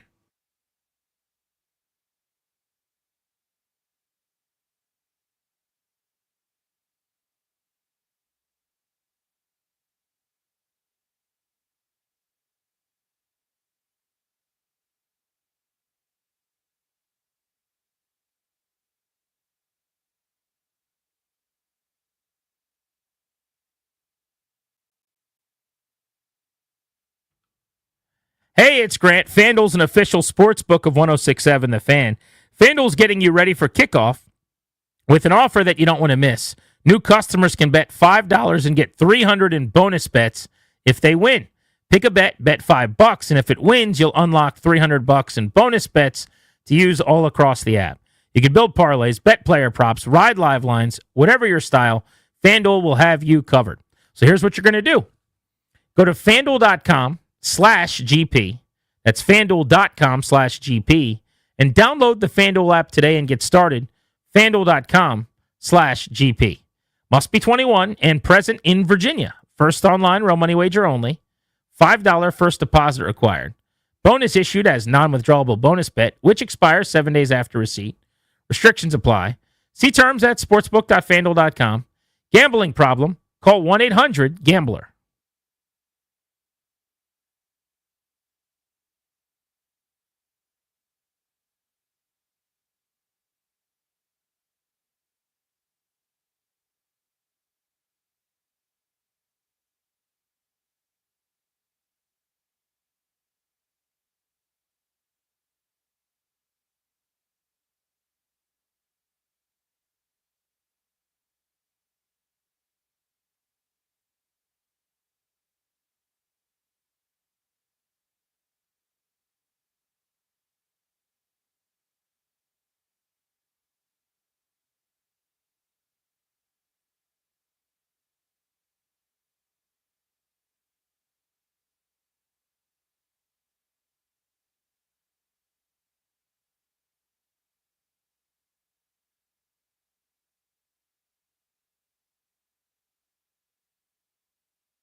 All of our football conversation on the Fan is presented By Paramount Plus, you can't count on much, but you can always count on Sundays with the NFL on CBS and Paramount Plus. Watch your local NFL game live every Sunday, all season long.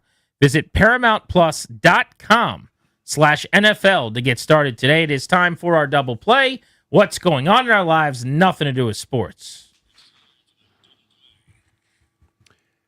Jerry Jones is the gift that keeps on giving. In fact, he was so generous, he gave the league $250,000. That's in fines. So there's a great video of Double J at Sunday's game in New Jersey where he flips off fans. That's the middle finger, right? The one right in the middle. He does that, and then the follow-up gesture is a point, as if to avoid any confusion. So you could do the math. It's blank, and then you. You get that? He's showing, just in case you thought it was for the other person, you thought it was someone over there. No, it's bleep, and then you right there. He says on 105.3 The Fan, and I quote, "That was unfortunate. There was a swarm of Cowboys fans out front. It was right after we made our last touchdown. I put up the wrong show of hand. The intention was thumbs up." End quote. What does show of hand even mean? That's a great question. You would say I put up the wrong finger, right? Yeah. Who hasn't made that mistake, right? You'd want to let someone know thumbs up and then point at the person? Yeah, it was funny. Just yesterday, actually. I said to my kids, I said, "You want to go to the movie?" They said, "Yeah." I said, "Give me a thumbs up," and they all flicked me off. Yeah, and then they point at you. Right. Because it's thumbs, the normal sequence, just for people who aren't confused, if you're watching on YouTube, you can see it. I say thumbs up to you. Thumbs up to you, because that's a normal gesture. That's a normal series of gestures. And I just confused mine. I said, put the middle finger up there and then pointed at the person to let them know that's who it was for. Are you kidding me? I mean, can you imagine the owner of your football team? Even tyrannical Dan Snyder, who was just the worst of all time, who I hate so much, even to this day. People are booing him every step he takes. He didn't do that. He didn't show the birdie to people with a gesture afterwards, and be like, I meant to do thumbs up. What an absolute buffoonish, cartoonish clown show. This is the classic case of the thing you did was ridiculous, and it's unbecoming and just a bad look and a unreasonable thing to do as an owner of an NFL team. Very David Tepper. Yeah, Tepper. What he threw soda on people? He threw did? Like a drink on someone. Yeah. I think it was water, but whatever. Absolutely outrageous. But to lie about it with such a dumb excuse makes it worse. I Just think so. wear it when they ask you. Be like, I don't remember what happened. You could say that, or you could say, yeah, I'm gonna be fine. It was a bad moment. I apologize. I let my emotions get the best of me. I shouldn't have done that. I got trolled by a jerk Jets fan for 30 minutes, and I wanted to let him know that he stunk. I'm sorry. Do something, rally the Cowboys fans around you, whatever. The lie is worse. What had happened was, it's the Bruce Allen, it's my dialect. That's why I call him Kurt. Kurt, not Kirk. No, you call him Kurt, not Kirk, because you constantly forget his name, and you don't care enough to get it right. You can't be bothered. You can't be bothered to be accountable. You have too many things going on. It's just not high enough on your priority list. It's got nothing to do with your McLean dialect. Yeah, the same piece of film you've been allegedly watching is on pause in your office for the millionth straight hour. All Bruce. Still my favorite story. That's the best bit. But there's Double J. Because I think from the story, he was actually flipping off the Cowboy fans who were chirping him. I think that's the part about it that makes it that much more outrageous to me. It's possible. That is not the way I read it. I mean, it was... But who knows? I mean, the guy that wrote what I read doesn't know who he was flicking off either. He said he was flicking off Jets fans at the Cowboys game who had been wearing him out. It's possible they were Cowboys fans. I don't know that it's any better either way. I guess I was going to say, pick a choice. None are good. It's embarrassing. But everything he does running that team now is. I mean, he is a gift. If you're a Commanders, Eagles, Giants fan, you just pray that Jerry Jones lives forever, goes to Never Neverland, or what's the land? Never Everland? Yeah, Never Everland. Never Never? Yeah. He needs to live till he's 316. And he needs to run that team every step of the way. Just go full Voldemort, drink the blood of unicorns. But, here's the other part about that. I probably shouldn't care about this much. It's like, oh, he got fined. I need the league to be able to do something more. to an owner that does crap like this. What do you want more than that? I don't know exactly. $250,000 for flicking a guy off? Yeah, that's the change in his couch. Like that doesn't affect him the slightest. Whereas like a player that does something should be punished for So it. I agree with you when you talk about Tepper throwing a drink on someone or if somebody shoves somebody or something. For flicking a guy off, I mean, look, I think that's pretty abhorrent behavior for a grown-up who's in a high place of power too. But we want him suspended for a game? I don't. Again, I don't know what I want exactly, but I want it to be like the people that are supposed to set the standard that they then enforce so hyper strictly in this league. I need you to be so much better than that. And he's the guy that really runs the league, right? He Robert Kraft, and Name That Mara and whoever are really in charge of this whole thing, and everyone serves at his pleasure. But that's the guy that's in charge. There's not going to be any accountability. I'm not a big candy guy. And you know this about me from all the time that we spend together. I like a carb. Big fan of fried things. Sure, yeah. Potatoes. Mm-hmm. And I am certainly a advocate for desserts. I like sugar. It's delicious, right? Yep. Cookies are my one seed. Maybe brownies, notwithstanding. I could do cake and ice cream together. I'm certainly an ice cream guy. I like scooped over soft serve. But I'm not a candy guy. Never really have been a huge candy guy. I could go, even though it's October, for the next 50 days right now, not eat a piece of candy, and it would not change my day at all at any point. I say all this to tell you, Danny Houtier, that on Friday night on the sideline at the high school football game, one of the coaches comes over to me at one point, Coach McGlisco, and he goes, GP. I'm like, yeah, what's up? And he just extends like a sleeve of Starburst that's been torn open a little bit. Sure. He's like, grab yourself a couple Starbursts. And I'm like, sure. Of course I'll do that. Yeah, right there, yeah. First two out of the sleeve were cherry and strawberry. So already we're winning, okay? Mm-hmm. This is the best and the second best of all of the colors in that sleeve because everybody knows it goes red, then pink, then yellow, and then orange in that order. That's the correct order. Now, you've argued with me on that, Danny, and you're allowed to be wrong on this, but as Darius, who's clapping, understands, red, pink, yellow, orange. I mean, it is a free country. So people are like, it's free to say without hopefully any kind of like the government stepping in and telling you that like you deserve to be in jail for putting yellow anything other than the last possible place it can be. Like, it's fine. You're allowed to do that. You're allowed to have an incorrect opinion, both of you. Yellow better than orange. And everyone in the chat right now. Not in terms of taste, though. Like, that's the essential. Oh, taste for sure. Oh, the worst. But here's the point of the dude's story. God, the Starbursts were so good. I was like, I'm not going to eat more than two because, Copair Paulson can't be chomping on a bunch of candy. Damn if I didn't go back to him for one more. And it took everything to end it right then and there. I mean, I could have just gone and bought 4 sleeves. Starbursts. You ever just had a Starburst? They are great. They're phenomenal. It's a great candy. It's always been one of my favorites. If we are talking candy, I am more of like a fruit candy, like a Starburst, Skittles, over something else. Probably even over like chocolate peanut butter or some type of like candy bar or something. So the Starburst, they just slapped. I don't know what it was about that night. So good. I hadn't eaten maybe, I don't know. But the Starburst, and I did the thing where I'm like, all right, this one I'm going to save, but this one I'll chew on. But then I accidentally chewed a little bit on the one I was going to save. And so then I had to start it all over again. Starburst, man. That's all I got for you. Just via the Google, via the AIs, and a couple of rankings, yellow widely considered the least popular or worst flavor by a significant number of people. Other than orange, I believe. Widely considered the worst is the answer. And Galileo was wrong about the Earth. I'll be Galileo. The Beltway Blitz is next. Anthony Beauvillier of the Washington Capitals taking part in the Beltway Blitz one day before they open their season. As soon as we come back, tickets to My Chemical Romance right here on Grant and Danny. Somebody's winning.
I'm Toby Altizer with your sports update on The Fan. This update is brought to you by Reynolds and Power Home Team, Keller Williams Realty. In the NFL, Commanders on to Week 6 as they'll take on the Bears on Monday Night Football coming up at 5 o'clock, about an hour from now. The running back, Bill Ja'Cory Krosky-Merritt, set to join Grant and Danny. Other news around the league, the Bengals are acquiring Browns quarterback Joe Flacco amid some bad play from quarterback Jake Browning. The Bengals will get a 6th-round or send Joe Flacco and a 6th-round pick to the Browns, getting back a 5th-round pick. The Bengals hoping that Flacco can be ready to go for Sunday's game. Free agent safety C.J. Gardner-Johnson is signing with the Ravens practice squad, and the Colts are signing kicker Michael Badgley after losing Spencer Schrader for the season. Hockey, Capitals opening up their season tomorrow as they'll take on the Bruins at home. 7:30 puck drop. You can hear the Capitals tomorrow night and all season long right here on 106.7 The Fan. Baseball playoffs continuing on tonight. ALDS in action, Game 3s. Tigers and Mariners about to get underway. That series is tied at a game apiece. Yankees and Blue Jays later tonight at 8 o'clock. The Blue Jays lead that series 2-0, looking to close it out tonight. Want to hear the fastest way to know what your home would sell for? Reach out to Empower Home Team. Simply text your address to 800-763-3000. No phone call. Just text your address to 800-763-3000. That's 800-763-3000. From the Crop Metcalf 5-Star Sports Desk, I'm Toby Altizer on The Fan.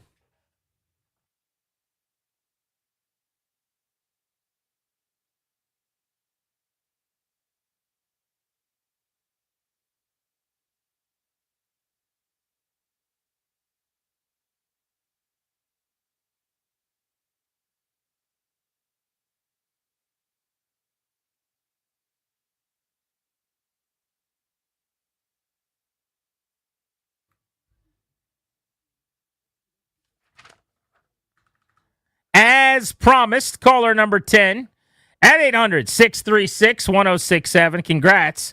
You're winning 2 tickets to My Chemical Romance. It's the Black Parade 2026. The show's going to be in August, the 18th of August at Nats Park. Tickets are on sale now. For tickets and more event information, go to thefandc.com/events, courtesy of Live Nation. Back live on Grant and Danny, brought to you by the law firm Kondorian Murad. They're quite simply the best. Let them help you. Estate planning, elder law, real estate transactions, probate administration, their attorneys are always there to protect you and your family's assets. Schedule a free consultation with their team today by visiting kmlawyers.com and be sure to let them know that we sent you. That's kmlawyers.com. Let's kick off the Beltway Blitz. Anthony Beauvillier of the Capitals on the Blitz in just a couple of minutes, but we start with some insight on the team ahead of their opener. Katie Florio, Caps Radio Network. Katie, is everybody healthy? What did we learn at practice today? How are things trending for tomorrow's opener with the Bruins? Yeah, well, first off, great talking to you again. Thanks for having me on today. Looking forward to another great season of hockey. But yes, I would say the vibes are definitely high. Of course, it's funny. You talk about injuries and health. Everything was looking great up until the second intermission of the final preseason game when Dylan McElrath and Matt Roy both left the game. McElrath was, as you probably know, placed on the IR yesterday. He skated ahead of everyone else today in the blue non-contact jersey, working with just the skills and things like that. But then Matt Roy was back with the regular practice.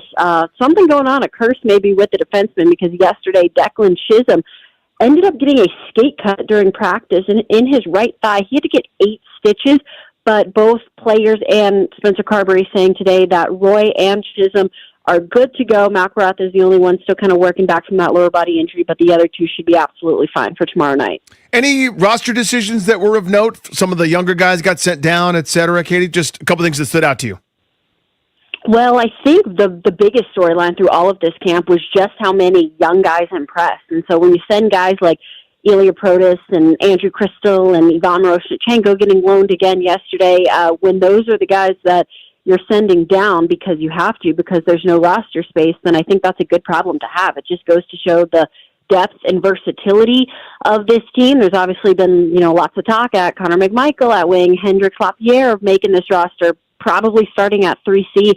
And so this is all good stuff to have those guys more than willing, to play wherever they need to.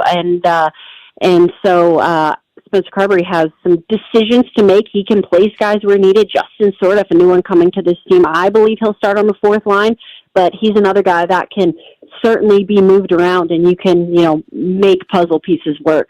How much better is Hendrix Lapierre now than a year ago when he made the team and got sent down and really struggled? That third line is kind of what my eyes are on. We've seen enough out of the guys up top, Ovi, Stroman, Protas. We know the second line was great last year, McMichael, Dubois, Wilson. The third line was in flux all season, and it's Leonard who's got to be better. It's Lapierre, same story. And Beauvillier is coming on with us in a few, who was excellent in the playoffs. What do you think about that trio?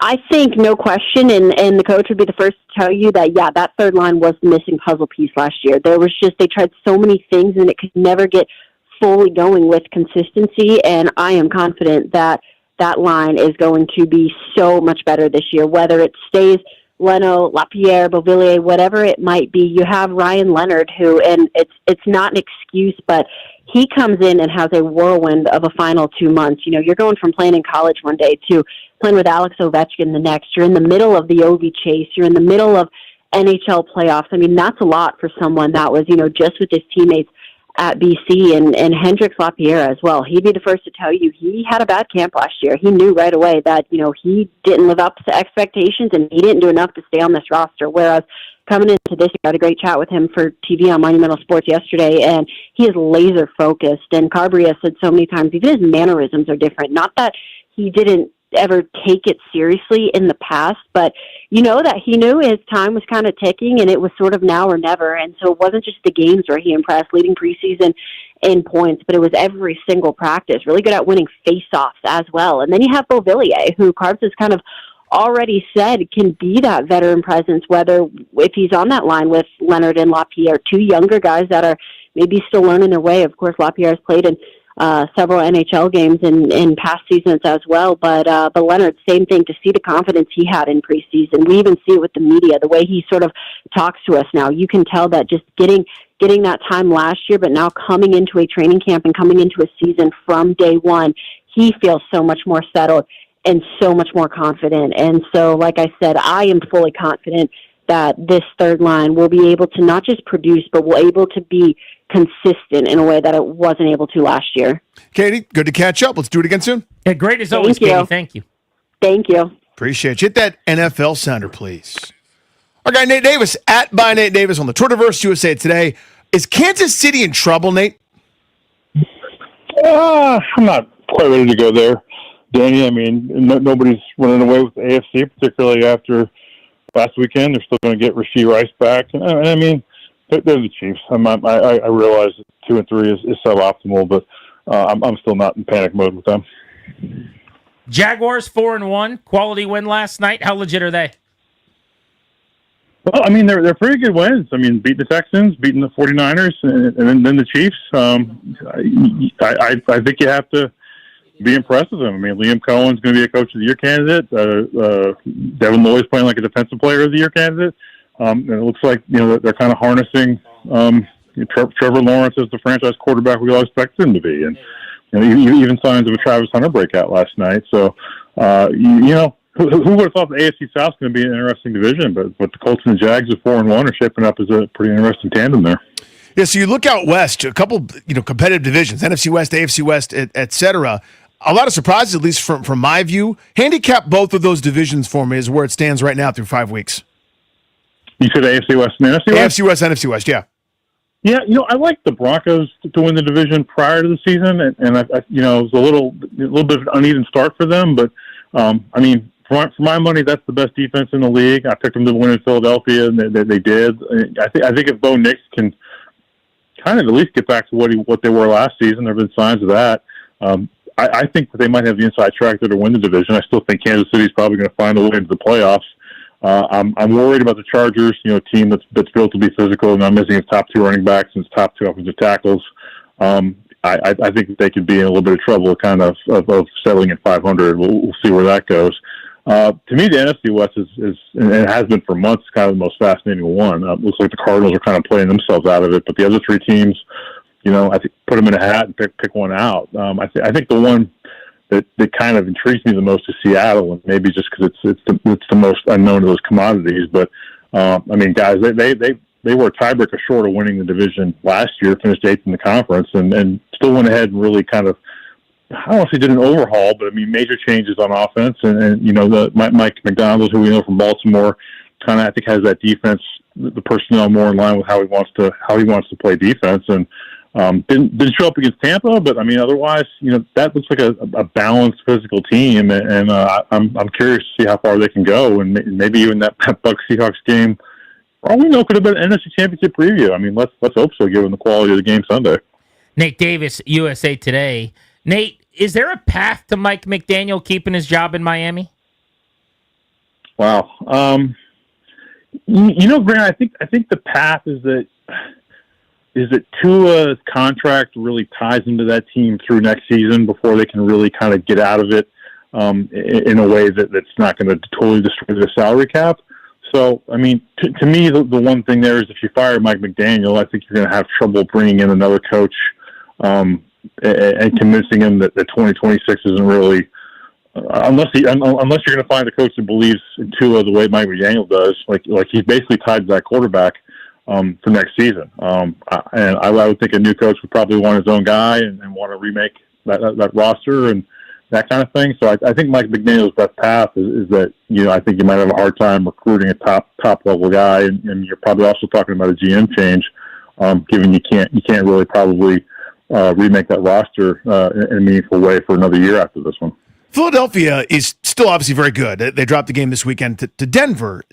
It's one of these things where I always go kind of but, right? They're 4-1. They deserve to be. They're really good. Barkley hasn't really gotten going. It's mouths to feed in the passing game. The operation doesn't look so right there on offense. Again, they're 4-1 and in great shape in the NFC and in the NFC East. But are there cracks in the armor there at all to you, or is it just they're playing with their food, knowing that their aspirations are higher, they'll be good come playoff time?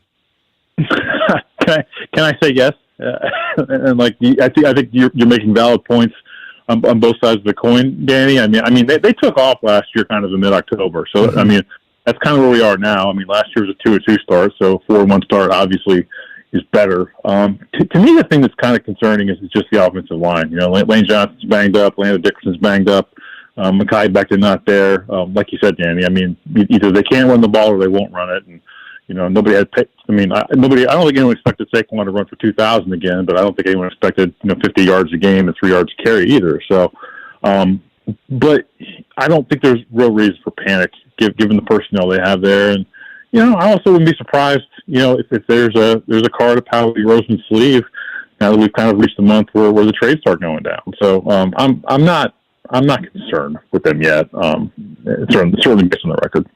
Nate Davis, USA Today, with us on Grant and Danny. Thursday Night Football, a couple days out. NFC East tilt. We got the 4-1 Eagles, the 1-4 Giants. Jackson Dart looks like he can play a little bit. It's not perfect. He turned the ball over a bunch this past week in a loss to the Saints. But there's some early career Josh Allen stuff in there. What have you thought of Dart so far? I didn't get to see a whole lot of the Saints game, but yeah, saw the turnovers. I mean, you saw the ability in preseason. I mean, I realize you got to take preseason football for what it is, but like you said, you can see the physical traits. And the Giants are interesting, and then I think they've amassed a lot of good young players. It's unfortunate what happened to Malik Neighbors, but I mean, I think this is a team I'd want to coach a year from now, and I'm certainly, I'm sure Brian Daboll does too, and it's going to be interesting to see how that all plays out because I think they could be a really a team that's on the come in 2026, given all the young talent, and certainly that Jackson Dart is at the head of the list here. And another team where the blocking concerns me a little bit, but he can get out and make plays on the move, which Russell Wilson's kind of past that stage in his career, so. I think I had the Giants pegged at 2 wins before the season. I'm still not sure they're going to get much past that, just given the overall quality of their schedule. But I think they are also going to be a lot more entertaining than maybe I thought they were going to be 3 or 4 months ago. Nate, appreciate you as always, buddy. Thank you, fellas. Yeah, man. See you soon. Hit that Capital sounder, please, Darius. The Caps start a new season tomorrow night at Capital One Arena against the Boston Bruins. Anthony Beauvillier joins us now on Grant and Danny to help preview a brand new campaign. Anthony, the work is done. The hay's in the barn. Let's play hockey tomorrow night in front of a packed home crowd. Let's get this thing going. What do you make of the roster that the Caps have put together and what you guys have going into the season? Yeah, I think everyone's excited. Everyone's looking forward to this season. I think our potential is very exciting, and obviously it was a tough camp. hard practices, some tough games, but I think everyone's just excited to get going here and actually play real hockey.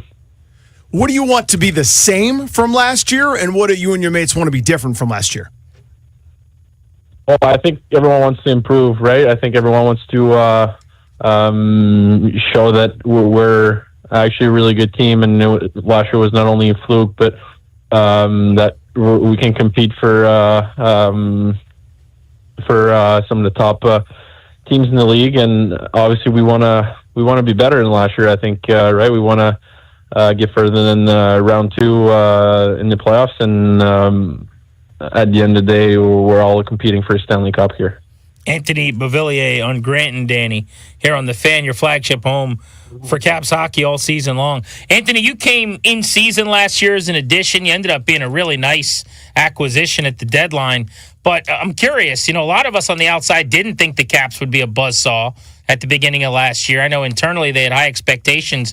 You were on another team, though, with another org. What did you think of the Caps when the season began? Did you guys think they were going to be a fixture at the top of the conference? And then when you got here, what did you learn about how this team pulled it off? Yeah, well, I think if you're looking back on the team that they put together last season, I think a lot of new guys came in, but yeah, I think the expectations were very low from the outside. But if you look at the pieces that they've added since last year, I think obviously very game changers people. If you think of Dubois, Logan Thompson, and Matt Roy, and obviously missing a few here, but those are impactful players, and you could tell right from the start of the season that they had some good years, and it seemed to fit perfectly with the team. And you think like a guy like Chychrun that they acquired last season as well, ended up signing a long-term contract here, and I don't know. It's just such an easy group to come into and fit into, and everyone's trying to set each other up for success. So it's been such a fun group to be a part of. How do you see your role this year? Well, I think I just want to bring my best. Like I want to be really good in the forecheck. I want to use my speed, which is something that day in and day out are going to make me good. So I think that's going to be the biggest thing. I want to bring a lot of speed and lots of energy, and be able to contribute offensively and be responsible defensively. I think that's going to be that's really my main focus. It's such a big postseason. I think that more than anything else gets you, kind of indoctrinated into this fan base's minds, and people wanted you re-signed. Was it an easy decision for you to stay in D.C. and put pen to paper? Yeah, absolutely. I think that was priority number one for me. It was to stay here. Really liked my time ever since I got here. Obviously love the city. The fans are very passionate, and been loving living here in DC. And obviously, like I said, the group is something special that we have, and the potential that we have is also really exciting. Give us a sneaky player to keep an eye on that you think could have a bigger year than people might be expecting.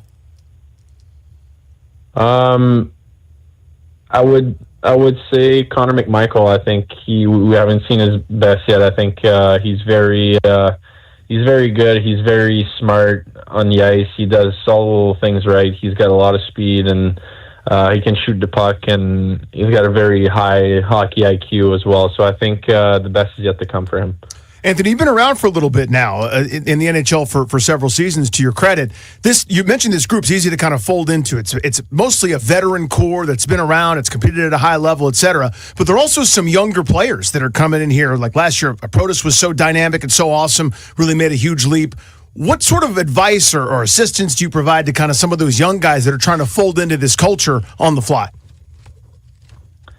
Well, honestly, I don't think there's a lot to say. You got to give credit to the older guys, the core that's been here for such a long time. If you think about Ovechkin, Carlson, Wilson, these guys have kept such a good culture and such a fun culture to be a part of. And guys, we have good people coming in, like young guys, just kind of fit in so seamlessly, and it is just easy for everyone to kind of be together and have fun. I think we work really hard, but at the same time we have a lot of fun. There's a lot of laughs, a lot of excitement in the room. Everyone loves each other and loves to be around each other. So I think there's not a whole lot to say or advice to give, honestly, about the team or whatsoever. Just the culture that we have is really special, and credits to really all the guys that have been in this team for over the years, but especially the core that's staying here. Caps winger speedster Anthony Beauvillier with us here on Grant and Danny. So game day tomorrow to kick off the season. Last thing, do you have any game day superstitions? What are you going to be doing to get ready for the game? Those are I forgot some of my superstitions, I guess, but we'll see how it folds out tomorrow. But it's going to be some muscle memory for the first game for sure. But I have a few. I would call them more of a routine than superstitions, but they'll be coming back out tomorrow. Love it. Anthony, good luck tomorrow night, man. Have a great season. Appreciate you, bud. Yeah, thank you, guys. Thanks for having me.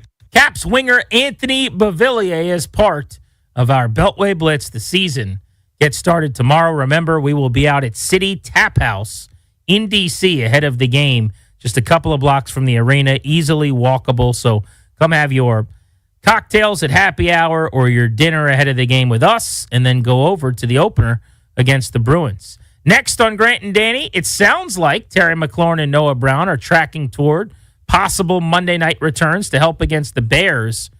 When they come back, just how legit might this offense be? Let's get into that next on Grant and Danny. Ja'Cory Krosky-Merritt comes your way in about 35 minutes.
I'm Toby Altizer with your sports update on The Fan. This update is brought to you by thewindowman.com, the educational window company. In the NFL, Commanders getting set to take on the Bears on Monday Night Football in Week 6, coming up in about a half an hour at 5 o'clock. Corey Krosky-Merritt set to join Grant and Danny. Other news around the league, the Bengals are acquiring Browns quarterback Joe Flacco. The Bengals sending Joe Flacco and a 6th-round pick to the Browns for a 5th-round pick. The Bengals want Joe Flacco to be ready for Sunday's game, if possible, against the Green Bay Packers. Playoffs in baseball, ALDS Game 3 tonight, Tigers and Mariners at 4 o'clock.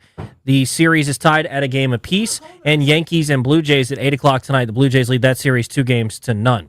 Buy one, get one 40% off and get 0% APR for a full year. You get both from thewindowman.com, Ultrex Windows, Monterey Storm Windows, Provia Doors, all apply. Thewindowman.com, select products only. Minimums and installations apply. Prior sales already quoted. Projects excluded. See consultant for details. From the Crop Medcalf 5-Star Sports Desk, I'm Toby Altizer on The Fan.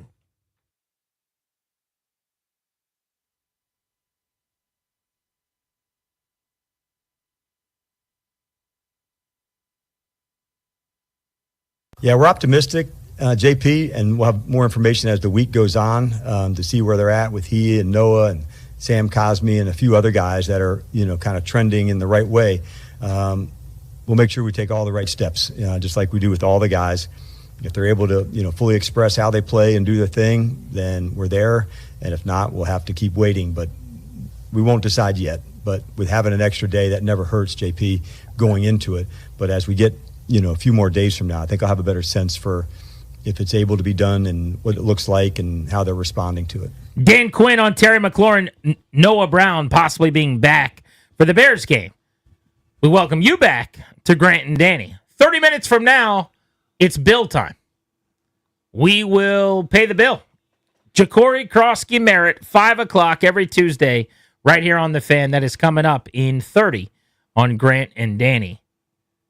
What a game this is shaping up to be on Monday as we run back last year's miracle in Landover with the Noah Brown Hail Mary. He might be back just in time for them to show that highlight 30 times before and after the game. Seriously, run that play to start the game. What kind of message would that send? The Hail Mary? Yeah. How many times are we going to see that highlight, do you think, on Sunday? Countdown shows. I mean, and by the way, give me the over. Sure. I'd love to see it as many times as possible. But they're going to air it during the broadcast on Monday Night Football. Buck and Aikman will show it at least once. I guess the question is, will they play it more than once? Is there a way you could play it early and late? Maybe at the end of the half, if Daniels has a chance to throw a Hail Mary from midfield or something. During a timeout or something like that, yep. 1.5 should be what we set it at. But Ben Johnson and the Bears are coming to town. If you weren't listening to the show yesterday, the stakes have been raised. Ben Johnson alert. Ben Johnson alert. Ben Johnson alert. Josh, I believe in Upper Marlboro, had this idea. He called in, and he said, let's have a bet that if the Bears don't have a day offensively, I can't talk about Ben Johnson anymore on the show. My beloved play caller and offensive mind from Chicago.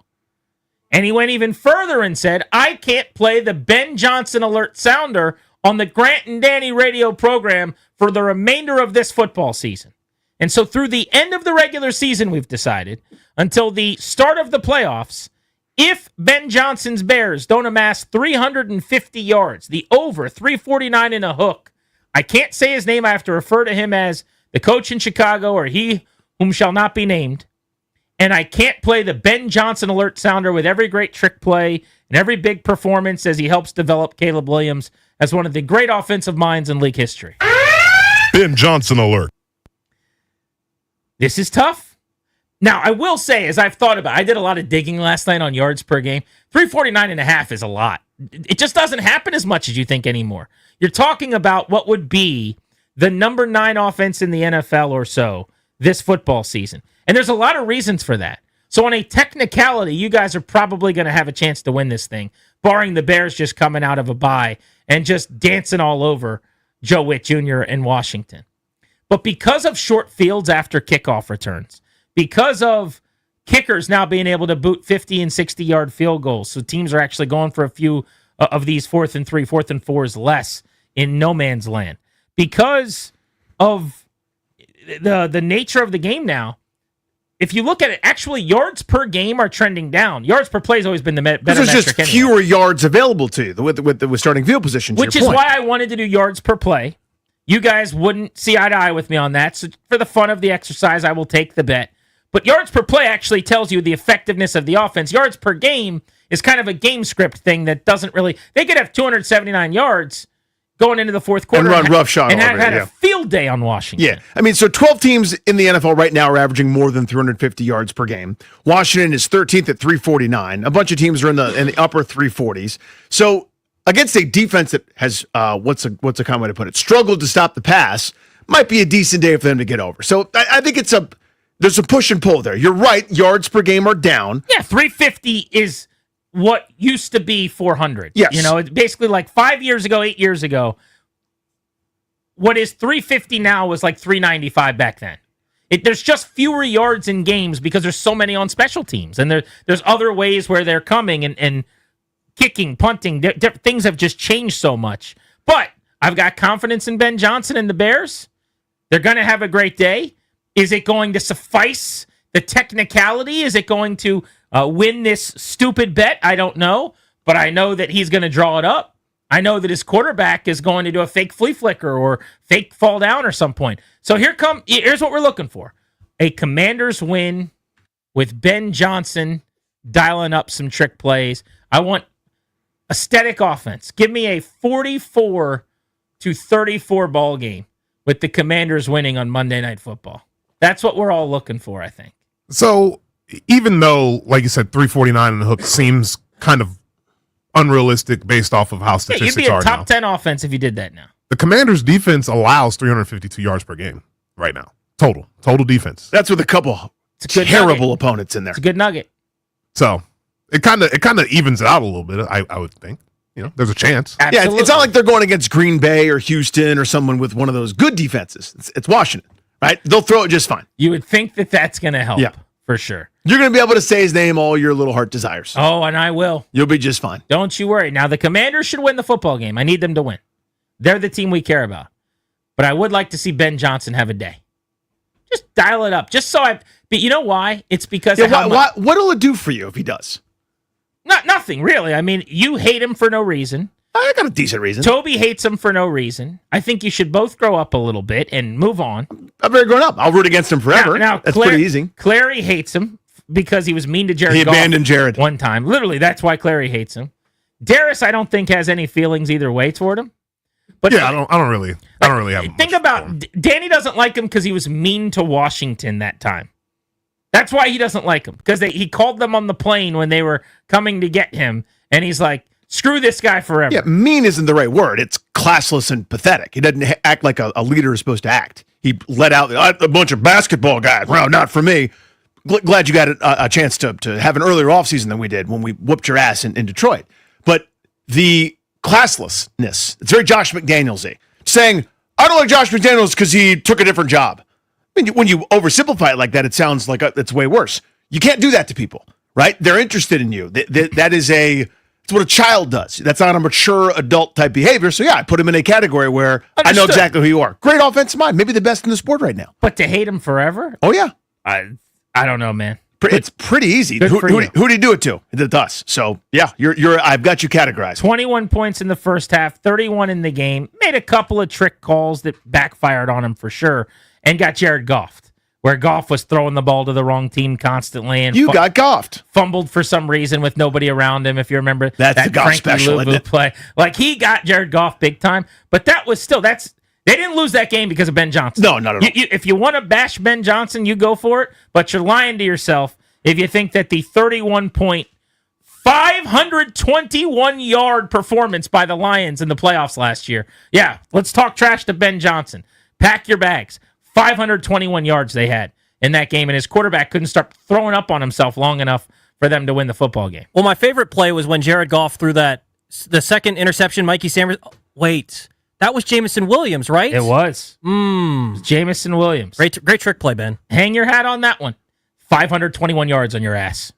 all day long, up and down the field, dragging your ass up and down the field. This is not our ass. This is your ass. You're a Commanders fan, GP. I am. You're not This a is Ben true. Johnson. It's ours. It's ours. Jared Okay. Goff is mine, but I you don't can say have the we rest. or are, but sure. That's fine. I'm a fan of the team. It's the team I was rooting for. Gave up 521 yards. And thank God that your Lord and Savior, Jared Goff, had the worst game that anyone could have possibly ever had. Read those numbers again, real quick. How many yards was it? How many touchdowns? How many points? 521 That's yards right. and 31 points. It's a lot of points. A lot of turnovers, too. Pretty schemed up points and yards for sure. Let's go to Joshua in Upper Marlboro. Hello, Joshua. Oh, hello, How are Josh. you? I cannot believe what's happening here. Danny, do you hear this? He is lowering the bar and lowering expectations I know, he's for his sandbagging. beloved. Yeah. I am not. So, I took the bet. So, Josh- I took your stupid bet. Yesterday, 350 was too low, and all of a sudden, I never now said it's it was like too low. So high. They said it was too low. Everybody said it was too low, and now all of a sudden, listen, this is supposed to be the love child of Doogie Howser and Albert Einstein, Grant. If he cannot exceed the ninth team in the league and get over 350 yards, then what are we even talking about? Well, This he's is in his supposed to be- infancy with a bad offense and a nubby quarterback. He's in his infancy. Yes. Would that have been okay if he was still in his infancy performing like this for Washington, if he was here with a 1-4 start? You think I would be bashing Ben Johnson if he was here? Josh, I no think chance. the biggest reason it's not just that he was Thank you, Josh. classless and a just a little twerp dealing with Washington. It's how much Grant loves him. That's really what this is. So, like a lot of times, my hatred for the Cowboys and Eagles. Yes, I find those teams loathsome and so irritating. It's the fans. That's what this has turned into. That's what this is. This is your Dallas Cowboy fandom type moment. That's what this is. That's what it's turned into. Ben Johnson alert. And now you're cutting me off with the Ben alert. Johnson alert. That's what's happening. You earned it. You referenced the Cowboys for some reason. I don't know what that was about. Well, it's your fandom. Again, it's like no coach has ever had a post game speech, and you're like, look, like holding the phone, Again. showing me, like, look at this post game speech. Not a Isn't it thing. great? It's a post game speech. You act like I'm Ben working Johnson here, alert. doing a Clary Goff bit. Like, have a cup of Ben with me. You want some to Goff? Come to the kitchen. Let's have some Johnson together. That sounds weird. Let's have some Ben together. I'm going to say no to that one. Yes, please do. But you know how he does his bit. I know I do. Yeah, you get a cup of Here's coffee. a cup of coffee. Oh, my coffee. That's not a thing. Yeah. I acknowledge correctly, as a man who appreciates good offense, Mm-hmm. that he dials it up. There's a lot on the line here. There is a lot on the Because I line. want you all to know, it's not going to happen on Tuesday. If the Bears end up having a great offensive day, we're going to chop up Washington. We're going to get to the bottom of things. We're going to fix some problems. These are our guys. We got to figure out what we need to figure out. But you'll be smiling the whole time, But on won't you? Tuesday, I'm coming for all your asses. Just so you know, it's happening. The amount of Ben Johnson talk will be bountiful. It will be painful, and it will not be over quickly. Okay? There will be a lot of Ben Johnson sounders, so you better hold him under 350. So buckle you up. Better do it or buckle the hell up, because Ben Johnson will be coming for that ass. I will have Ben Johnson on the show on Wednesday just to cut a promo. Okay? And I want him to call out Danny, especially Toby.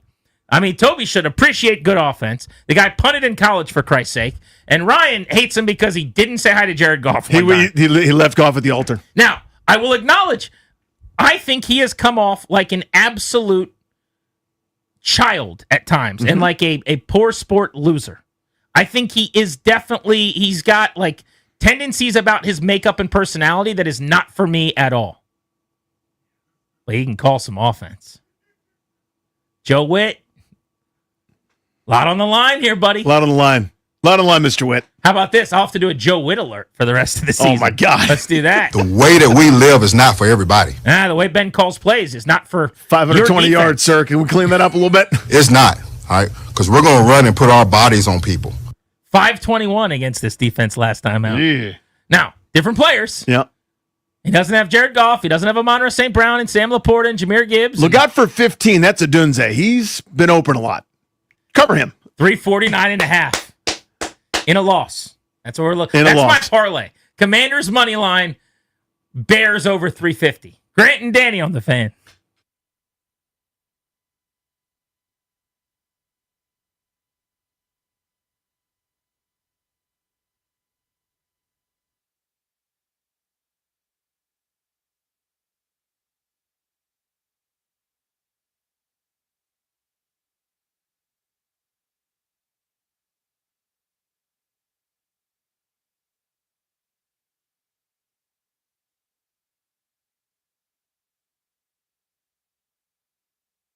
What's up, guys? Danny Rouillet here. So, in partnering with Fanatic Sportsbook, you've probably heard me talk about their one-of-a-kind Fair Play injury protection.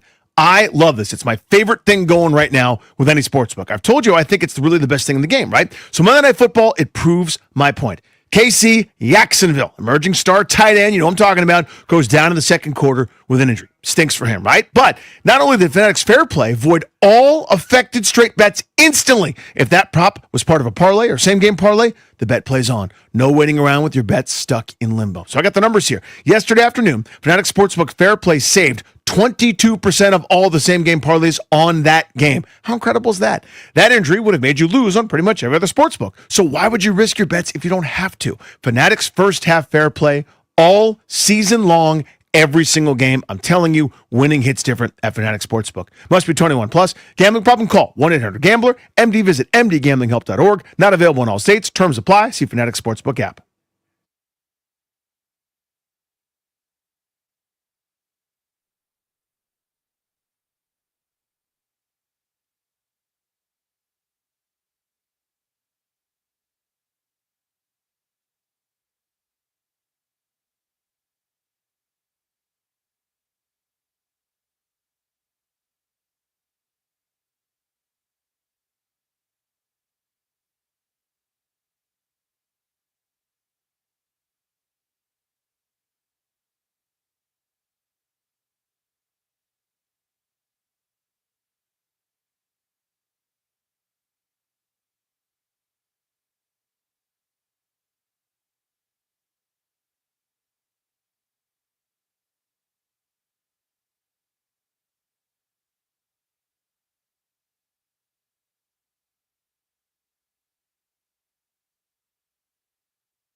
Ja'Cory Krosky-Merritt, who leads the NFL in yards per attempt, also number 1 in the National Football League in rushing yards over expected per carry and rushing success rate. He's the best running back in the league with the ball in his hand. He is on the show coming up at 5 and 10 minutes on Grant and Danny. Will is in Alexandria, wants to hop in on the Fan. What's up, Will? How are you? Hey, guys. Thanks for taking the call of the show. My take is that I see Ben Johnson on the Mike McDaniel's career trajectory. Hot shot offensive coordinator, even might might have a great offense early as a head coach, but in time will be found out, and they have a similar ability to bristle with media. That's my thought. Thank you. So it's interesting. I mean, McDaniel obviously hasn't necessarily had media problems in the sense of butting heads with media because he's very, very nice and approachable and all those things. It's just quirky and it's a little bit less fun when they're getting their butts kicked. And he's not well-spoken, like he's stumbling and falling all over his words, and he's not great in the media. I agree with that. Ben Johnson's like legitimately surly. I mean, he's downright annoying, essentially, to deal with if you're a media member, national, local, whatever. I think he'll grow in that role a little bit, I hope, but there's no real reason to have an animus or to bring negative attention on yourself. I will say there's just little things like, I joke about Ryan being mad that he was mean to Jared Goff that time, but I told Ryan, I texted him, I'm like, that was ridiculous. After the Bears-Lions game this year, that should be, the game's over now, okay? You just got beat pretty handily. That should be a great opportunity to go give all your guys a hug, like every other coordinator that's gotten a head coaching job has ever done. Jahmyr Gibbs and David Montgomery. Huge reason why you got the gig. Jared Goff helped get you this head coaching job. Like, no ifs, ands, or buts about it. He basically acted like he'd never met him before as they shook hands, and he gave him the coldest embrace ever and kept it moving. Let's go to Sal in Warrenton on Grant and Danny. What's up, Sal? Hey, Grant. Hey, Danny. I love you guys. Danny, you're just a funny dude, and you have a big heart. But I think you need an intervention here. And this is yes. I'm telling you, you got to let Ben Johnson go. Just let him go. I'm a Bucs fan, and we had Liam Cohen. He was going to be our coach. He was leading the Bucs to the promised land, and he ended up leaving us. But I forgive him. I see that he's gotten a head coaching job. He's down in Jacksonville. He's beating the Chiefs, which warms my heart to no end. So just let it go.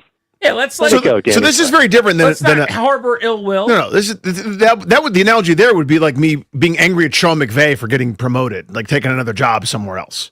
After he left here. Not quite, because if you remember the story, Liam Cohen screwed the Bucs over really badly. Well, that's true, actually, yeah. So it wasn't just that he left. No, that's true. He lied to them, told them he wasn't taking the job. Then they found out he was in Jacksonville. They're like, wait, what? You just told us.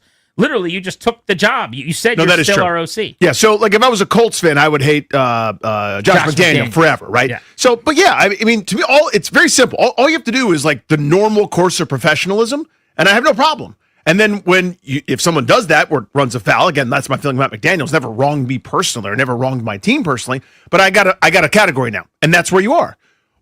I have that. Put Johnson in that category. But then it happened to be to my team, and then it also happened to be the bunch of basketball guys or whatever the snide kind of comments were, the unprofessional behavior. Now we've got more examples of unprofessional behavior. I got him categorized. I feel like I got that. He's got to dig his way out of that pit to be in my good graces. He'll be fine, by the way, the millionaire genius offensive mind. But yeah, this to me is a little bit shtick, obviously, where I'm like, I won't let it go. Like I'll be able to sleep tonight, I promise you, regardless of how good Ben Johnson's offense is or isn't in Chicago. But I do find him off-putting, and I'm rooting against him. Pretty easy. I mean, that's as far as it goes. Yeah, the basketball guys thing, just because you've mentioned it a few times, is not an actual quote from Ben Johnson. It's something that a reporter said that he had mentioned in passing. Whether that was something he actually said or not, don't know. It certainly was not something he said on the record publicly or off the record, and it went public.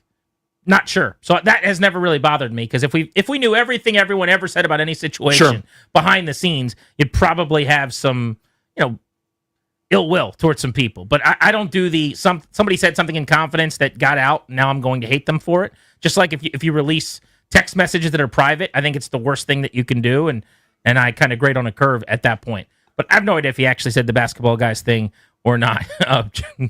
Josh is popping me. He just sent a picture of Ben Johnson in like a binky with a pacifier, and it says Ben Johnson in his infancy. In his infancy. I mean, he's a couple weeks into the head coaching gig. He's trying to turn Offense that hasn't had a 4,000-yard passer for 30 years around. But here's what's important. Let's prioritize. Let's get a win. That's number one. Does Washington need to get to 4-2, Danny? Let's get a win. I think so. Monday Night Football, victory. Number two, let's give up 350 yards in the process. That way, you imagine the drama. Darius can get ready to play the Ben Johnson alert sounder a few more times as the year goes on. Because I would hate for him to not have something to do over there while we're talking about the Bears during our game recap.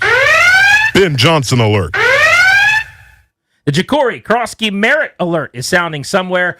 Beal? Beal, is that you? Bill on the show next, live on The Fan.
I'm Toby Altizer with your sports update on the Fan. This update is brought to you by AeroVironment, built for defense, built for DC in the NFL. Commanders getting set to take on the Bears on Monday Night Football. Coming up in just a couple of moments, Ja'Cory Cross-Merritt, Bill, set to join Grant and Danny coming off of his career day, 150 yards and 2 touchdowns. Monday Night Football last night, the Jaguars beat the Chiefs 31-28.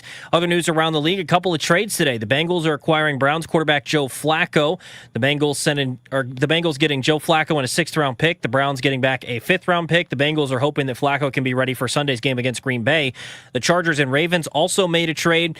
The Chargers getting edge rusher Odafe Oweh in a 7th-round pick. The Ravens getting back safety Alohi Gilman and a 6th-round pick. Also, free agent safety C.J. Gardner-Johnson is signing to the Ravens practice squad. Hockey, one more day. The Capitals will kick off their season against the Bruins tomorrow night. 7:30 puck drop. You can hear tomorrow's game and the Caps all season long right here on 106.7 The Fan. ALDS pair of game 3s today. Tigers and Mariners currently in a weather delay. That series is tied at a game apiece. Yankees and Blue Jays slated to get underway at 8 o'clock tonight. The Blue Jays lead the series 2-0. AV is built for DC, built to innovate at the speed of intelligence, built to deploy solutions that give our warfighters the edge, built for now to defend our future. When the mission matters most, DC turns to AV. Visit avinc.com to learn more. From the Crop Metcalf 5-Star Sports Desk, I'm Toby Altizer on The Fan.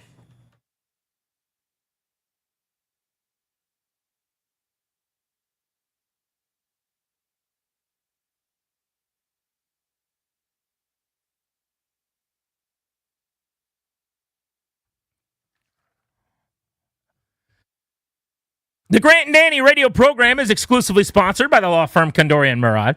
Estate planning, elder law, real estate transactions, probate administration. Their attorneys are always there to protect you and your family's assets. Schedule a free consultation with their team today at kmlawyers.com. And be sure to tell them we sent you. That's kmlawyers.com. Danny, things got heated during the break. I've never seen anything like that. Heated. We've been doing this show together for, I don't remember what year it is. It's like 10, 11, whatever. Point is a long time. I don't remember that happening. There was one time where there was like a real honest-to-goodness fight that our boss had to come in and like separate everybody, which is normal. It happens. We'll tell you the story sometime when you see us in person. I've never seen that before in my life. That was a sports conversation. It started about Jared Goff. Ben Johnson was involved. 7 people in that studio right now shouting at each other, cursing. I've never seen that. There was a lot happening. Yeah. Let's get to the Rude guest hotline. Rude.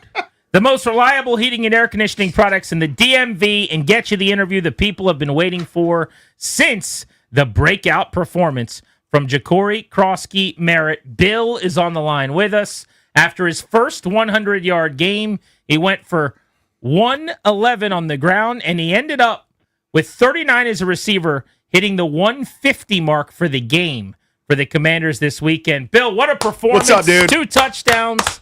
Congratulations on the breakout. Thank you so much. We've been saying feed Bill. They finally did it, and you made them pay and made them look good. What did you think of the performance, and how many texts did you have on the phone when you got back to the locker room? I think it was pretty solid. I think it was a good work week, and I mean, shout out to my team for just letting this happen. How many texts when you got back to your phone? Were people blowing you up? Definitely. Yeah, it was going crazy. Coming into the game, what kind of looks did you think you were going to get? And was there anything surprising at all that it was maybe easier sledding than you thought? Just what was your thought process going into the game? Like I treated like any other week. I mean, just going in and just giving my all every day. I mean, just being a pro, and I mean, I know like that's enough itself, and like everything else to take care of itself on Sundays. So, Ja'Cory Cross-Merritt with us on Grant and Danny's weekly 5 p.m. appointment. If you want to talk to Bill, if you got a question for Bill, if you want to compliment him on his performance, you can call us now. We'll get you on the line with him in this segment at 800-636-1067. He said he's willing to chat with our listeners and Commanders fans around the region. 800-636-1067. We'll get to some listener questions in just a few minutes. Bill, did you know going into the game, like this was the first time you got all the carries basically, and that your workload was up to 50% of snaps? Was that known before the game started, or was this a ride the hot hand situation where it just played out that way? It definitely wasn't known. It was just, it was just treated like any other week. I didn't know what to expect, but I mean, whenever my number was called, I just knew I wanted to be ready and just do whatever to help this team win. When did you feel like you were rolling that day? Like, does it like after the first couple of carries? Is it, kind of pregame? Like, when did you know that yesterday, or that not yesterday, it was 2 days ago now, was going to be special? I'll say after the first couple of carries, when I just get to feeling it a little bit. So I'll say like after the first couple of carries. Right now, this moment, through 5 weeks, you're leading the NFL in yards per attempt. You're leading the NFL in rushing yards over expected per run. You're leading the NFL in rushing success rate, a bunch of different numbers. I mean, you're a big fan of studying running backs. Are you on NFL.com looking up stats and looking up the numbers right now? Like, what do you make of the success that you've had? 6.6 yards per carry. I'm definitely not looking it up, but I mean, I see it on social media.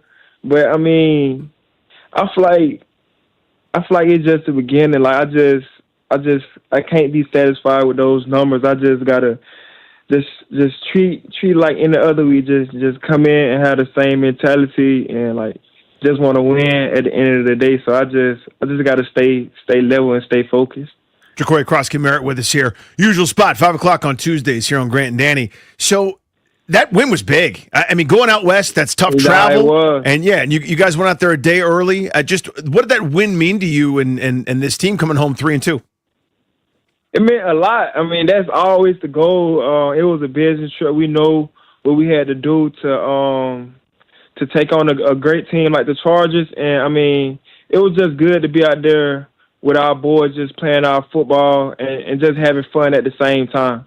Did you know when you were closing in on 100, was anybody letting you know, like, hey, you need X number of more yards? Because the carry you got over 100 was the last one, and then they took you out and put somebody else in. Was it like a countdown at that point, or wasn't no? Nah, not really. We just going with the plan. If I would have had 99 and we won, I would have still been happy. So I mean, it was just how the game was set up. It wasn't like a plan like you get 100 and come out. It just all happened in a perfect way. JaQuori Cross-Merritt with us on Grant and Danny, talking to Bill after he goes for a hundo for the first time in his career. So he had 2 touchdowns, walk in, weren't touched. Pretty amazing blocking. By the way, 59 yards before contact for you in this game, the most of the season, which is indicative of the line, to your point, doing a nice job. I do want to ask you, what happened on the fumble play? Did you have that ball, or was it kind of slipping already? What happened there? It was just bad football by me. Just got to be better in that situation, and that's it. That's it. Basically, just got to be better in that situation, and and just play better. Just take care of the football better. Basically, I thought I saw DQ talking to you on the bench after that. When he comes over, or when your teammates come over, are they just uplifting you and being positive, or is he scolding you? Like, what are they saying? Nah, definitely being positive. Because we had a lot more football to play, and I mean, stuff happens in football, and it's like all about like how you move on, and like and that was just telling me like don't let it like ruin things going forward. You just gotta push through, like, and like those guys gave me number of good words on the sideline. What was the vibe like when you guys were down 10-0 in this game? Chargers are driving, right? It looks like they're almost at the red zone. Look like they're about to get some more points, and all of a sudden that turnover happened. So take me through that. What was the vibe like on the sideline and kind of in huddles and stuff when you guys were down? And then once that fumble that Quan Martin and company forced, what was the vibe like then? It was like, man, we just gotta pick it up. We know what we gotta do to score points, and we just basically gotta execute. And like when that moment happened, we was like, okay, like defense gave us a ball, like we gotta do something with it. And from that point on, I think we started to click on offense.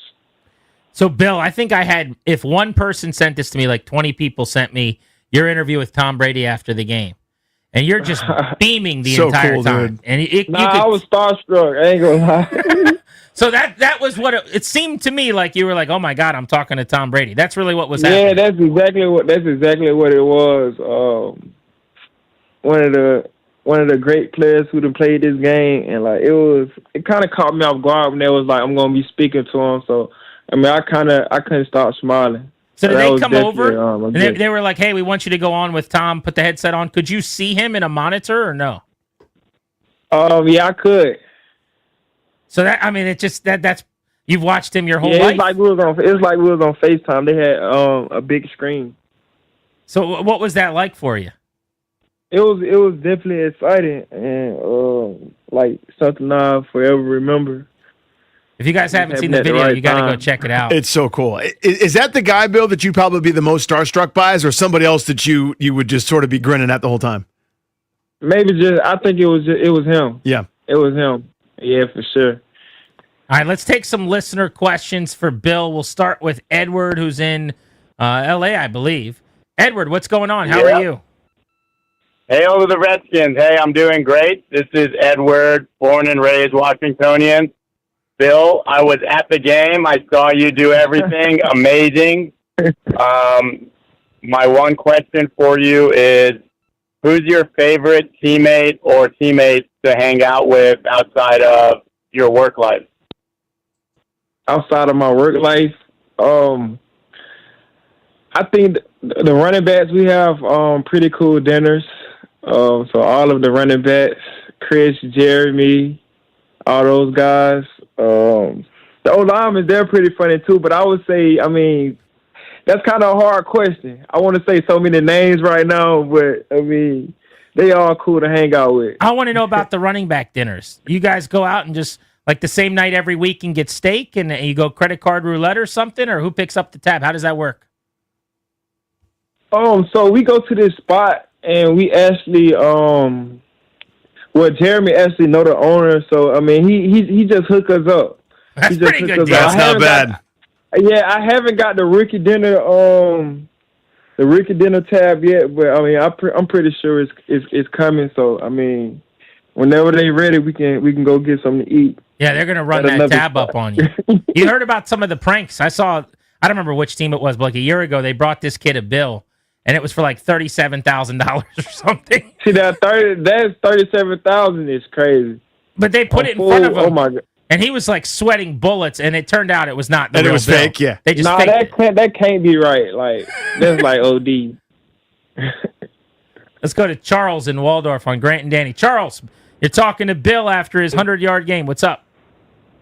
Hey, Grant and Danny. Hey, Bill, great game, man. Continued success.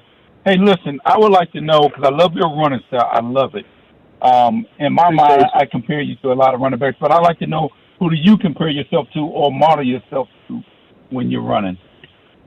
That's a good question. Thank you, Charles. Who would I compare myself to?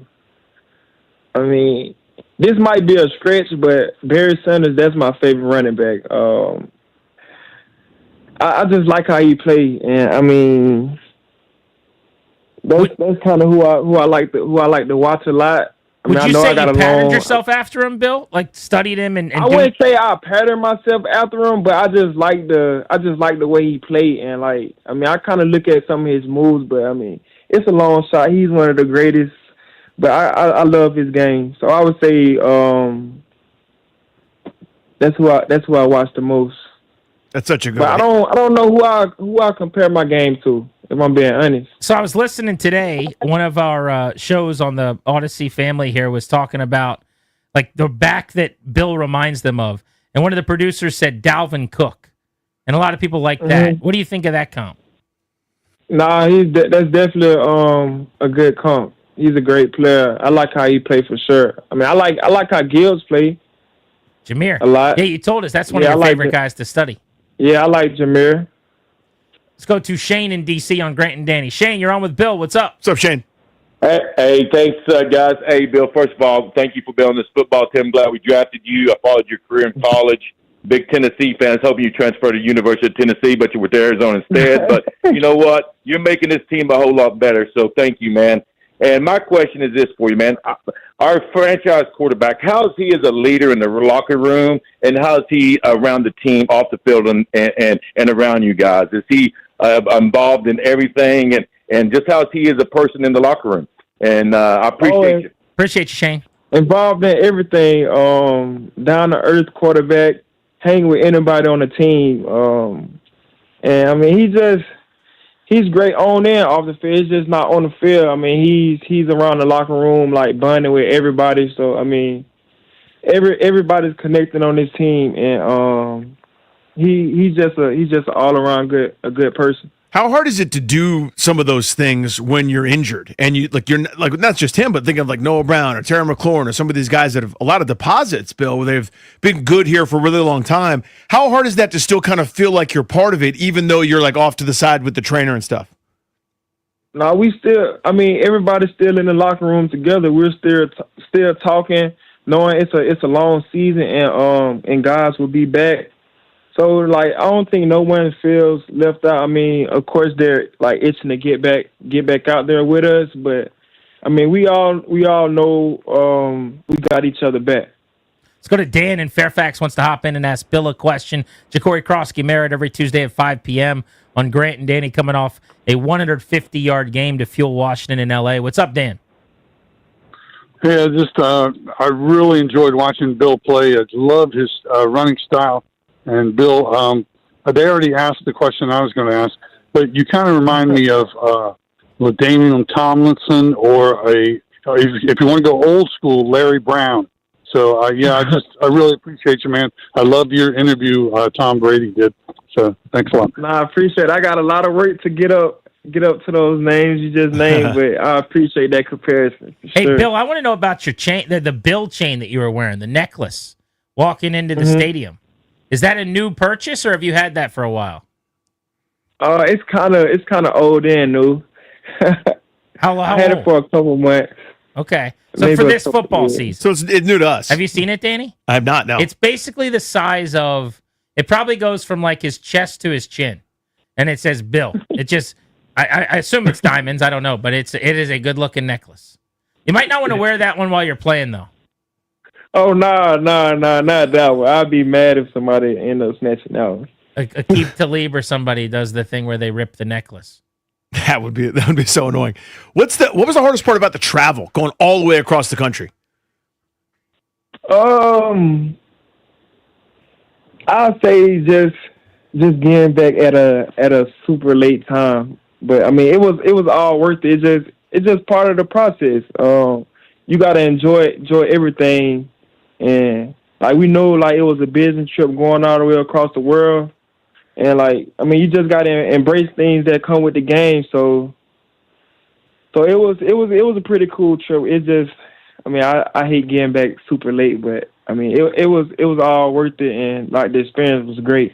Was Cousin fired up to see you after a few days away? Oh yeah, definitely. I have a cousin, a babysitter, and when I get home, he go crazy. There you go. All right, 150 yards from scrimmage. So these are the new bars that we got to clear again. So 16 touches and 150 all-purpose.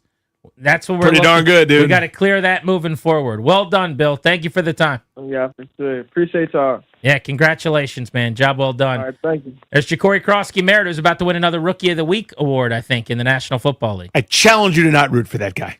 I challenge you to not love him and root against him. I challenge you. Our sweet prince. Just the greatest. He's like, yeah, I was pretty starstruck. I was talking to Tom Brady. He's like, yeah, dude, that's Tom Brady. 7th round pick to being interviewed by Tom Brady on the field after scoring a couple touchdowns. Just a couple of late round picks chopping it up after a football game. Jaden Daniels is 20 games in. He set an NFL record this weekend. We'll tell you what he did next.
I'm Toby Altizer with your sports update on The Fan. This update is brought to you by thewindowman.com, the educational window company. In the NFL, the Commanders are on to Week 6. They'll face off with the Bears on Monday Night Football. Pair of trades today in the National Football League. The Bengals acquired Browns quarterback Joe Flacco, exchanging 5th and 6th round picks. The Bengals want Flacco to possibly be ready for Sunday's game against Green Bay. Chargers and Ravens also made a trade. The Chargers getting edge rusher Odafe Oweh and a 7th round pick. The Ravens getting back safety Alohi Gilman and a 6th round pick. In baseball, ALDS pair game 3s, Tigers and Mariners currently in a weather delay. Yankees and Blue Jays comes up tonight at 8 o'clock. Blue Jays lead that series 2-0. Buy one, get one 40% off and get 0% APR for a full year. You get both from thewindowman.com. Alltrax Windows, Monterey Storm Windows, Provia Doors all apply. Thewindowman.com. Select products only. Minimums and installation apply. Prior sales, already quoted projects excluded. See consultant for details. From the Crop Medcap 5-Star Sports Desk, I'm Toby Altizer on The Fan.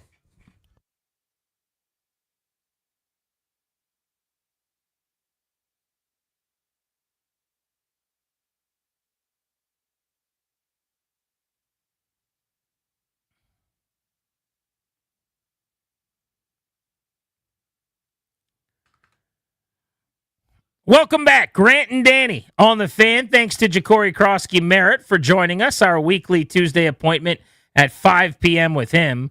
We're going to get into Jayden Daniels and the record he set through the first 20 games of his NFL career in just a moment. Quick peek at the NFC East standings. Washington one back of Philadelphia after the Eagles lost to the Broncos this week. 4-1 Philly, 3-2 Washington, and then the Cowboys 2-2-1. Thank goodness for that tie.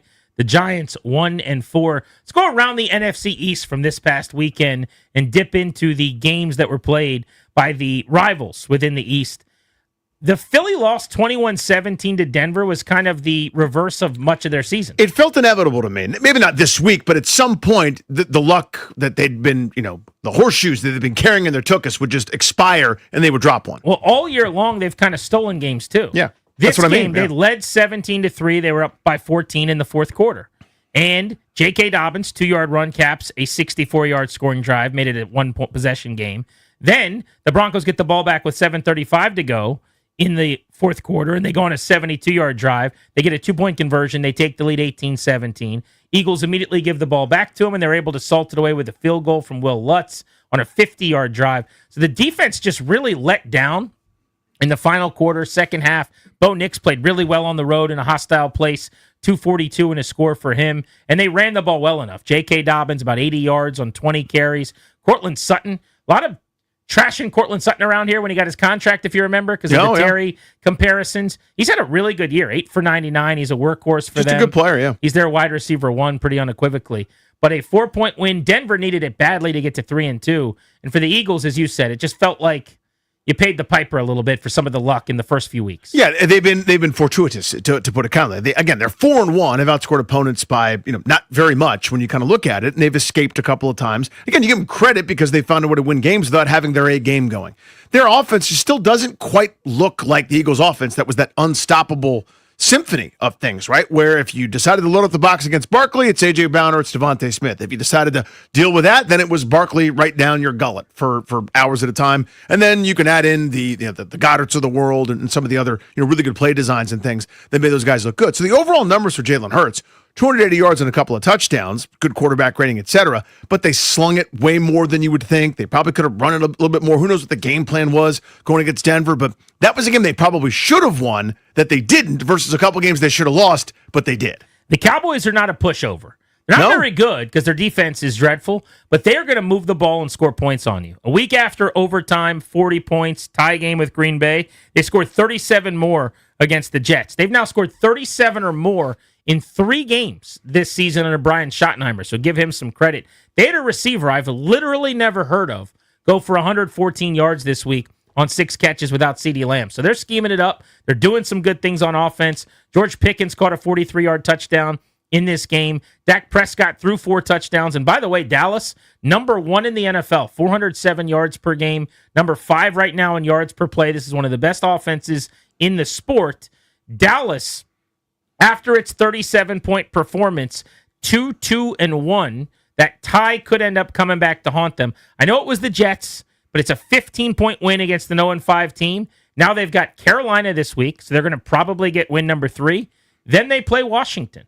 They may host the Commanders at 3-2-1 with a chance to catch the Commanders in 2 weeks in Dallas on a Sunday afternoon. Yeah, to give you an idea how good that offense has been, Ryan Flournoy, I don't know how you say it. That's Whatever. the guy. He would be tied for second in receiving yards for Washington right now. And Washington's offense hadn't been bad. Just to let you know how prolific they've been even without CeeDee Lamb. George Pickens has been really good. You know a meltdown's coming, but right now is the honeymoon period. He's been awesome. Jake Ferguson is a weapon in the passing game. They're doing this well without CeeDee Lamb. Dak Prescott's playing good football. Again, it hadn't been against the best opponents. That offensive line isn't the Cowboys O-line of a couple of years ago, but they're a pain in the butt. They're not a team that I relish playing at this stage because I think you said it.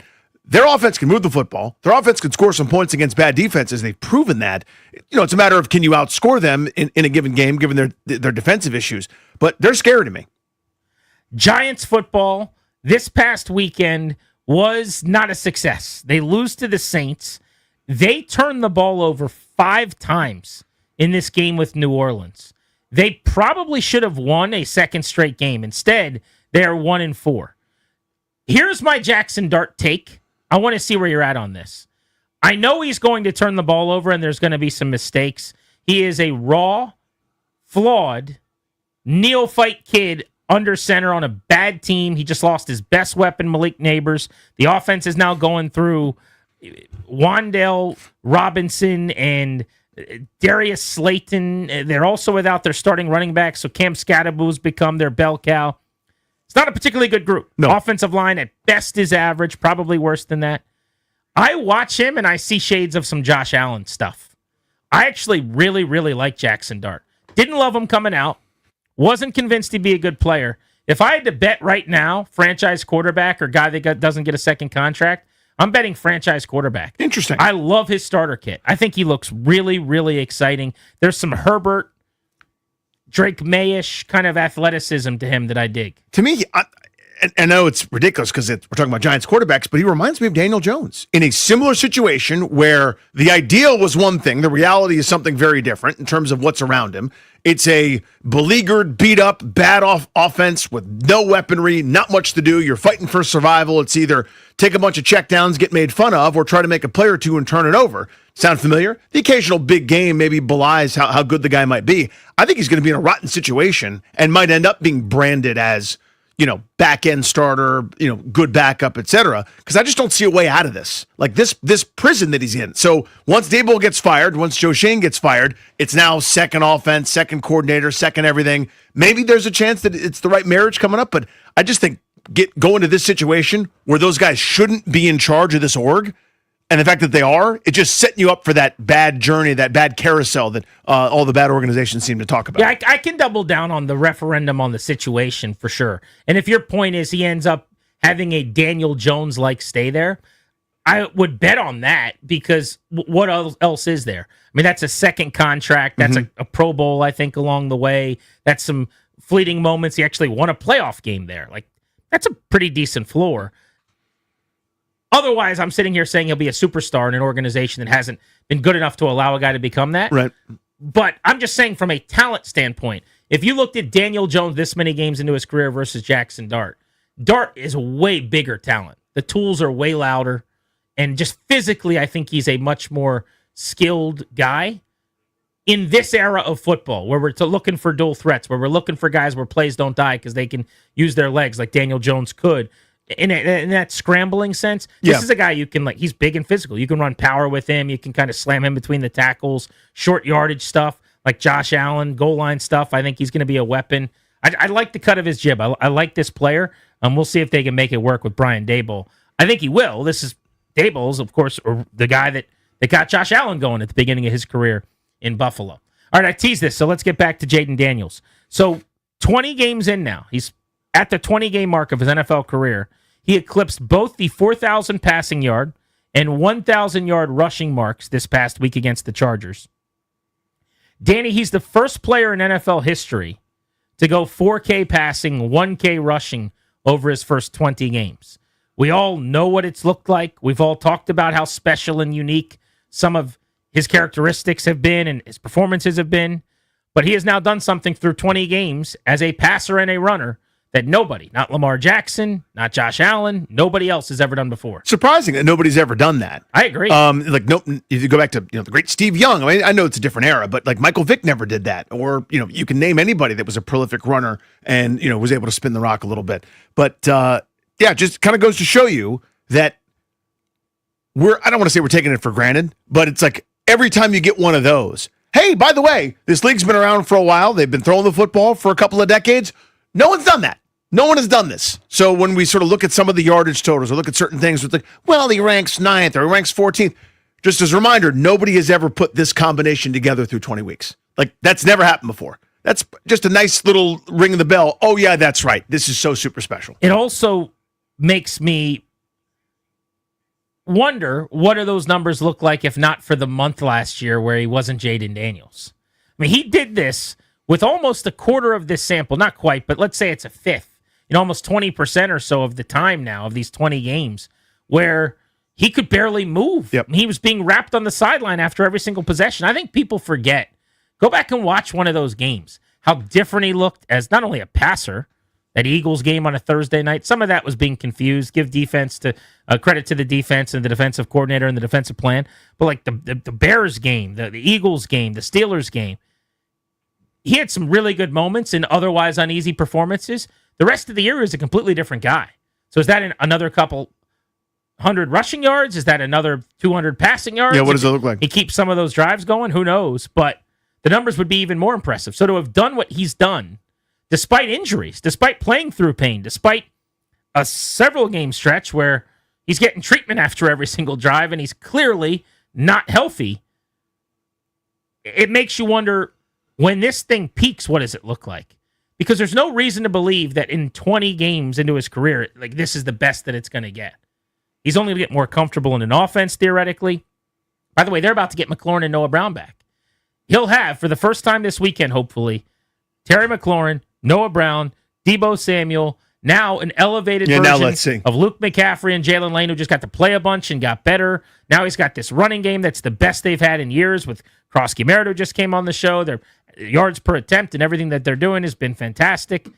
How good could this offense be? Yeah, you think to last year, right, where it was Terry McLaurin or bust, and it was a lot of, Olamide Zaccheaus and De'Ami Brown, respectfully, and a running game that featured Brian Robinson.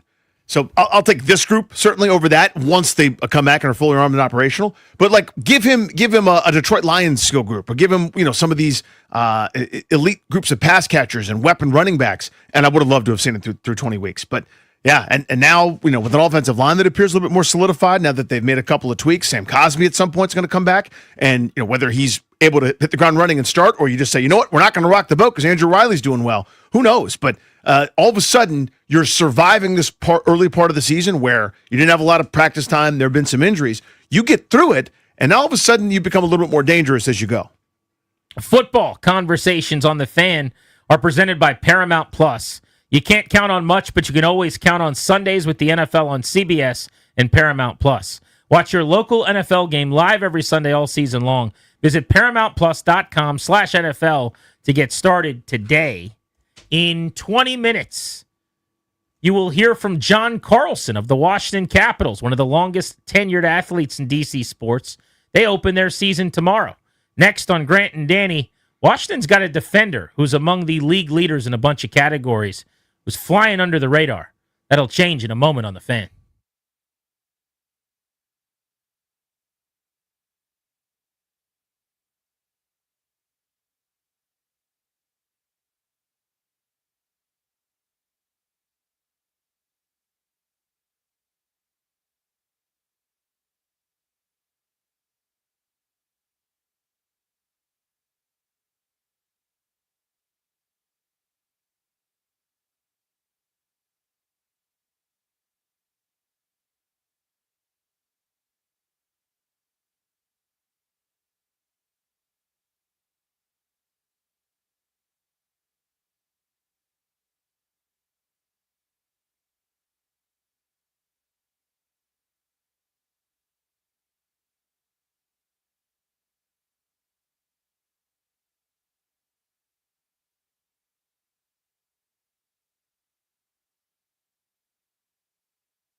Caps Bruins tomorrow. We're at City Tap House before the game.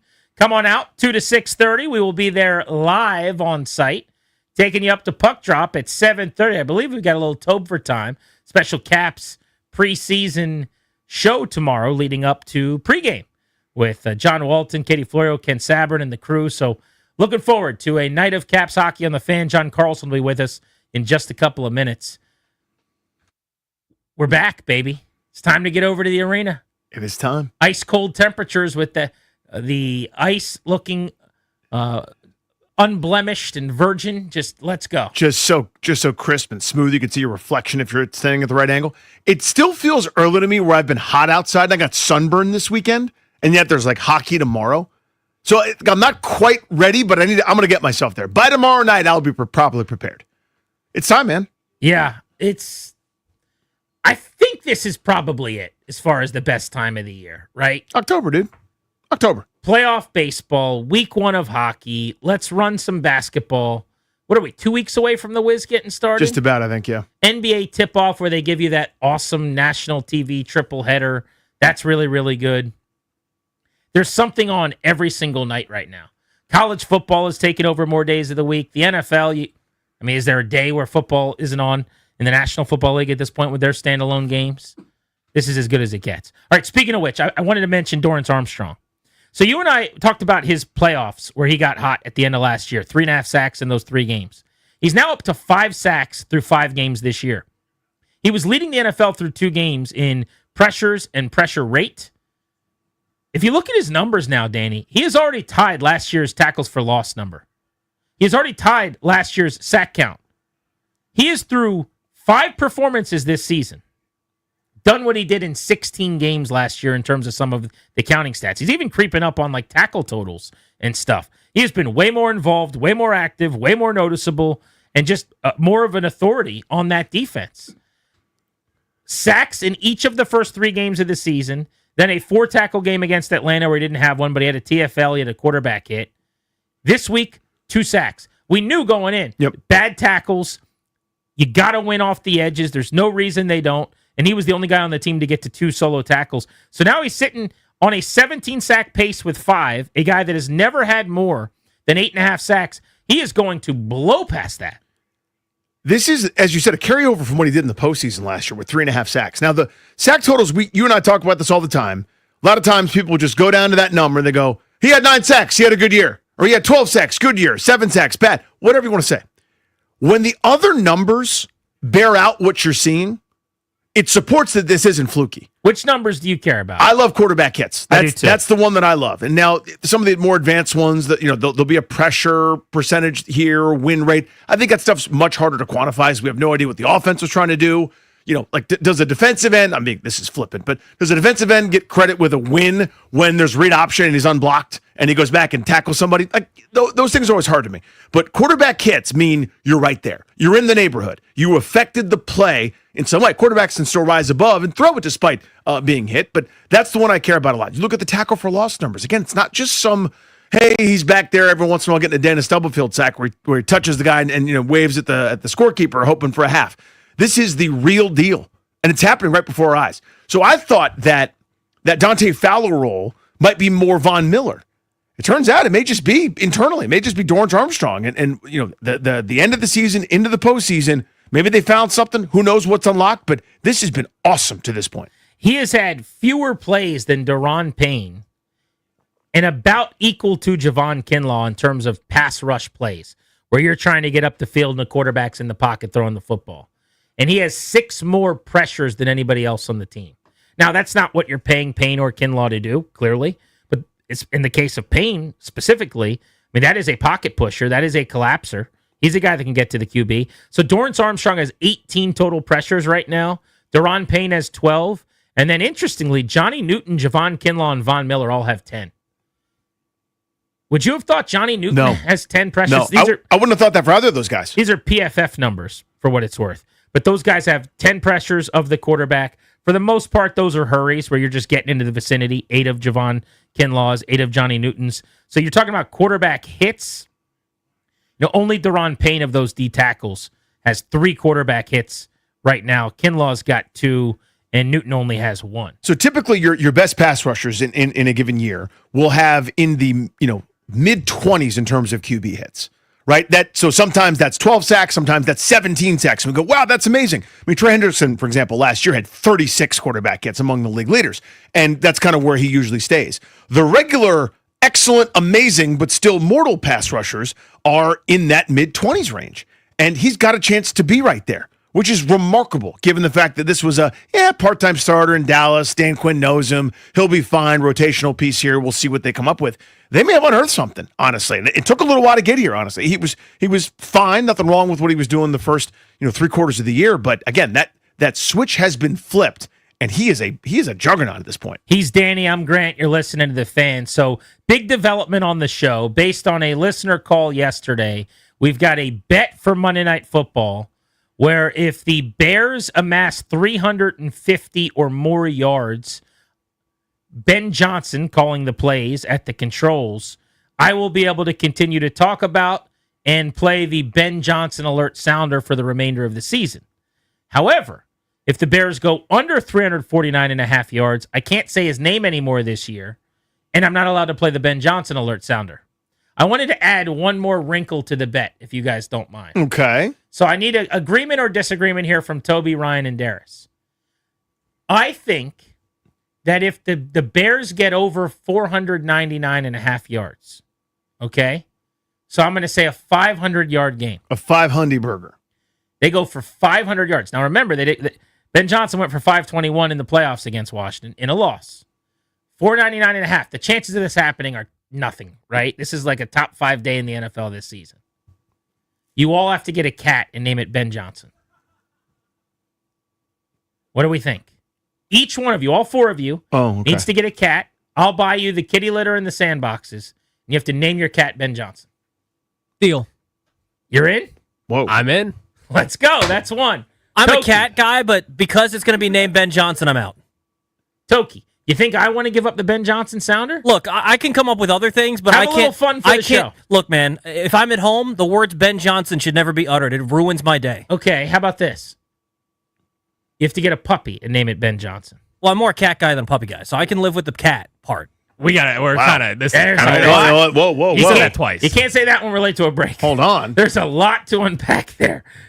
When he said I'm a cat guy originally, I just dismissed it as a joke. And like Toby made a funny joke, I wrote it down in my journal and laughed about it later. I'm a cat guy. Ha ha ha. LOL. Do we need to unpack that? We'll do it another time. Yeah, man. Put a pin in that, Darius. Next time we have a segment, I want to figure some more out about that. Okay, how about you don't have to name him Ben Johnson. You could name him Savant from UNC by way of Detroit. No. Okay. No.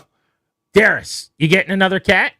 I can't live with another cat. Can you just change your cat's name to Ben? Sure. Yeah, I can do that. Okay. Yeah, I'll agree to those terms. What's your cat's name? Faith. So it's a female cat that'll be named Ben. Ben Johnson. Yeah, sure. Why not? Danny? No new life forms in my home. No new life forms that I must care for will enter my domicile for the foreseeable future. John Carlson of the Capitals is going to join us at about 6:10. They play tomorrow night. Commander Survivor, your last chance to vote right now. Facebook.com/Grant and Danny. Kick a player off the island. Give a player immunity. This is The Fan.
I'm Toby Altizer with your sports update on the Fan. This update is brought to you by Foley Mechanical, proudly installing Amana.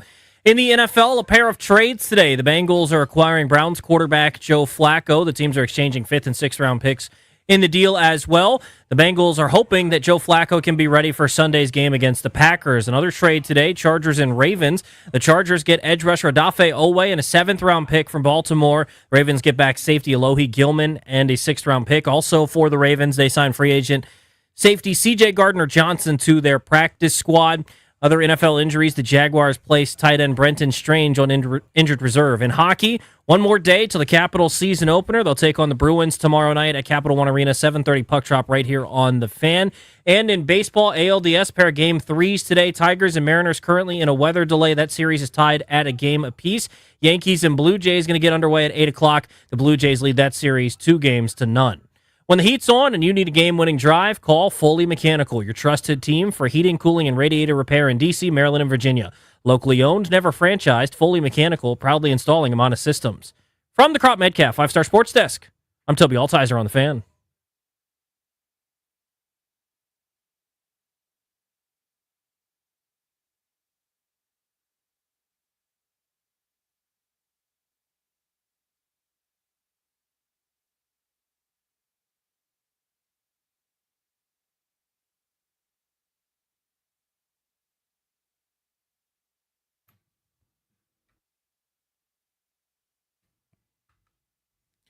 Stretch run of Grant and Danny taking you up to 6:30 on The Fan.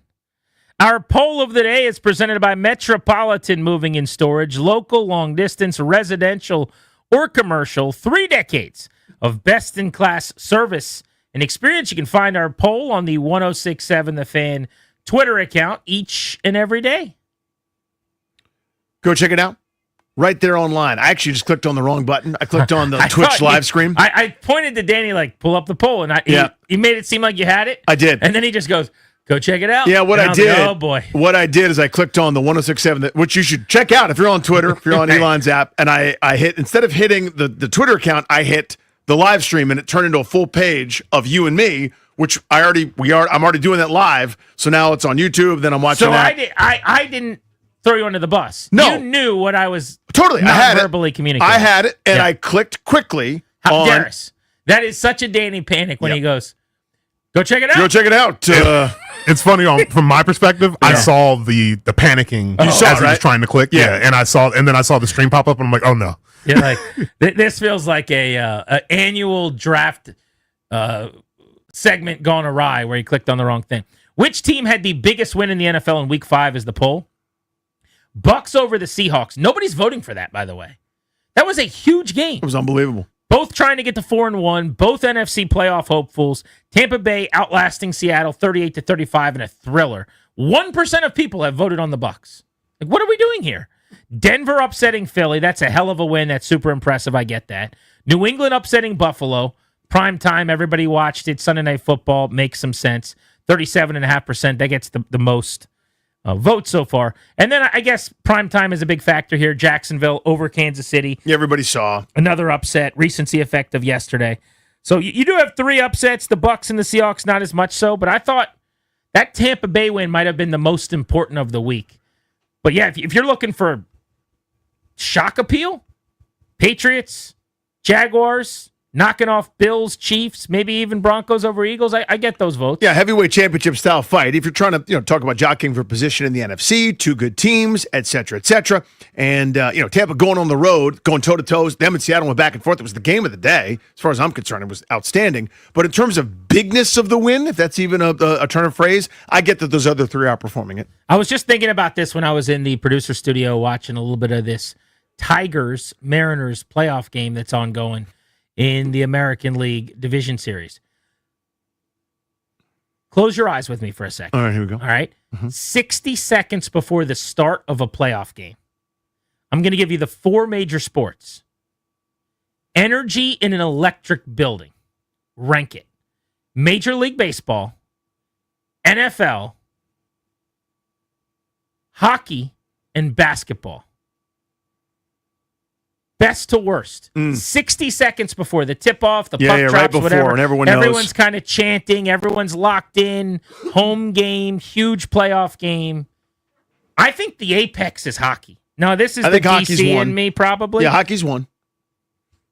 We're going to be prisoners of our own experiences, but I just think the indoor, everyone close to the ice nature of 19,000 wearing the same thing, screaming. And we've also been to other cities and seen it. Like the atmosphere in Vegas after they put on the stupid play. Once that's over, and then they actually get ready to start the actual hockey game, it's electric. It's beyond loud. Loud doesn't cover it. I don't remember what a home playoff game feels like in football. I was in Landover in 16 for that Packers game. And in 2000, I think it was the 99 season. But January 00 against the Detroit Lions when Greg Jones sacked Gus Frerotte for a loss of 7 on the first play. And there might as well have been an earthquake in the area because it was rumbling so much. That time, there were 90,000 seats in that stadium. But it's been so long, I don't even remember it. But that's pretty good, too. You think about Seattle or Denver, or one of these stadiums where you get 74,000 all jumping up and down at the same time. That's pretty good. So I go hockey 1, baseball 2, because there's that din, there's that buzz where everybody's excited, everyone's raring to go. It's like the lead up, and then they let you know, all right, hey, we're going live. And they gave you the towel, and you're whipping it around, and the whole place is in a damn frenzy. And when it's done right, as it took a little while in DC to get it going, but people figured it out. Max Scherzer's got 2 strikes. You get off your duff, you wave that towel around, and you make the noise, and then the noise goes up again when he, punches you out with a nasty slider, walks around like he's carrying 2 giant suitcases in his armpits. You got football third? I got football third. Sneaky basketball is great, too. It's really good. Like, the playoffs are all good, man. I mean, Toby, you've experienced this more recently than the rest of us in Milwaukee when they're in the finals, but I cannot imagine the Giannis Bucks in that barn. Probably 20,000 people. You got your towels there too, Danny. It's just indoors, and everyone's closer to the court. Well, the crazy part too is it was the year after COVID, so it's still, while it was more capacity than you had during the regular season, it wasn't fully open yet. Oh wow! So that and it still was the loudest environment I've been a part of. Yeah, indoors is such a game changer. That's why I'm not going to be crying over an indoor stadium here for this football team. I'm sorry, I'm not. It is just so much louder. You can do so many other things. And look back at this weekend at SoFi. Yeah. You're inside and outside simultaneously. They're going to have that technology. I'm not smart enough to tell you how it works or how it happens, where you just like open up a window and now this whole $3 billion stadium is outside, but you're covered. That's what it's going to be. It's going to be a glass roof. You're going to feel like the sun's beating down on you, and they're going to be able to open curtains and the air is going to blow in. I mean, it's going to be awesome. Yeah, it's some kind of cool thing. I don't know how it works either, where it's like you're both inside and outside, but you're protected from the elements. Technology, man. Yeah, it's pretty great. Use it. I mean, so today, for example, the playoff game is delayed. Like, that's what's happening. They're getting rained on. Which one? The Mariners Tigers, I think, is delayed. I think they're replaying game 1 on so on this TV. game I'm seeing behind you is not on right now. Yeah, Tariq Skubal's not pitching again, which is confusing a lot of people just tuning in, coming off of work. Right. But yeah, I mean, I lamented this years ago when Washington was doing one of their, like, we're going to delay for an hour and a half and then not really sure, then we delay for another 45 minutes and then we call it and fans that were there get boned. Enough of that crap. If it's built new, the elements cannot affect it. It's too hard to go to games. It's too much of a pain in the butt. I understand old school Oliver. You want your snow game ever here and there, and you want the guys playing in the elements. That's fine. I can't have sports affected by weather. I can't. I just think we've come too far, and to your point, it's too much money. There are too many people who can't run it back the next day now. Yeah. It's just too hard. It's such a special occasion when I take my 2 older boys. You know? And look, I am old enough to remember. There was just a few years ago when I'm a single dude. If you're Clary or Toby or Dad, or you could just go to the game with your friends, and it's like, we'll run it back tomorrow. Babysitters, man. Yep. Crazy amounts of money for your family. Like, you can't have it ruined. There's just too much at stake. I get that you want to be outdoors and you want the elements and you want the snow game and the rain game, but I know no one will believe this. I don't think you want it as bad as you think you do. I think you like the idea of it. You've been to a December snow game at Northwest. It's not that fun, especially if your team gets beat. And when the Chiefs are up 40? It's not that great. There's a lot of pictures in the Washington Post over the years of Tailgate Ted sitting by himself. Just by himself. At a snow game in a section with no one around him. You know what I mean? Yeah. It's cold. It's gross. I remember that we had season tickets, and my wife, one of the 1,000 times that we've been pregnant with a kid, she couldn't, or I guess could have, but she wanted to go to this late December game, and the conditions were terrible. And I'm like, what are you thinking? Like, no, you're going to get sick. You're going to get a cold. So it's like, unless I could buy a ticket and get her in a suite or something somewhere, indoors, club level, where she could sit and watch, she wasn't going to go to the game. What if you had an indoor stadium? Then there's no issue. You never have to worry about it again. And I think we're there. We did it. One last thing we have not hit on in 2 days. Have you seen this story about the University of North Carolina not congratulating Drake May? Now, they eventually did. It's very commonplace for colleges when one of your star players who was a high draft pick or represents your school has a big game or does something in the league that you put something out and you're like, attaboy, making us proud. Everybody took notice after the Drake May coming out party celebration against the Buffalo Bills, and he balled out, and New England wins, that North Carolina didn't say anything about it. And there was this report, I don't know if it's real, I don't know if it's not, but it makes sense based on the fact that when you scroll through, they don't really talk about Drake May very much, that Bill Belichick has made it clear he doesn't want any acknowledgement of anything to do with the New England Patriots. This is the same guy, remember the other report, where Patriot scouts are not allowed at their building.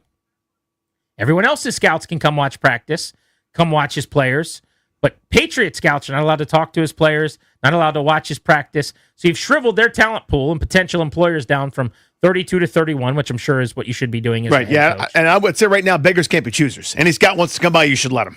Especially at that school right Yeah, the now. way your boys are playing. But it stands to reason if that's true, and he's acknowledged that it had. He confirmed it, basically. He's like, look, they don't like me very much, so I don't like them very much, or whatever the heck he said, right? So it stands to reason that this could be true, Danny. That was a real thing, that they weren't going to congratulate Drake May. Now, the word got out, the report came out, everyone was crushing them, and they eventually sent out this quick tweet about, nice game, Drake, or we're proud of you. Yeah, way to go, buddy. How petty is this dude? It's Tom or Richard. I mean, Who's ever been pettier? Yeah, I think it was, I don't know if someone else had the zing, good for them, but I think it was Barstool Nate who actually tweeted, like, how insane is this? Like, if a Maryland player has, like, a special teams tackle, it's like there's a blurb and, like, a gif of it and, like, a giant thumbs up and, like, the crowd going nuts or whatever. It's like, you're so desperate for the positive attention, right? Because at the end of the day, it's not about Drake May necessarily. It's about the guy came to your school and is now thriving in the NFL. Would you like to be like us? Or would you like to be like that? Come to our program. That's the whole point, right? That's the idea, is it's a promotion. I mean, I played baseball at GW, and anybody does anything in, like, one of the Woodbat summer leagues in the middle of nowhere in, like, Sandusky, Ohio, or in the middle of the South Carolina, I get a tweet, like, he was 2 for 7 this week and was named Hustle Award winner. You see all these things, and that's what you're supposed to be doing. It's a promotion for your program. But he's like, no, I won't do it. It's amazing, man. So stupid. It's so small. Continue to be amazed by his decision-making since really leaving New England. Whether it's the relationship and the handling of the relationship publicly and his girlfriend being at practice and the weird stuff they're doing, and everything he's done at North Carolina doesn't make sense to me. You can't ruin your reputation, I don't think, after all that he accomplished, but he's going to give it a good college try. He's taking a whack at that pinata, isn't he? It is time for Commander Survivor on this Tuesday.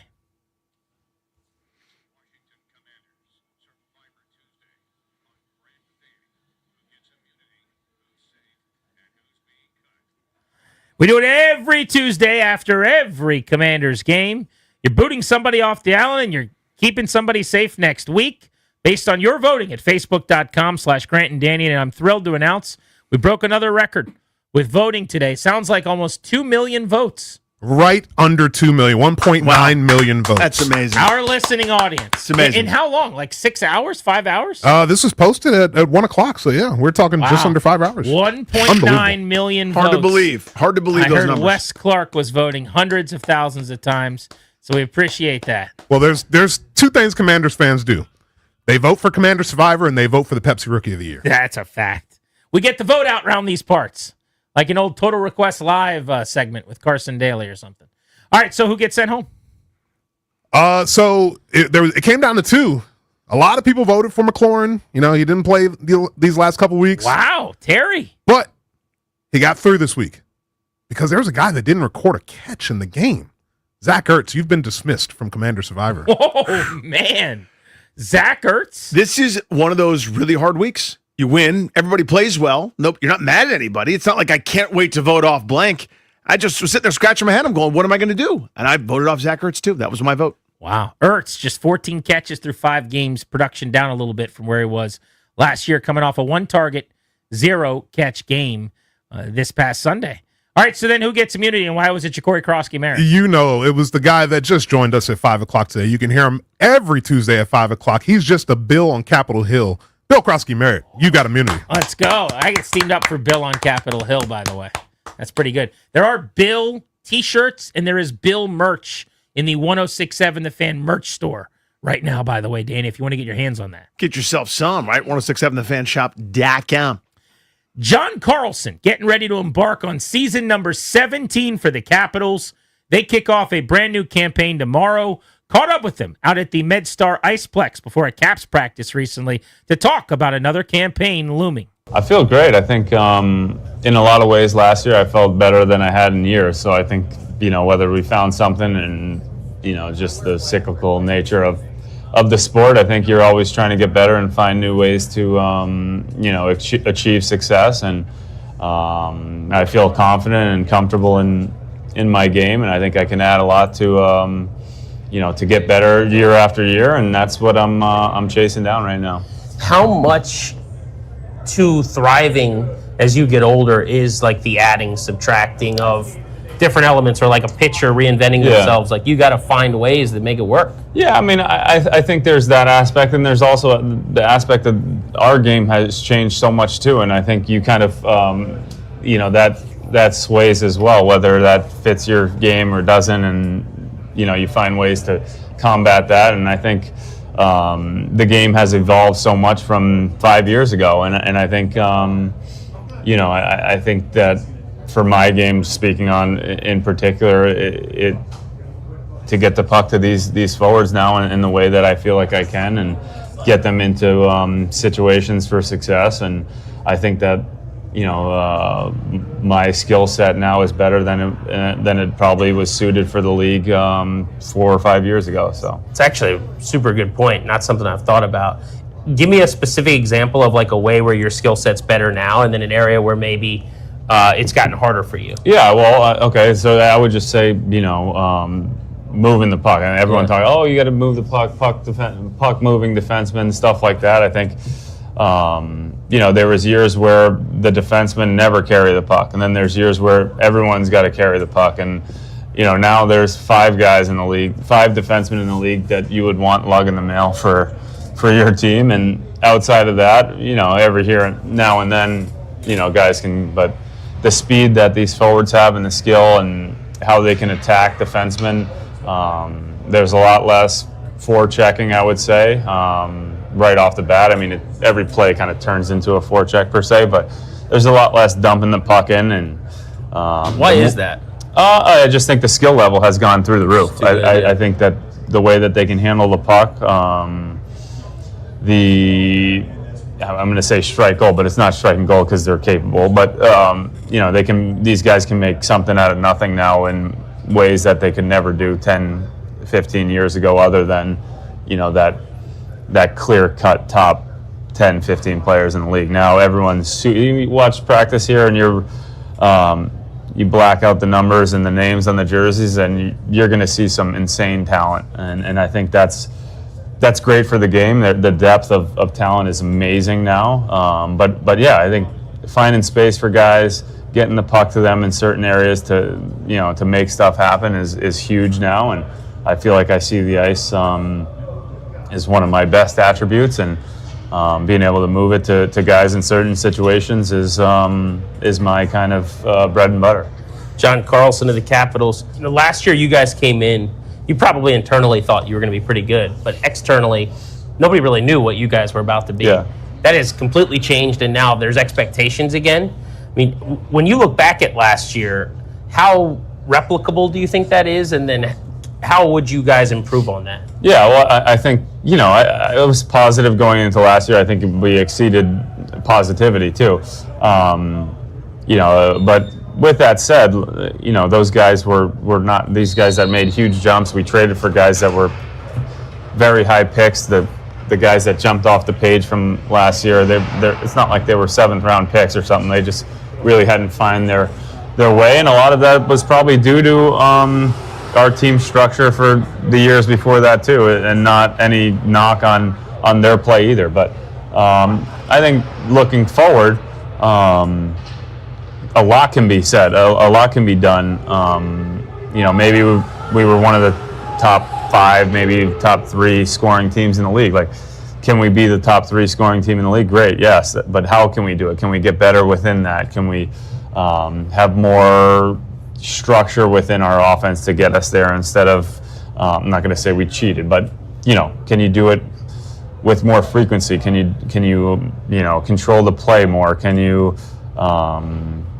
control the games better? We came back a lot. Can you have the lead more and then win more maturely? Things like that. Those are all the factors that when push comes to shove down the stretch and you're in the playoffs, those things will matter a lot. And I think a lot of these great players, yes, maybe they can't score 20 more goals than they can as the previous season like they did, but I think they're more confident in themselves. They're more mature in their own games. They don't have to feel like they're, outweighing defense to offense or vice versa and what have you. So I think there's a lot of strides to be made and a lot of ways that we can play better as a team to be a more daunting team night after night.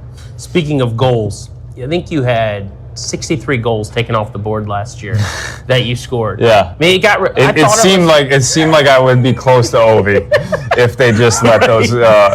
Who actually caught Gretzky? Ovi or you? If they didn't take all your goals. Yes. That's kind of what it felt like. That's what it felt like to me. Yes. I thought it got ridiculous when they said this one doesn't count because someone named Wendy was in section 270. Yes. That's when I said this is going too far. Yep. But at some point, did you actually score and they let it stand and you're like, oh, this is allowed? It was. I think when I scored in the playoffs, actually, it was like, because you know how you score, bubble, celebrate, and then it's like you kind of like either get off the ice or you stay on the ice, but then like the coach, when they're like, oh, something might be up, like there's like a stir, and like all of a sudden the coach is like, what's going on down low, and like watching the monitor, and it's like the center is like, look, and I'm like, please just drop the puck, like just drop it, please. It would be nice to get one of these. Yes.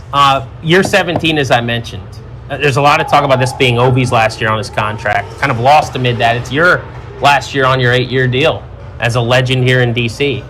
How much have you thought about your future and what lies ahead? I try not to think about it too much. I mean, this game is so great. I think I'm so fortunate to play here. It's truly been a privilege to be in one spot forever. But I'm not done, and that's kind of my mentality right now. And I want to win. I think, do I have 10 years left? No. But as you kind of get closer towards the end of your career, you start, the stinging of the losses sting more, and you're more positive about these, next couple of chances you're going to get to win. And, we'll see. This league's so hard. I'm worried about, getting myself into the best position to have success on the ice to win another championship. But you'd like to play a few more years, it sounds like. Yeah, I mean, I'm not done, no. Yeah. And ideally here, that would be the ideal for sure. That'd be great. Well, yeah, Ovi's getting all the attention. I want to make sure. I wonder why. I want to make sure people notice it's the end of the post-Cup 8-year deal for John Carlson. Well, much appreciated as always. Great hanging out. Can't wait for the start of the season. Yeah, thanks for having me. Capitals defenseman John Carlson getting ready for another season of Caps hockey as he winds down that 8-year contract, final year of his deal in D.C. But he says he is not done playing hockey. Big thanks to all of you for listening. If you missed any part of the show, including Ja'Cory Krosky Merritt or Seth Walder of ESPN. You can podcast our program wherever you get your audio. Speaking of wherever you get your audio, there is a brand new Take Command episode that dropped, myself and Logan Paulson. Grab that wherever you download podcasts and check us out. X's and O's detailed breakdown on what went right, what went wrong against the Chargers. We give you 3 episodes a week. It is a fun listen. And by the way, the Caps dropped the puck against the Boston Bruins. You can hear the game as the Caps get started against the Boston Bruins at 7:30 tomorrow right here on The Fan. We're going to be out at City Tap House all show long, 2 to 6:30 with Caps fans. Come hang out with us, have a cocktail, have dinner, and then go over to the game. We're just a couple of blocks away from the arena in the shadows of where the Capitals hopefully are going to get their first win of the season tomorrow. Thanks to Darius, Ryan, Toby behind the scenes. For Danny, I'm Grant saying so long, Linnell. Haslin Overtime next. Thank you for coming.